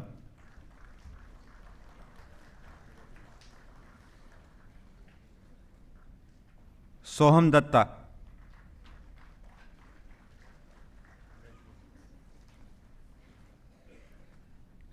Divyesh Kumar Pandey,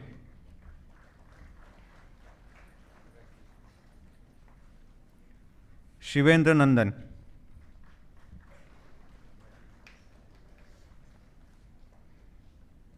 Bhaskar Bhattacharya,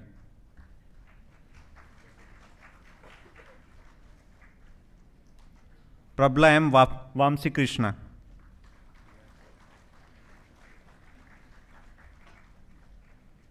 Rahul Ashwin Bhai Makadia,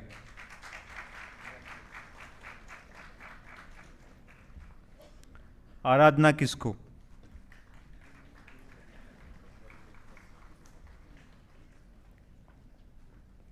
Yash Chaturvedi,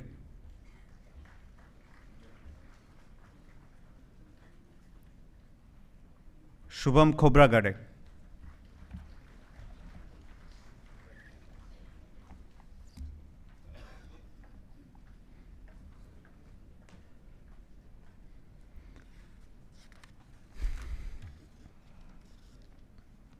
Let the candidates be presented for the award of the degree of Master of Technology in Thermofluids Engineering. I present 8 candidates in person and 7 in absentia who met the requirements for the award of the degree of Master of Technology in Thermofluid Engineering. I recommend that they be admitted to the said degree. Ashwin Suresh,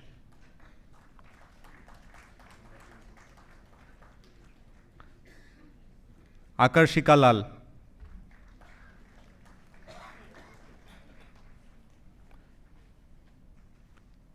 Rahul Raj,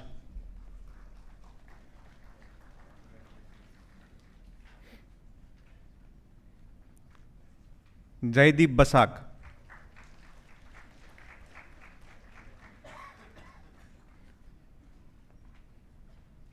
Amit Singhal,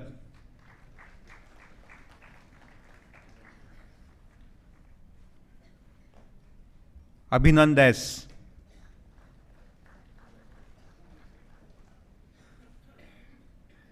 Tanya Ashok Garud,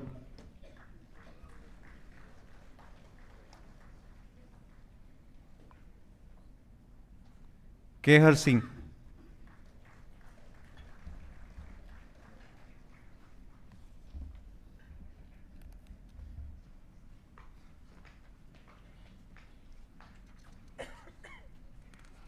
Let the candidates be presented for the award of the degree of Master of Technology in Materials Engineering. I present 6 candidates in person and 3 in absentia who met the requirements for the award of the degree of Master of Technology in Materials Engineering. I recommend that they be admitted to the said degree. Subra Elias,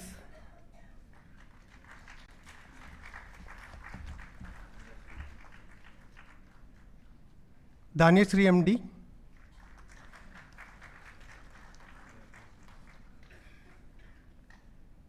Hemant Kumar Rai,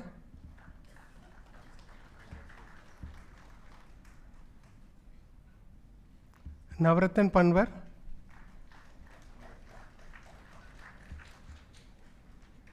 Subatma Sarma,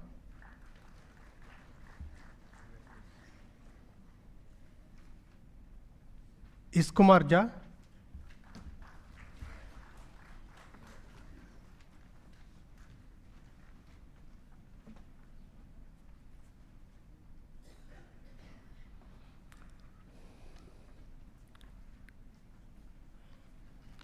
Let the candidates be presented for the award of the dual degree of M.Sc in Mathematics and M.Tech in Data and Computational Sciences. I present 4 candidates in person and 0 in absentia who met the requirements for the award of the dual degree of M.Sc Mathematics and M.Tech in Data and Computational Sciences. I recommend that they be admitted to the said degree. Aditya Kahol,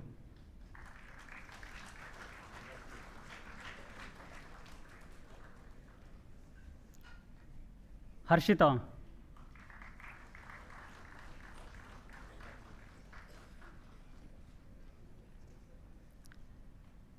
Preeti Dwivedi,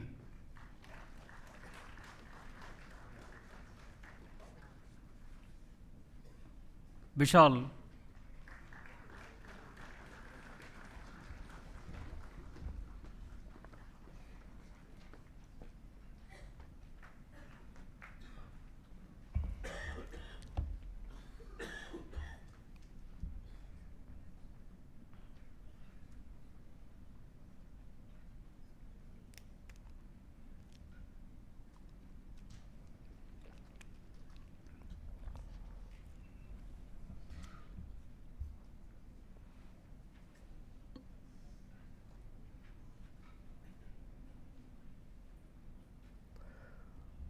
all recipients of the degrees of Master of Technology, please rise.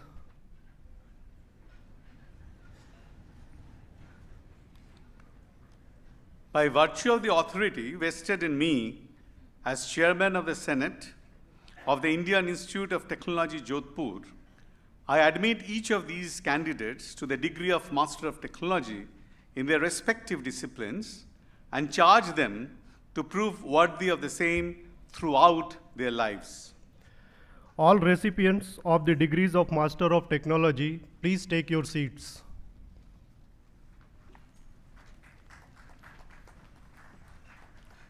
Let the candidates be presented for the award of Master of Degree, for the degree of Master of Business Administration.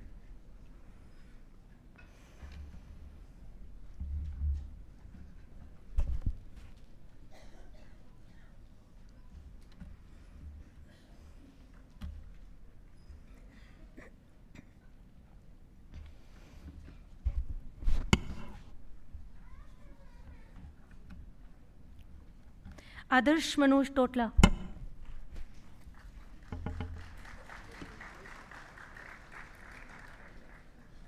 Anisha Mehta,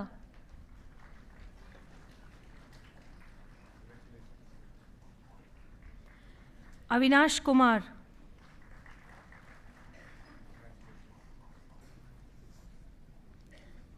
अविरल अग्रवाल,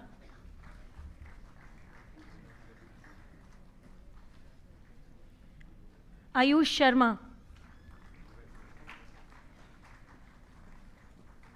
आयुष सिसोदिया, विदिशा प्रमाणिक,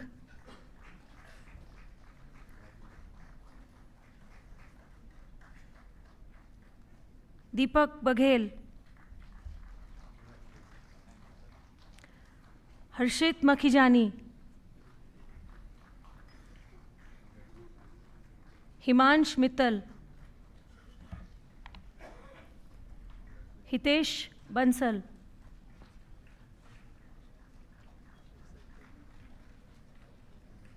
इंद्रमोहन कौर,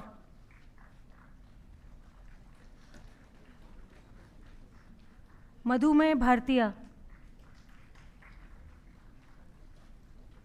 मेघना मटोलिया,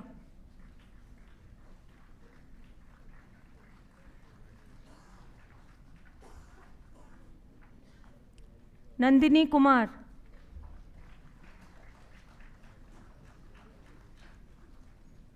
परिधि माथुर,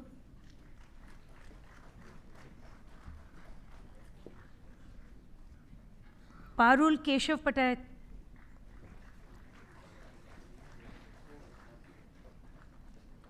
प्रचिति दाट,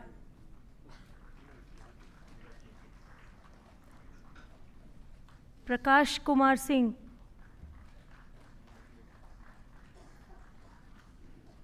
प्रीति सिंह,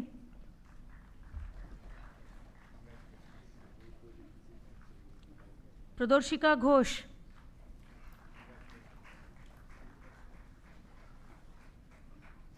पुलकित बत्रा, रिया भगत, रौनक आर्या,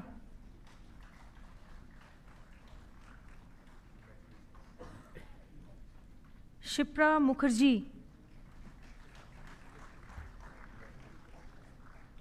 स्निग्धा विलास नागरिक,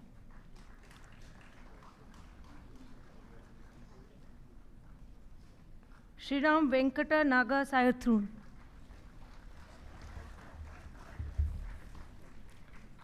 पूजा कुमारी,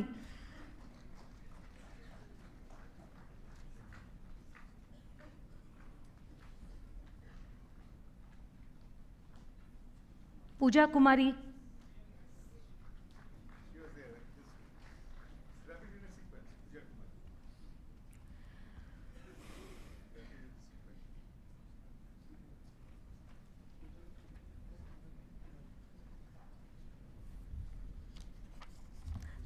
सुचिता Goyal,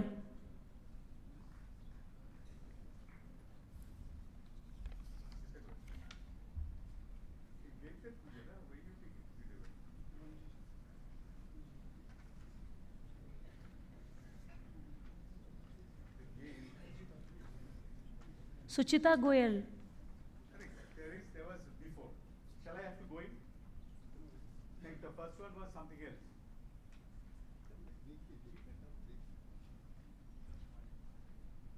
So I think you come back.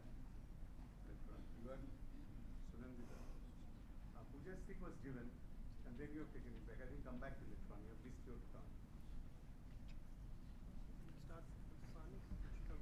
Suchita Goyal,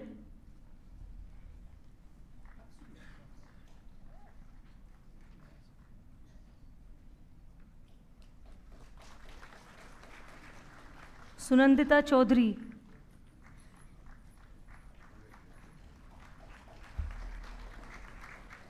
Vanshika Bansal,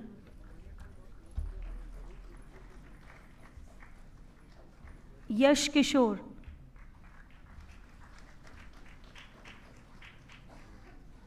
Yeshi Jain,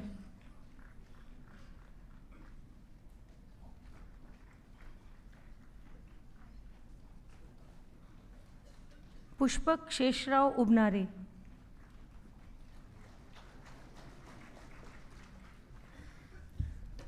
Shubham Sanjay Rokde,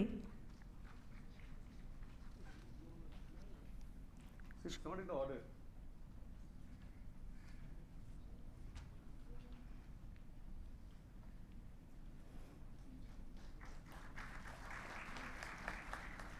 Rishabh Pratap Singh भदौड़िया,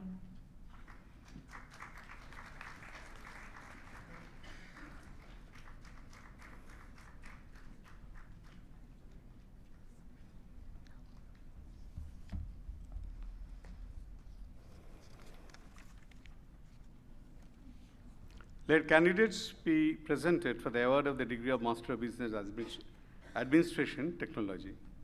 I present 18 candidates in person and 11 in absentia who met the requirements for the award of the degree of Master of Business Administration Technology. I recommend that they be admitted to the said degree. Zores Hamid.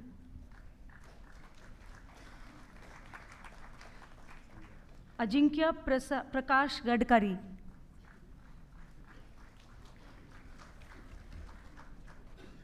Anupreet Dubey.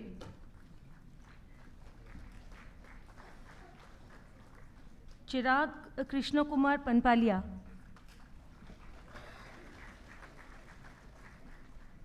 Devanshi Grover. Gul Puliani. Ishita.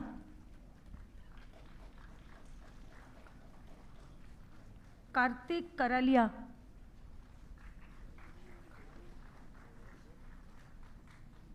Madhvi Lathar.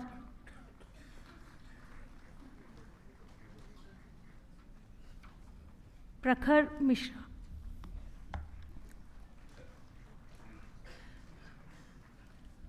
Pooja Kumari.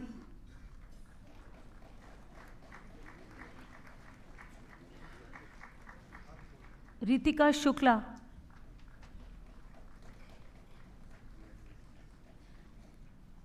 S.S. Srinidhi.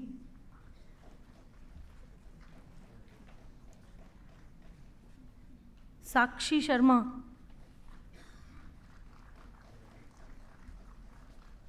Shaleen Saini.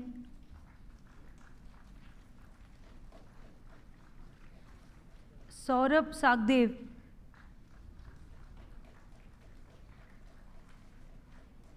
Tata Sharanya.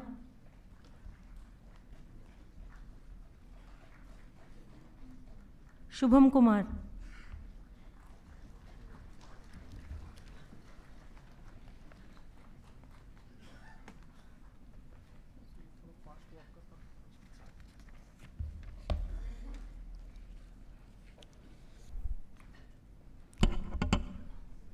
Let the candidates be announced for the award of the degree of Masters in Medical Technology.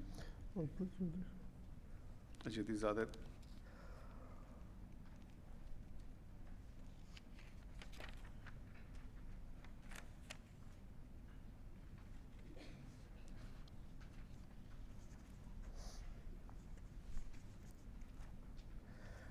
All recipients of the degrees of Master of Business Administration and Master of Business Administration Technology, please rise.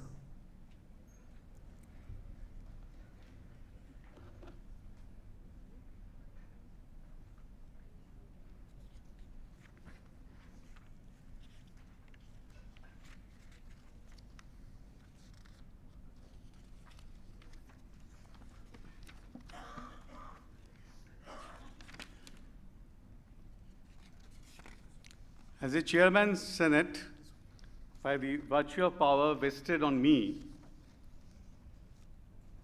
I admit each of these candidates of Master of Business Administration and Master of Business Administration Technology in their respective disciplines.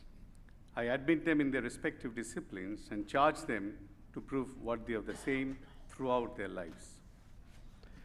All recipients of the degrees of Master of Business Administration and Master of Business Administration Technology, please take your seats.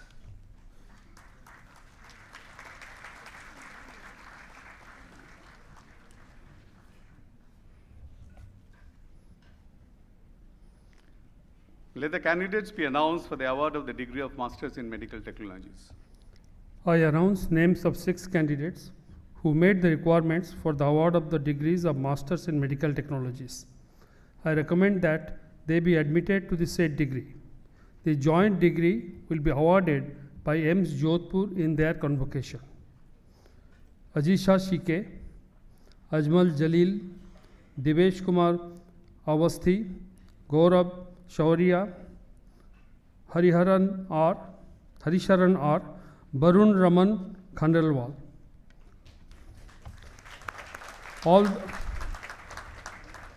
All candidates of Master in Medical Technology degrees may rise.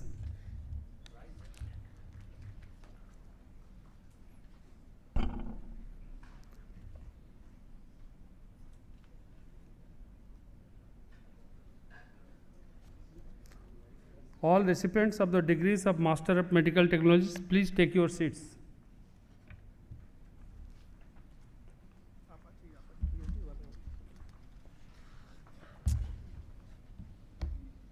Let the candidates be presented for the award of the degree of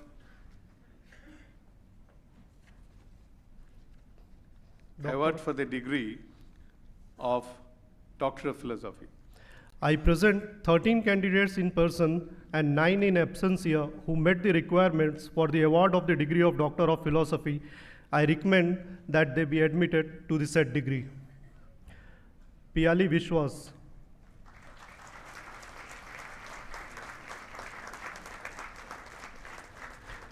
Arpita Jaitawat,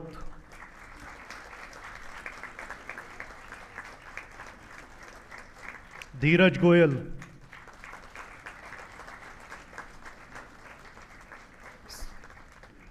Sakshi Sukla,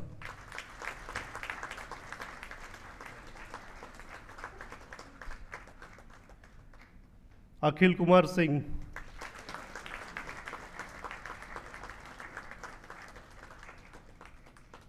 Manvendra Sharma,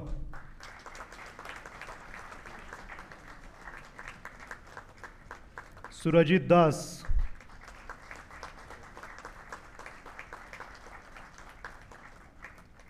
Gyandeep Verma,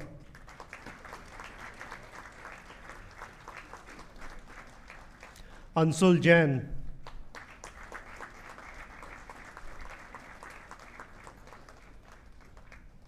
Ghanshyam Mali,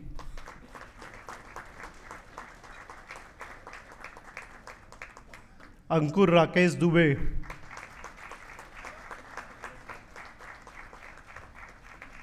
Mohit,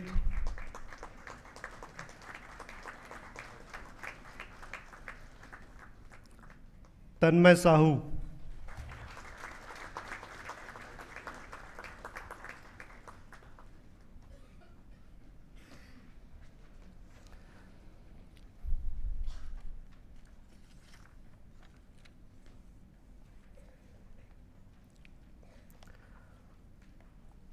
all recipients of the degrees of Doctor of Philosophy, please rise.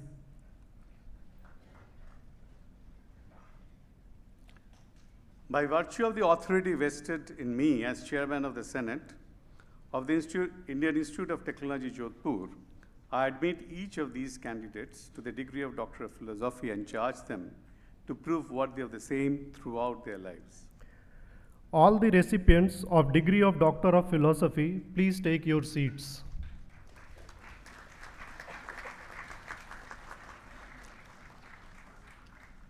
Let the names of the candidates be announced for the award of postgraduate certificate in cloud computing. I announce the names of 5 candidates who met the requirements for the award of the postgraduate certificate in cloud computing. I recommend that they be admitted to the said certificate. Akanksha Bhaiya, Akshita Shaha, Anjana Maruvetil Purushottam, Chantini Are, Shreya Tamma. Let the name of candidates be announced for the award of the postgraduate certificate in data engineering. I announce the names of 3 candidates who met the requirements for the award of the postgraduate certificate in data engineering. I recommend that they be admitted to the said certificate. Neha Dubey, Supriya, Vignesh Koluri. Let the names of the candidates be announced for the award of the postgraduate diploma in data engineering and cloud computing. I announce the names of 12 candidates who met the requirements for the award of the postgraduate diploma in data engineering and cloud computing. I recommend that they be admitted to the said diploma. Abhishek Patil, Ankush Bansal, Arjun Vaibhav Srivastava, Gargi Saha, Janashri Anchan, Mayank Oberoi, Saurabh Saxena, Sharayu Sanjay Kadam, Shyama K. Nair, Sumit Sharma, Tanvi Mathur, Rahil Ahmed Khan. Let the record of the degrees be presented to the Chairman, Board of Governors for his signature.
So it gives me great pleasure to introduce the Chairman Board of Governors, Shri A.S. Kiran Kumar. A.S. Kiran Kumar is currently Chairman, Physical Research Laboratory Management Council and member Space Commission, Government of India. He has also served as Secretary, Department of Space and Chairman, Indian Space Research Organization during 2015 and 2018. Shri Kiran Kumar, born on October 22, 1952 in Hassan, Karnataka, holds M.Sc degree in Physics, in Electronics from Bangalore University and M.Tech degree in Physical Engineering from Indian Institute of Science, Bangalore. He has steered the implementation of the application-oriented Indian space program, which has facilitated rapid development of the country in many important spheres of Earth observation, communication, navigation, meteorology, and space science, as well as the development of indigenous launch vehicles and related technologies for providing assured access to space. He has led design and development of more than 50 electro-optical imaging sensors flown on various spaceborne platforms starting from Bhaskara in 1979. Further, his role in the success of Chandrayaan-1 mission and Mars Orbiter mission has been significant. He has been in the chair of the Committee on Earth Observation Satellites in 2012. He has been on Indo-US Joint Working Group on Civil Space Cooperation. Shri Kiran Kumar has been the President of Aeronautical Society of India. He is a Fellow of Indian National Academy of Engineering, National Academy of Sciences, India, Indian Society of Remote Sensing, Institution of Electronics and Telecommunication Engineers, Indian Society of Systems for Science and Engineering, Indian Meteorological Society, Indian Society of Geomatics, Gujarat Science Academy, Andhra Pradesh Academy of Sciences, and an elected member of International Academy of Astronautics. He has been conferred with Honorary Causa and D.Sc by 18 Indian academic institutions. He has been conferred with the prestigious 2018 International von Karman Wings Award instituted by Aerospace Historical Society, together with the Graduate Aerospace Laboratories at the California Institute of Technology in 2018, and the Chevalier d'Ordre National d'Honneur, the high civilian honor by the Government of France in 2019. I request Shri A.S. Kiran Kumar to give the chairman's address.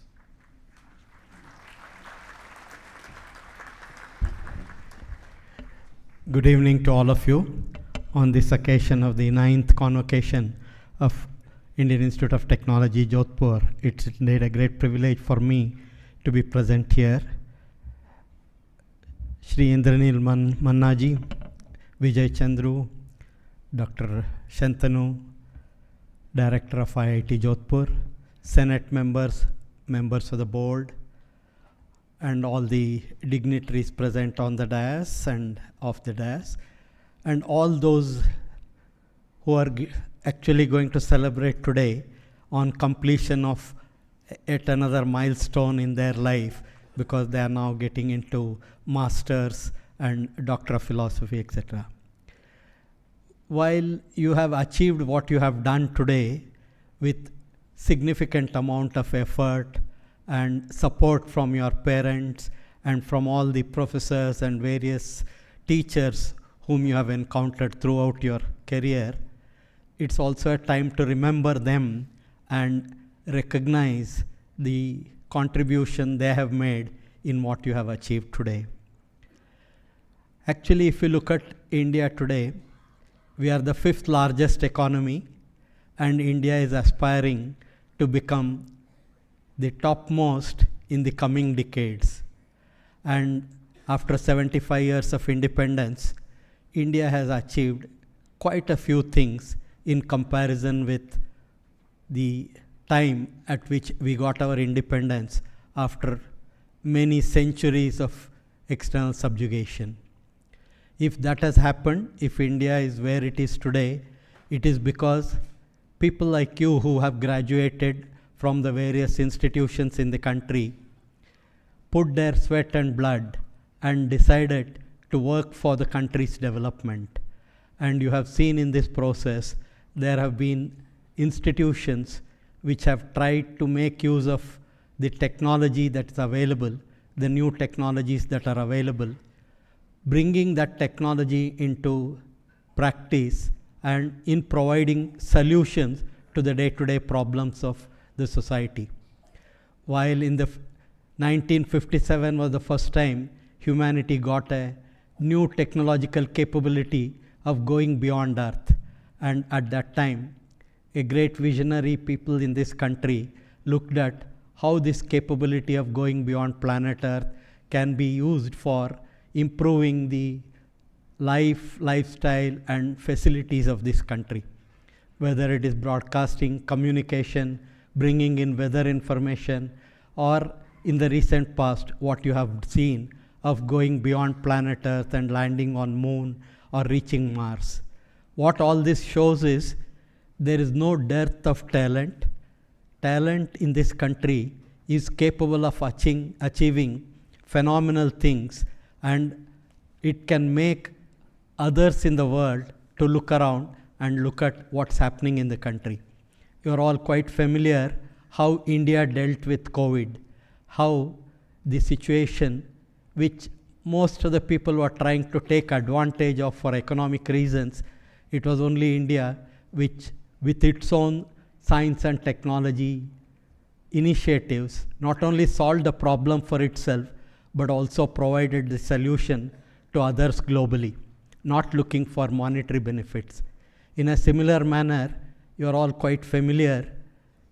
A lot of people used to make fun of the software engineers of this country, saying they are e-coolies. But then today you also know that it is the same set of software people who have created digital stack and providing solutions to this world of making use of the technology to improve things in a manner which is very different from what rest of the world has looked at. Maybe it's worth remembering here, way back in the first industrialization period, India was a colonized country ruled by others. Physical raw material went out of this country. Infrastructure established elsewhere converted this into finished products. It was brought back and we were exploited again. Today, we are 75 years into independence. We have landed on Moon. We have a fifth largest economy, aspiring to become the topmost. But if somebody were to ask you, is the situation any different with respect to the kind of exploitation that has been happening? Maybe I would like to just bring to your notice, the way I look at it is the intellectual capability of both those who stayed in the country and those who went out of this that has become the raw material, and the infrastructure established globally elsewhere has converted this intellectual capability into finished products. And with the small gadget we are carrying in our hand, the entire global humanity is being converted into a targeted consumer. If we have to deal with such kind of colonization, what we need to do is something many of you need to worry about and also think about. While you are just getting out of your comfort zone of coming out of educational institutions where you have acquired new knowledge and skills. And of course, many of you will be worried about your immediate task of not only your own survival, but also how you can keep the people around you, how to protect them, how to support them. But while all this you are doing, you also have a responsibility, because if we have to remain outside such kind of colonization, it is the intellectually capable people who have acquired knowledge and skills who need to look at the problem. And today, if you make up your mind, not only can you solve problems for this country by taking examples of what others have done and shown, and also look at how not to get trapped in another segment of colonization. I'll not go too much further, but just say this much. Today, many of you should read books like Art of Bitfulness. Today, we are all familiar that if you are asked the gadget you are carrying, would you have used it the way you are using today if for all the services you are required to pay? I am sure the answer would be no. But then you all know there is no free lunch. If you are being provided that free service, it is because there is something else hidden behind that. It is for us to understand that. It is for us to make sure that we don't become victims of technology developed by those who can make use of our intellectual capability, but then we become consumers without even our knowledge. Anyway, this is one aspect I believe you should all be aware of. You should read a book like what Nandan Nilekani and Tanuj Bhojwani has written on Art of Bitfulness. And then if you look at today, the way artificial intelligence is growing and the way technology is growing, we are all quite familiar that human being has always tried to make use of his knowledge and skill to improve the way he lives on this planet Earth by reducing his physical labor, and then also by making use of the devices and gadgets which can reproduce many of the activities which life forms perform on the planet. And today artificial intelligence is no different. And it's also a way of bringing in through gadgets and robotic systems what many life forms possess. But then today you are at a point in life where you have to worry about your own survival, your existence, but at the same time, because you had the opportunity to be educated and told about all this, you have a responsibility to the country. So let me take this opportunity to remind you, each one of you, you have tremendous potential. You have come out of an institution which has shown how it can work differently. When things were being talked about education for technology and technology for education, it is the thought processes are different. And also when you are looking at whether it is desert warfare or using the desert ecosystem, understanding that, or working with aims and technology, all of this is in a way trying to address the problems we face in the country of not only providing good conditions for survival and living, but also preventing other forms of exploitation, which for millennia we have gone through. And if that has to be avoided, the responsibility in many ways lies with you, because you are a product of technology. You have acquired knowledge and skills. Don't limit it to your own use. Try to bring it to the use of the society. So let me wish each one of you a great success in your life. That will happen if you try to understand your own self, become aware of your capabilities and how you can make use of this capability, not only for negotiating your life, but also for the negotiating this country and take it to where it needs to move. Thank you.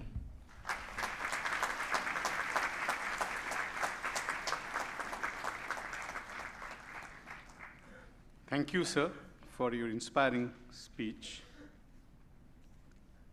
It is my pleasure to introduce Professor Indranil Manna. Professor Manna, currently President of INAE, is also Vice-Chancellor of IIT Mesra, Ranchi since August 2020 and on lien from IIT Kharagpur. He obtained his BE degree from Calcutta University in '83, M.Tech from IIT Kanpur in '85, and PhD from IIT Kharagpur in 1990. He was a Premchand Raichand Scholar and a Muat Medal awardee at Calcutta University.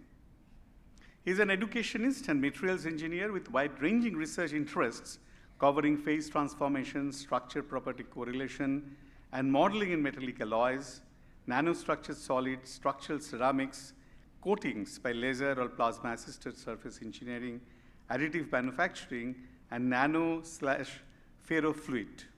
His studies are amorphous aluminum alloys, laser surface engineering of steel, magnesium, and aluminum alloys, boundary diffusion control phase transformations, and thermal or magnetic properties of nano and ferrofluid are highly cited. He teaches subjects related to materials engineering and surface engineering. As a guest scientist, he visited different renowned institutions and universities across the world, like Max Planck Institute at Stuttgart, Technical University at Clausthal, Liverpool University, Nanyang Technological University, NIMS Japan, Unipress Poland, and many more. He is fellow of all three science academies, INSA, IISc, and NASI, and the fellow of Indian National Academy of Engineering. He was also a J.C. Bose Fellow of D.Sc. He was both a DAD and a Humboldt Fellow in Germany. He was honored as a distinguished alumnus by IIT Shibpur and IIT Kharagpur. He is a recipient of the World Academy of Sciences Prize for Engineering Sciences in 2014 and was elected a Fellow of World Academy of Science in 2015.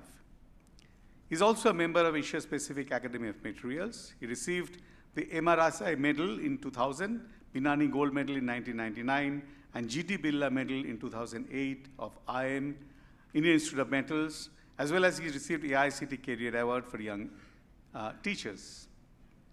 He has been awarded with D.Sc Honoris Causa from University of Kolani and Kazi Nazrul University. He served as a director of CSIR CGCRI in Kolkata during 2010-2012 and of IIT Kanpur during 2012 to 2017. Professor Manna is now the 14th president of INAE since January 1st, 2021, and is passionately involved in making INAE a national peer body for promoting engineering and technological self-reliance of India by translational research, innovation, entrepreneurship, and new technology.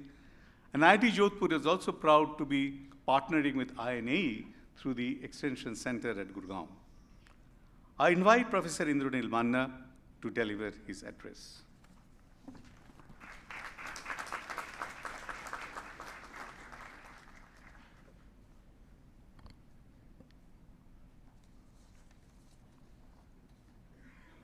Dr. K. Radhakrishnan, the chief guest, Dr. Vijay Chandru, the esteemed guest, Shri A.S. Kiran Kumar, the Chairman, Board of Governors, Professor Shantanu Chaudhary, Director of IIT Jodhpur, members of the Board of Governors and Academic Senate, deans, associate deans and heads, registrar, faculty and staff members, scholars, students, degree recipients, and their proud parents, alumni, members of the print and electronics media, ladies and gentlemen, I'm indeed honored and I feel privileged to be witnessing this wonderful 9th convocation of IIT Jodhpur. Convocation is the most important event in the academic calendar of any educational institution, particularly the tertiary ones.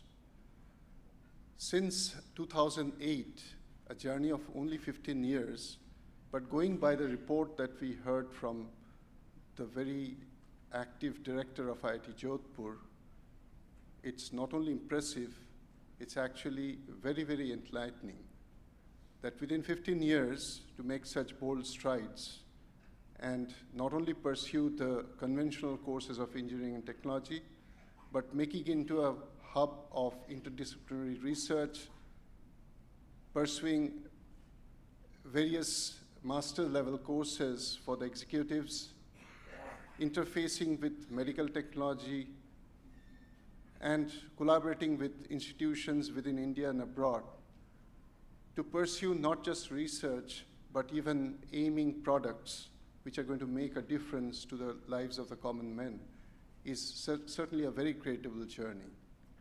And without doubt, we all would agree that much of the credit goes to the leadership, particularly of Professor Chaudhary and his able colleagues distributed in various departments.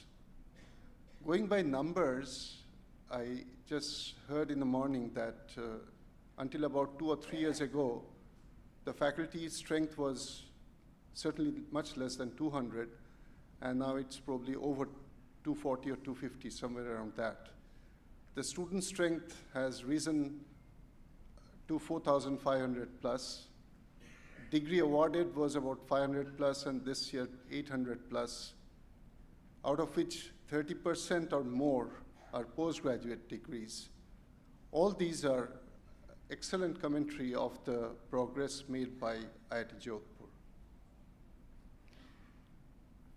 Now, convocation of a technological institution certainly is heavily loaded towards engineering and technology. What is engineering? Engineering is all about providing solutions. Solutions which are tenable, which are economic, environment friendly, is not going to cause much of an stress on the energy budget of the society, is ethical, is safe, and most importantly, sustainable. Now, these days, nobody talks about only mechanical engineering or electronics engineering. We talk about system engineering, which essentially means that the solution that we provide is actually a solution from 360 degree. And when you look at an aircraft, nobody can claim only the aeronautical engineers have built the aircraft. We have former chairman ISRO sitting here. He'll definitely vouch that in ISRO, which today has made the country immensely proud, is not served by only the space scientists or technologists. Probably they go much beyond engineering and technology. So it's very important that we quite understand the nuances called science, engineering, and technology, and their interrelationship. I often say that science is the fundamental approach. Typically, one can say, know why. Why certain phenomenon, why certain events occur in a particular way and not the other way. At that point, we don't necessarily know what exactly it is going to be used for. When Faraday showed that if you create a potential difference, electrons flow in a given direction, he didn't immediately think how it is going to be used tomorrow. It took quite some time before a genius like Edison came and showed that how flow of electrons can be utilized for illumination, for running machines, and various other implements. Nobody ever seen whether actually any apple did fall on the head of Newton. But Newton gave us the clues, what is gravity and how can actually make use of the gravity or even try and defy it.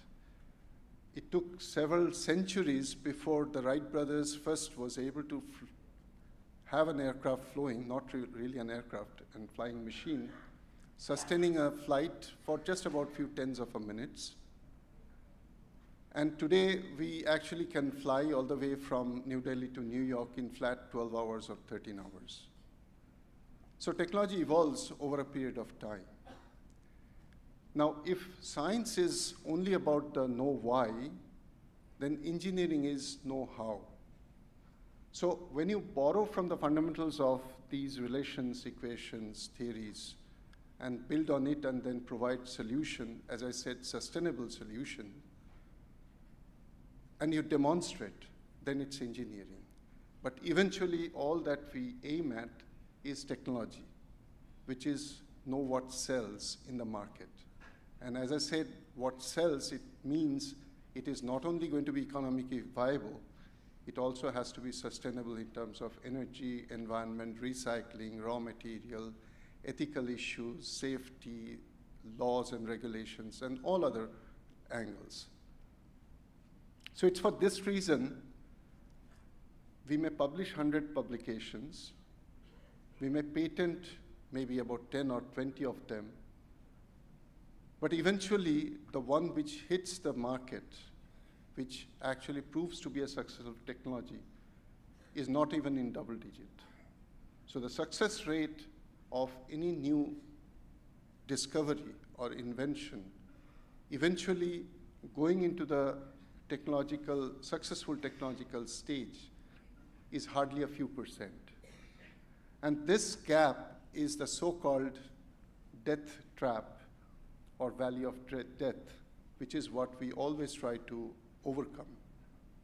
And the entire efforts of science, engineering, technology is actually a synergy, is actually a complementarity. For example, like I gave you the examples of Newton's gravitational law of gravity being used either to, by aerodynamic forces to stay afloat in air, or even defying by huge combustion thrust and go beyond the gravitational forces of the Earth into the into outer spaces. So these are science-driven directions or growth towards certain new pastures of discovery. On the other hand, it's not true that always science is followed by engineering and engineering is succeeded by technology. If you recall that Einstein predicted gravitational wave in 1916, and it took the humanity to prove that exactly 100 years until LIGO, Laser Interferometer Gravitational Wave Observatory, was formulated, was established. Similarly, in special conditions of, if you recall, special materials like not just conventional aluminum alloys, but very high strength maraging steel or superalloys, which are the workhorse materials for all the turbine engines, they derive their strength and retain their strength at very high temperature because of certain coherent precipitation. The first of its kind was predicted, was actually pronounced in aluminum-based alloys, and was called GP zones, or Guinea-Preston zones. Those who belong to the world of materials would know that it was predicted, it was claimed, but not proven until the advent of the electron microscopy in the 50s. So the entire community had to wait for nearly 4 decades before the existence of those coherent precipitates were established. And the fallout is very simple. Eventually, it led to discovery or development of very advanced materials like I mentioned, maraging steel, superalloys, and many other age-hardenable alloys. So it can either be in the sequence of science, engineering, and technology. It can also be the other way around. So essentially, it's a perpetual triad within which the society and humanity tends to always gain. We tend to gain because technology is such an urge that it always propels you into better, cheaper, faster, lighter, and whatnot. So when we look at the history, if any one of us could go back by time machine at the beginning of the 19th century, nobody would have thought that developments like boiler, locomotives, steamships, wonder material called steel at that point of time, photography, telegraphy, telephony. None of these were very much in the radar, very much in the offing. And that changed the face of the entire humanity within that particular century.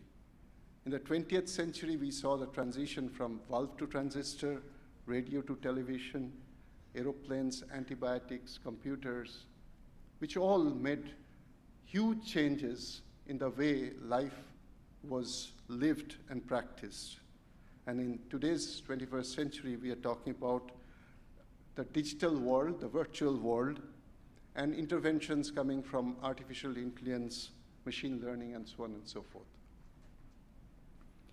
In all these cases, experiences has taught us to look at rather from the output side than from the input side. So this is one lesson which all of us have to learn while we foray into the future career. It is not enough to claim that we have made so much of an effort. Of course, that's very much important. Of course, one has to be patient. But what is even more important is to make a habit to look it from the other side, the output side. In fact, in that respect, the Ministry of Education, actually at that point of time it was Ministry of Human Resource Development, launched a very special program, acronym IMPRINT, in which many of the colleagues here probably were part of it. And why I make a mention of that is because it really had certain unique characters. For example, it was for the first time the institutes of technology, the IITs, asked themselves, how many technologies have we created for the society? It was for the first time the technological solutions were thought in entire 360 degree, not just one domain of mechanical engineering or electrical engineering. So there were 10 domains which were again from the output side, from actual solution side. So the domains were named healthcare technology, energy solution, and so on and so forth, communication technology. It was also unique because of one other reason. Probably it's the first time in the entire history of the country, the highest political leadership, the Prime Minister and the President, came together to launch this program from nowhere else than Rashtrapati Bhavan of this country. Within 3 years or 4 years from its inception, it was launched in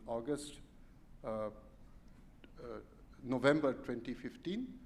In August 2019, 80 prototypes and models were showcased in IIT Delhi in an exhibition called TechX. So this was very, very important landmark in the history of IIT system to be able to participate in all engineering domain issues and challenges, pursue them with collaboration with industry, and then be able to showcase about 80 working models within about 3 to 4 years. The program possibly still continues, and it has created a habit of what we very vehemently pursue today, called translational research. So the same eye can pursue science when it suits me or when I'm pursuing a particular kind of a problem, because I'm looking only at the fundamental aspect of it. The same eye can also translate that fundamental knowledge and create a solution which makes a difference to the society. When Alexander Fleming, by accident, discovered antibiotic, we all know what followed after that, and that's a history. The country today also has shown to the rest of the world its resilience by the way it could handle the global pandemic of COVID-19. In all these cases, what is very important is that we should be able to correlate between the science, take it to engineering, and eventually to know what sells in the market, the technology. I would like to pose a few hard facts in front of those who are graduating today. And these are all very major engineering challenges that await very important and sustainable solution. Take the case of energy. March 2023, India's total capacity was 421 gigawatt hour of electricity, out of which 238, 57% gigawatt was derived from fossil fuel sources, 178 gigawatt from the rest of the various sources, including the renewables. Now, out of 57% that came from fossil fuel, a whopping 49%, nearly 50% came from coal. And we know very well the effect of that. So if tomorrow India has to be energy solvent and in a way which is sustainable, this would require that we make a very major change, a paradigm change in the way we derive electricity. Today we are dependent more than 50%, actually 56%, on fossil fuel reserves. And we want to change it exactly the other way around. More than 50% should be derived from the renewables. And as on today, only 11% is from hydro, 10% from wind, and 16% from solar. So all put together, we are still way behind the projected mark. Certain hard facts. The per capita income of the country is barely about $2,500 US, which places us at the 142nd among the various nations. The flip side is we are the 5th largest economy in the world with about over $3 trillion US, and if the predictions are true, then in about next 5 to 10 years, we should cross $5 trillion and emerge as the 3rd or 4th largest economy in the world. There are also other facts which are not so glorious. The Human Development Index-wise, we are at 132nd. Global Innovation Index-wise, 40th. Until recently, we used to be even more than 50. About 1/5 of the population still live below poverty line. The gross enrollment ratio, which the National Education Policy wants to go up to 50%, is barely 18 to 20%. I'm talking about the overall.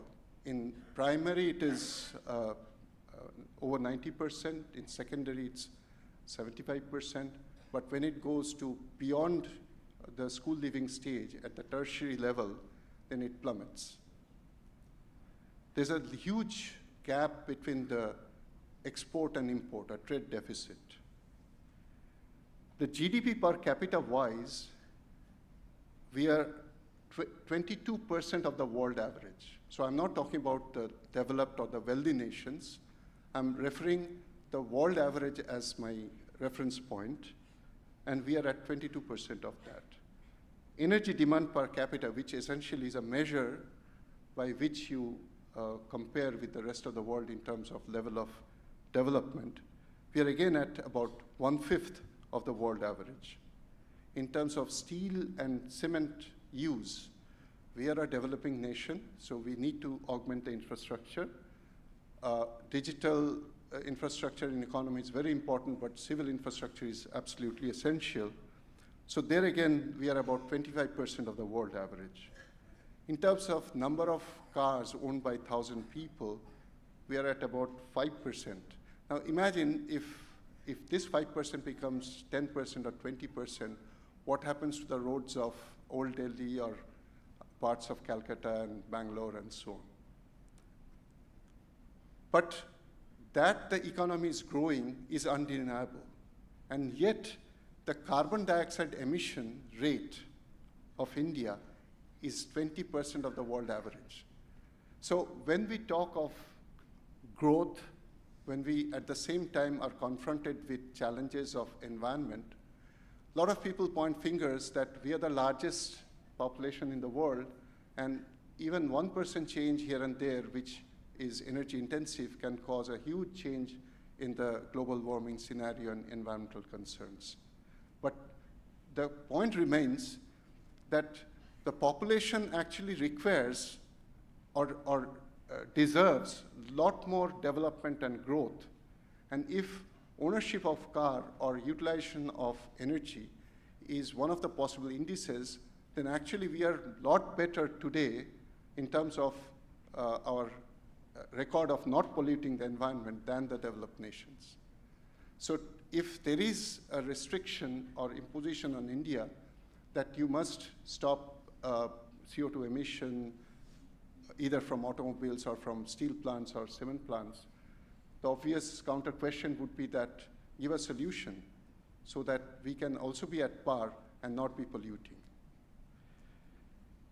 But the flip side, I was only talking about the negative side. The flip side, or so the brightest side, is also not to be missed out. We are the largest exporter of handicrafts, largest exporter of drugs and pharmaceuticals. The largest forging company is based in India. We are the second largest producer of steel, cement, coal, food products. We are the third largest producer of electricity. And the real estate size and volume in India, the business volume is the third largest. We are the fourth largest, believe it or not, the fourth largest producer of automobiles in the whole world.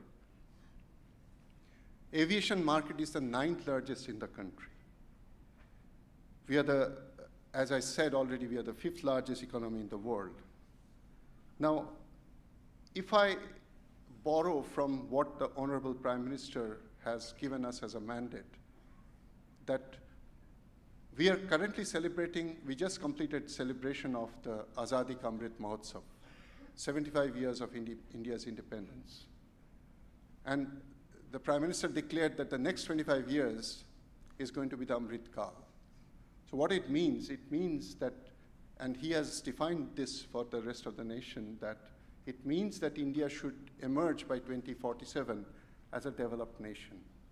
So the numbers that I shared with you should send a very clear message that we have miles to go. And I'll just compare a few figures which will again make things easier for us to understand that what a daunting task lies ahead of us. Population currently is 1.43 billion. By 2047, it's projected to be 1.66 billion. The child mortality rate should reduce from 26 per 1,000 to 13 per 1,000. Life expectancy should improve from 70 years to 75 years.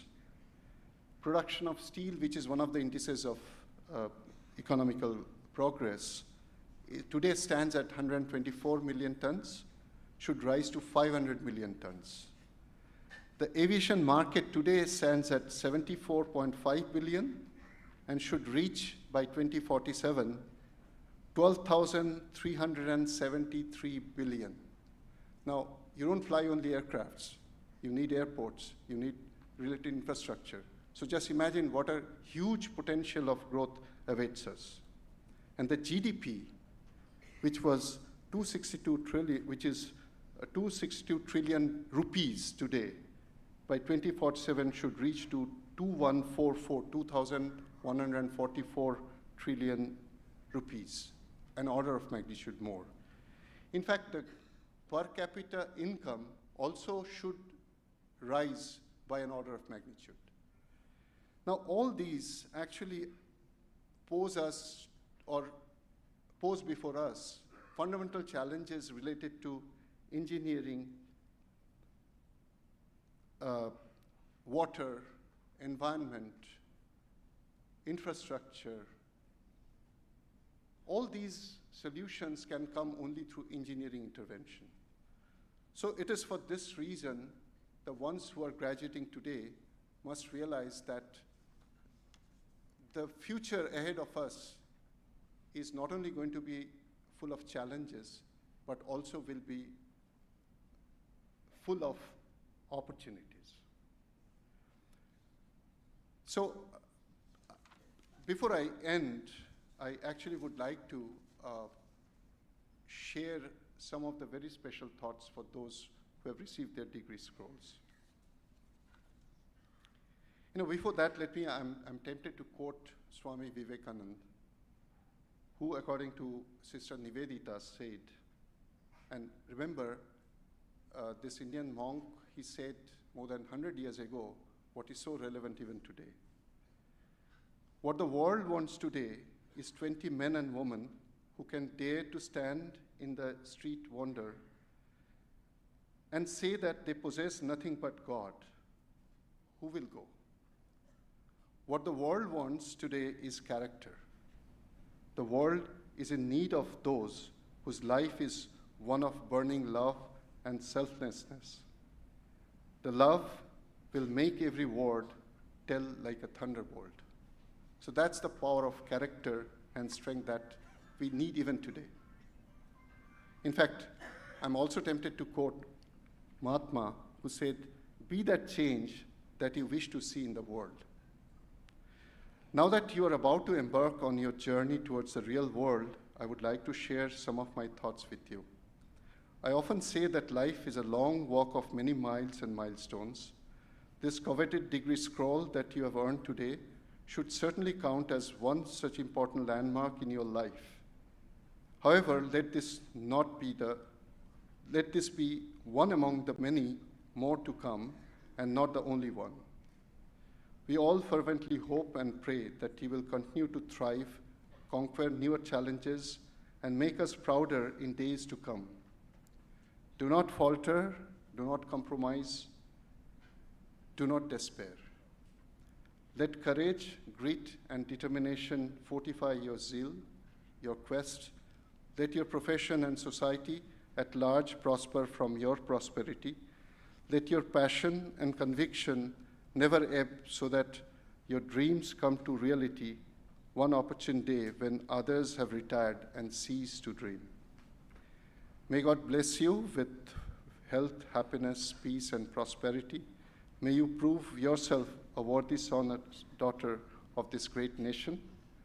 And may each one of you scale so high and penetrate so deep that the posterity will never tire in extolling you and your achievements when many others would have retired or given up seeing the insurmountable that you made look so ordinary and obvious.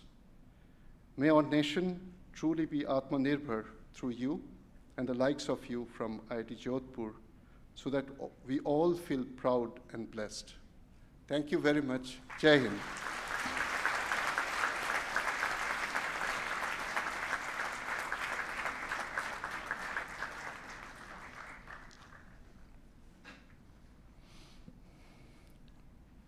Thank you, Professor Manna, for your enlightening speech for our graduating students. Now it's my pleasure to invite Dr. Vijay Chandru to deliver his address. Vijay Chandru did his PhD from MIT. He's an academic, an entrepreneur, and an advisor in translational research in Bangalore, India. He has taught as a tenured professor at Purdue and at the Indian Institute of Science. He is widely published and is a fellow of National Academies of Science and Engineering, and is a INAE National Distinguished Technologist of India. Vijay is a visiting professor at NCBS, a visiting scientist at Harvard School of Public Health, and an executive advisor in healthcare to the Technology Innovation Hub Art Park at IISc. Vijay co-chairs a technology work stream at the Lancet Citizens Commission on Reimagining India's Health System. In his work at Cherry India and Oxford and on orphan diseases outreach, Vijay is driven by the mission to achieve no disease orphan by 2030. As an entrepreneur, Vijay led Strand Life Sciences, India's leading precision medicine solutions company, as executive chairman from 2000 to 2018. A technology pioneer of World Economic Forum since 2006, Vijay has served in the Global Industry Advisory Council for the Future of Health there. Vijay is one of the founders and former president of EBL, India's apex body for biotechnology industry. He serves on the Karnataka Vision Groups for Biotechnology and Science and Technology, and on the board of KCST, State Council for S&T. He has also served on the State Genomic Surveillance Committee during COVID-19 pandemic. Dr. Vijay Chandru.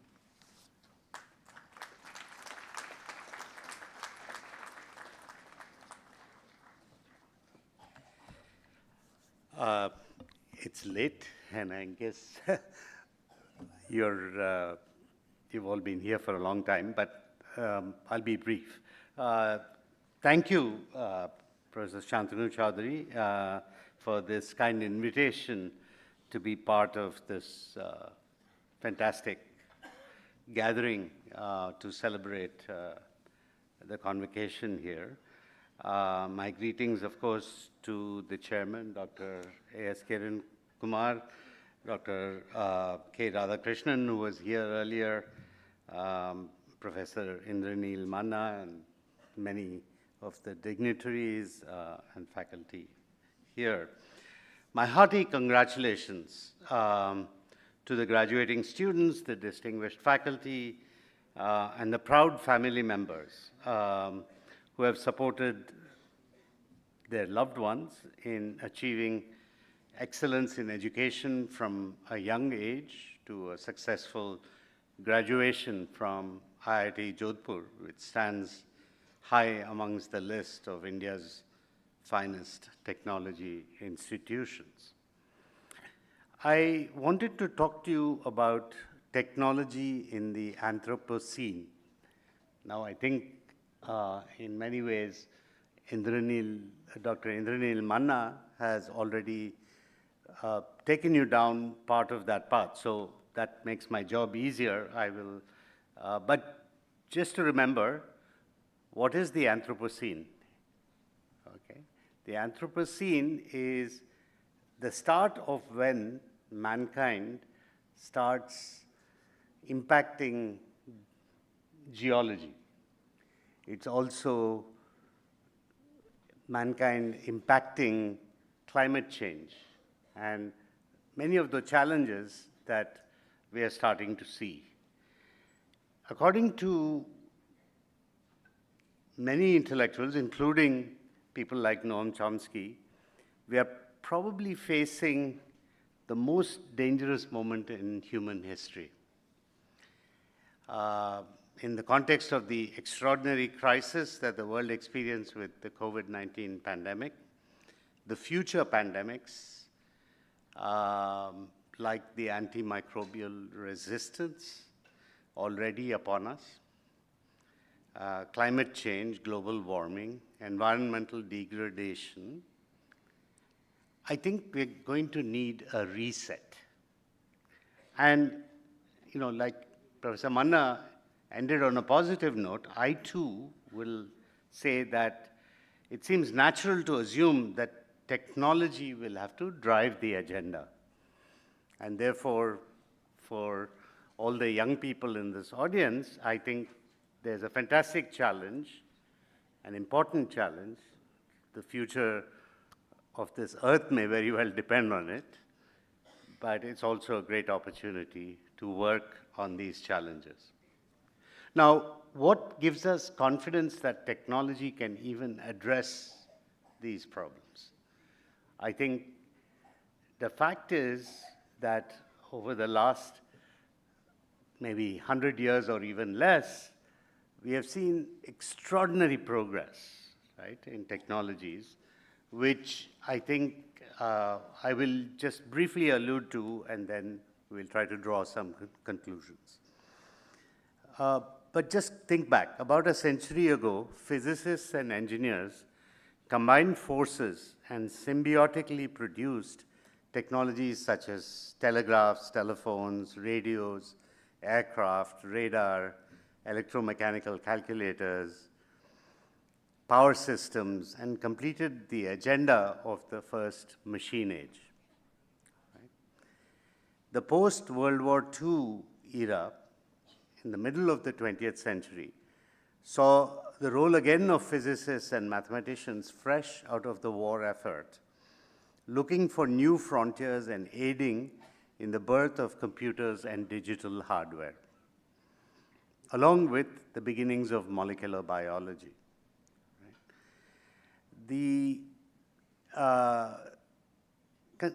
Just think back. 1958 was when Fairchild was established. It was the first semiconductor fab. Right? You all know about Moore's law, right? Every 18 months, the power of computing, the miniaturization of electronics, the cost doubles or halves depending on whether you're looking at cost or performance. So if in 1958 was when Moore's law starts, in 48 years, we're at 2006, right? Which means in 48 years, the technology has improved by a factor of 2 to the power of 32, right? Which means it has improved by a factor of 4 billion times. That's the power of exponential, right? Now, today we are already at 2 to the 40. Right? So, if we have to realize that we're really truly climbing at a steep incline towards instant communication, anthropomorphic and superior machine intelligence, and the scale of hardware that is available today is phenomenal. Of course, it costs $20 million for each run of training something like ChatGPT, okay? Each time you retrain the neural network, you have to spend about $20 million in resources because of the GPUs you're running, the amount of energy you're using, and the cost of this equipment. But it's possible, and people are doing it, right?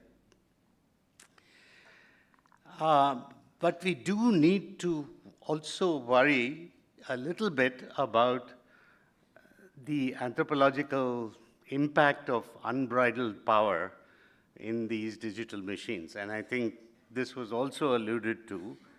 In fact, Eric Schmidt was here at the end of October in India, and he called a bunch of us to Goa to discuss essentially the challenges that we have to think about in AI, right? And this was just before the UK summit where many countries signed on to this issue of safety, right, with AI. Now, the point he brought out is that warfare has been driven now by software.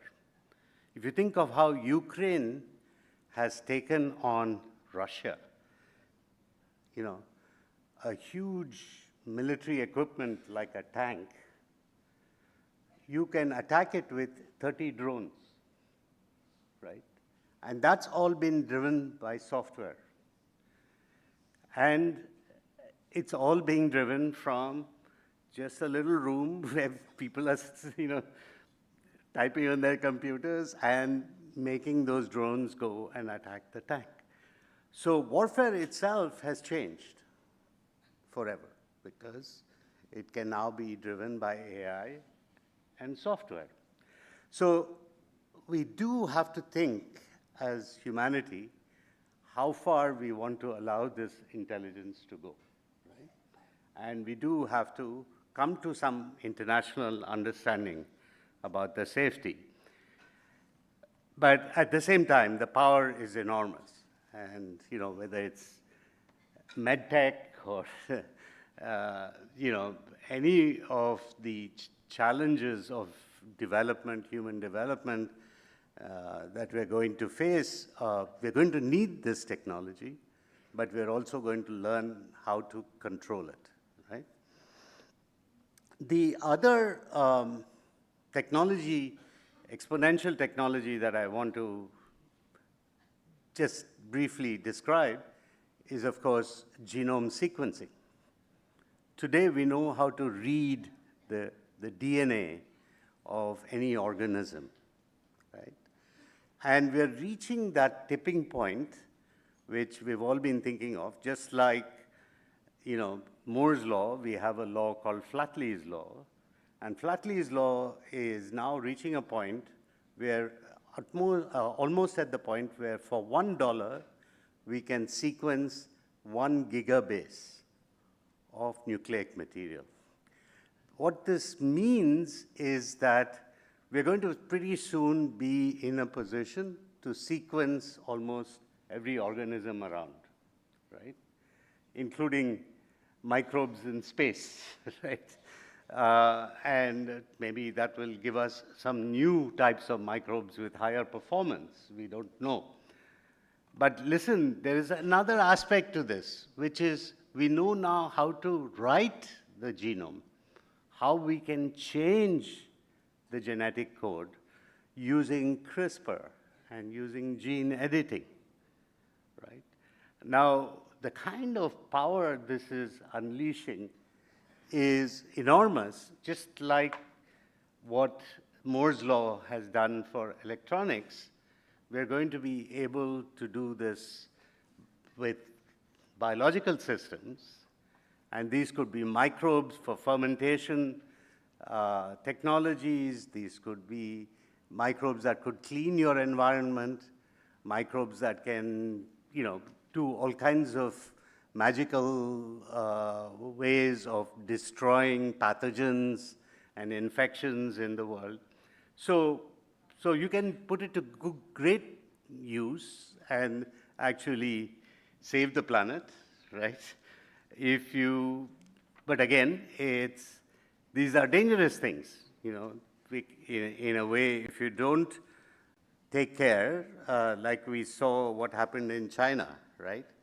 Because Zhang Shi from He Jianxi was the Chinese scientist who edited embryos and put them and these twins were born with these genetically modified DNA, and finally he was put in prison for 3 years because he violated the codes. But I think again we are in this era where we have these unbridled technologies, extraordinarily powerful, which you can do a lot of good with, you can do damage with, right? So again, I think we're entering a period when we're going to have to be cooperative internationally to be able to harness this technology to solve the challenges that the world is facing, and yet be careful about its abuse. I think I'd just like to end with a couple of things. One is that Paul Romer is sort of the Stanford guru of New Age economics of Valley Tech, right? And he tells us that the countries that take the lead in the 21st century will be the ones that implement innovation ecosystems more effectively to support the production of new ideas in the private sector. And I think, that is something that we are seeing as, already having extraordinary impact. For example, whenever you take resources and rearrange them in ways that make them more valuable, you'll get multiplicative factors. The idea of creating virtual marketplaces as public digital infrastructure, we've already seen this happen in India. As your chairman pointed out, I think the digital public infrastructure of Aadhaar, DEPA, UPI, Open Commerce, CoWIN during the pandemic demonstrate India as a technology product nation today. And this type of recombinant growth is possible, and it has to be the focus of national strategy. Thinking about the biology again, Susan Hockfield wrote in her prize-winning book, The Age of Living Machines, that biology will build the next technology revolution.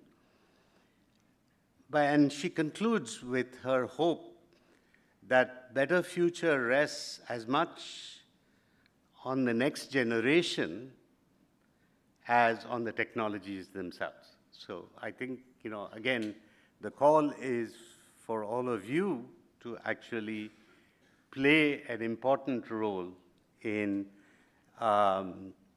essentially building a better future for this planet, right? With that, I think I'd just like to congratulate all of you once again for your brilliant performances as young graduates of this great campus. And remember, whatever you can do or dream you can do, begin it now. Right? Boldness has genius, power, and magic in it. Thank you, and Jai Hind.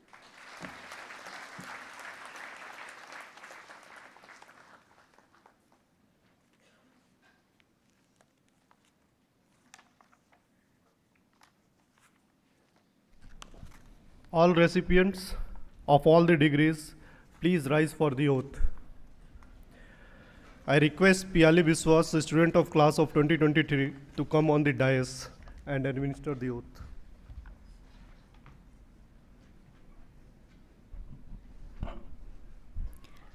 I pledge that I shall be scrupulously honest with every thought, word, and deed, and in the discharge of my duties.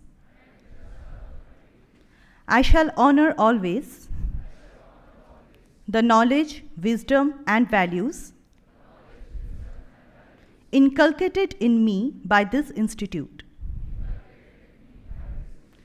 I pledge to devote my knowledge and skills only towards the well-being of the citizens of the country and humanity at large. I shall uphold always the dignity and integrity of my profession, institute, and nation.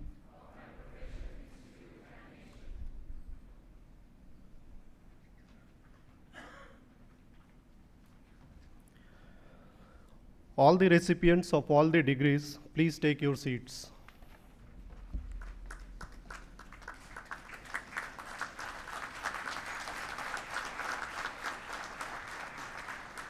May I request the Chairman Board of Governors to give away the gold medals to meritorious students. Please announce the gold medals for the meritorious students of the 2023 M.Tech and Ph.D. programs.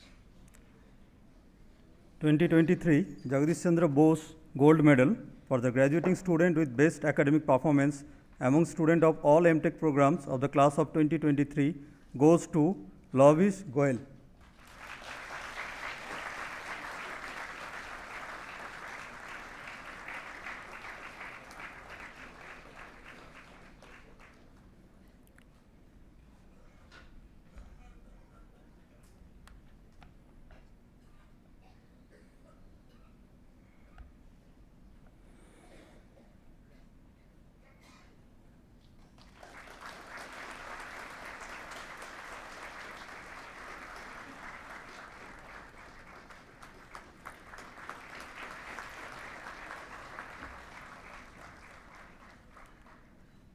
CV Raman Gold Medal for the graduating student with best thesis work among students of all PhD programs of class 2023 goes to Madhumita in absentia.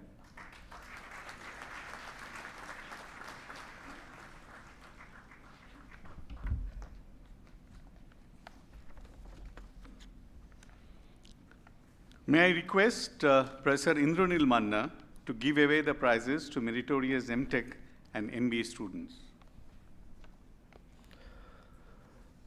2023 Silver Medal for graduating student with best academic performance in the graduating class of 2023 of the M.Tech Chemical Engineering program goes to Mohit Rathod.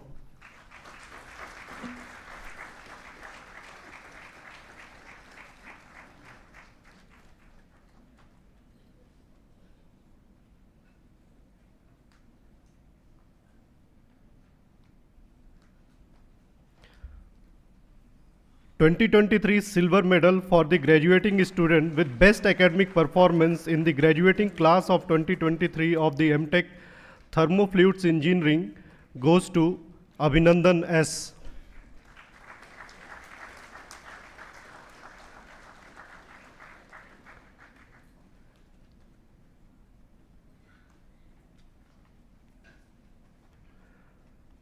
(2023) Silver Medal for the graduating student with best academic performance in the graduating class of 2023 of the M.Tech Materials Engineering goes to Ish Kumar Jha.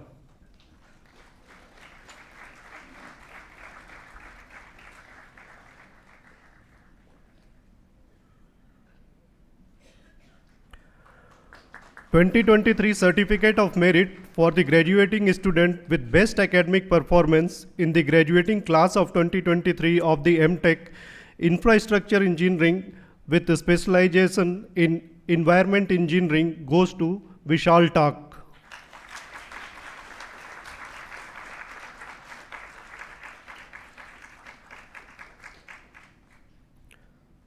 (2023) Certificate of Merit for the graduating student with best academic performance in the graduating class of 2023 of the M.Tech Cyber Physical Systems goes to Pentakoti Naga Venkat Sai Pawan Kumar.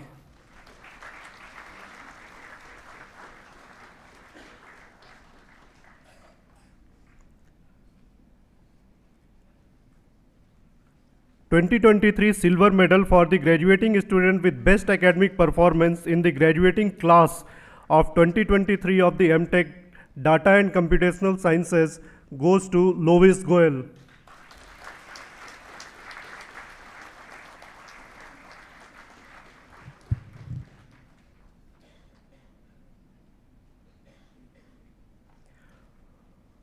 (2023) Silver Medal for the graduating student with best academic performance in the graduating class of 2023 of the M.Tech Artificial Intelligence program goes to Sasikant Kotti.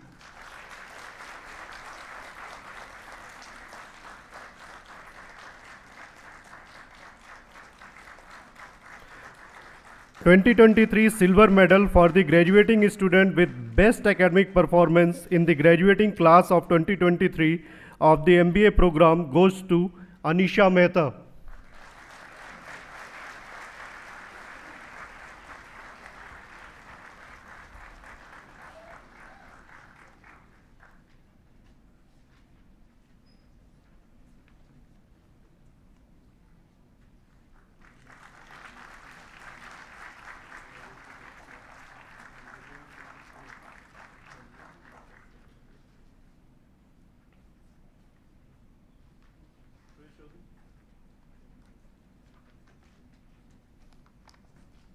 May I request Dr. Vijay Chandru to give away the prizes for meritorious M.Tech and Master students.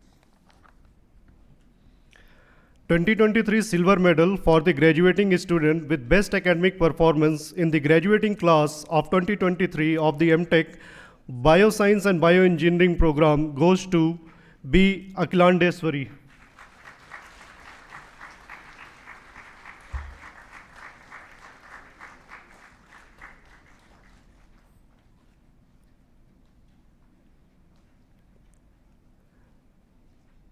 (2023 Silver Medal for the graduating student with best academic performance in the graduating class of 2023 of the M.Tech Computer Science and Engineering program goes to Jayesh Budwani.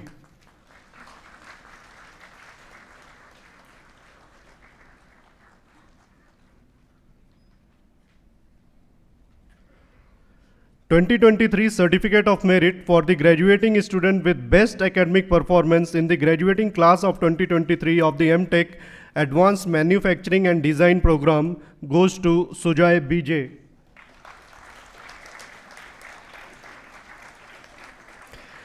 (2023) Certificate of Merit for the graduating student with best academic performance in the graduating class of 2023 of the M.Tech Infrastructure Engineering with a specialization in energy goes to Ehsanul Haq in absentia. 2023 Silver Medal for the graduating student with best academic performance in the graduating class of 2023 of the M.Tech Sensors and Internet of Things program goes to Kodam Sandeep.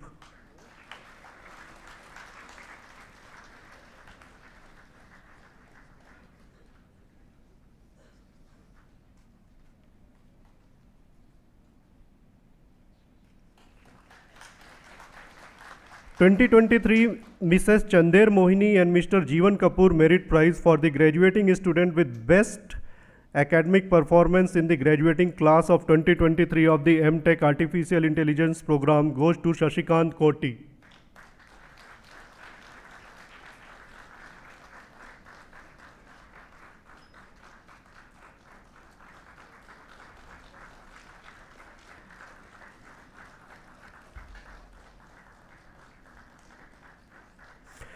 (2023) Mrs. Chander Mohini and Mr. Jeevan Kapoor Prize for the graduating student with best academic performance in the graduating class of 2023 of the M.Tech Data and Computational Sciences program goes to Lovis Goel.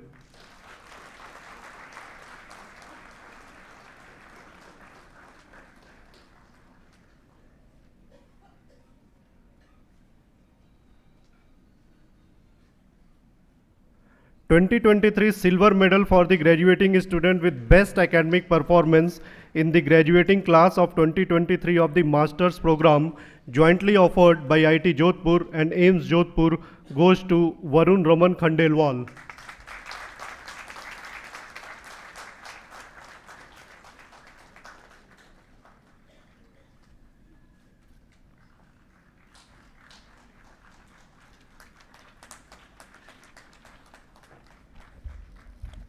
Thank you, sir. I request Chairman Senate and Chairman Board of Governors to please felicitate our distinguished guest, Professor Indranil Manna, with a memento and a shawl as a token of our gratitude.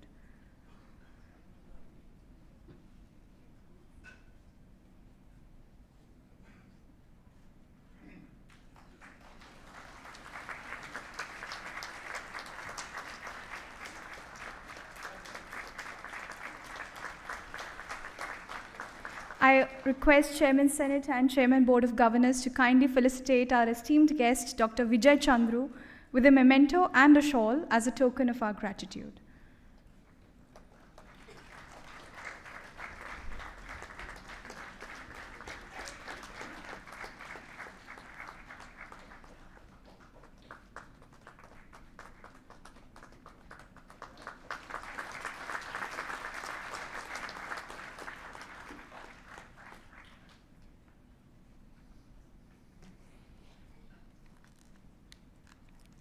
I request Chairman Board of Governors to declare the convocation closed.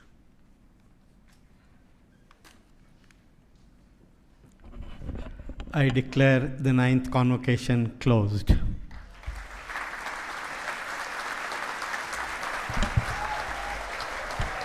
Distinguished invitees, faculty members, staff members, and dear graduates, please rise for the national anthem and remain standing till the academic procession leaves the auditorium.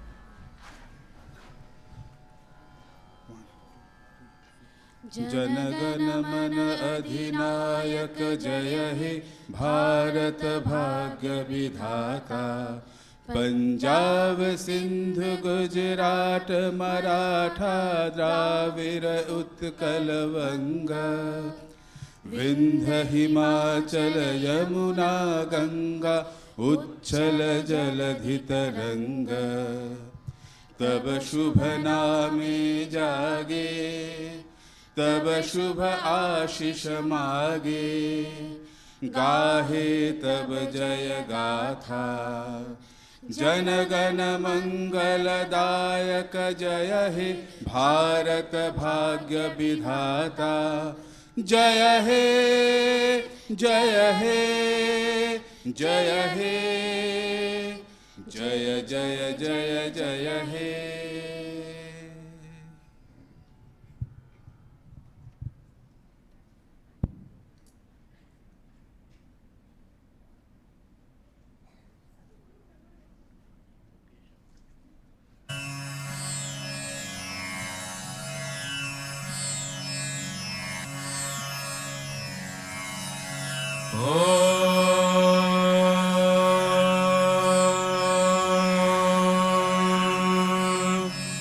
शन्नो मित्रस्य वरुणः शन्नो भवत्वर्यमा शन्न इन्द्रो बृहस्पतिः शन्नो विष्णुरुक्रमः। नमो ब्रह्मणे नमस्ते वायो त्वमेव प्रत्यक्षं ब्रह्मासि त्वामेव प्रत्यक्षं ब्रह्मावादिशं ऋतमवादिशं सत्यमवादिशं तन्मावीत् तद्वक्तारमावीत् आवीन्माम् आवीद्वक्तारम्। ॐ शान्तिः शान्तिः शान्तिः।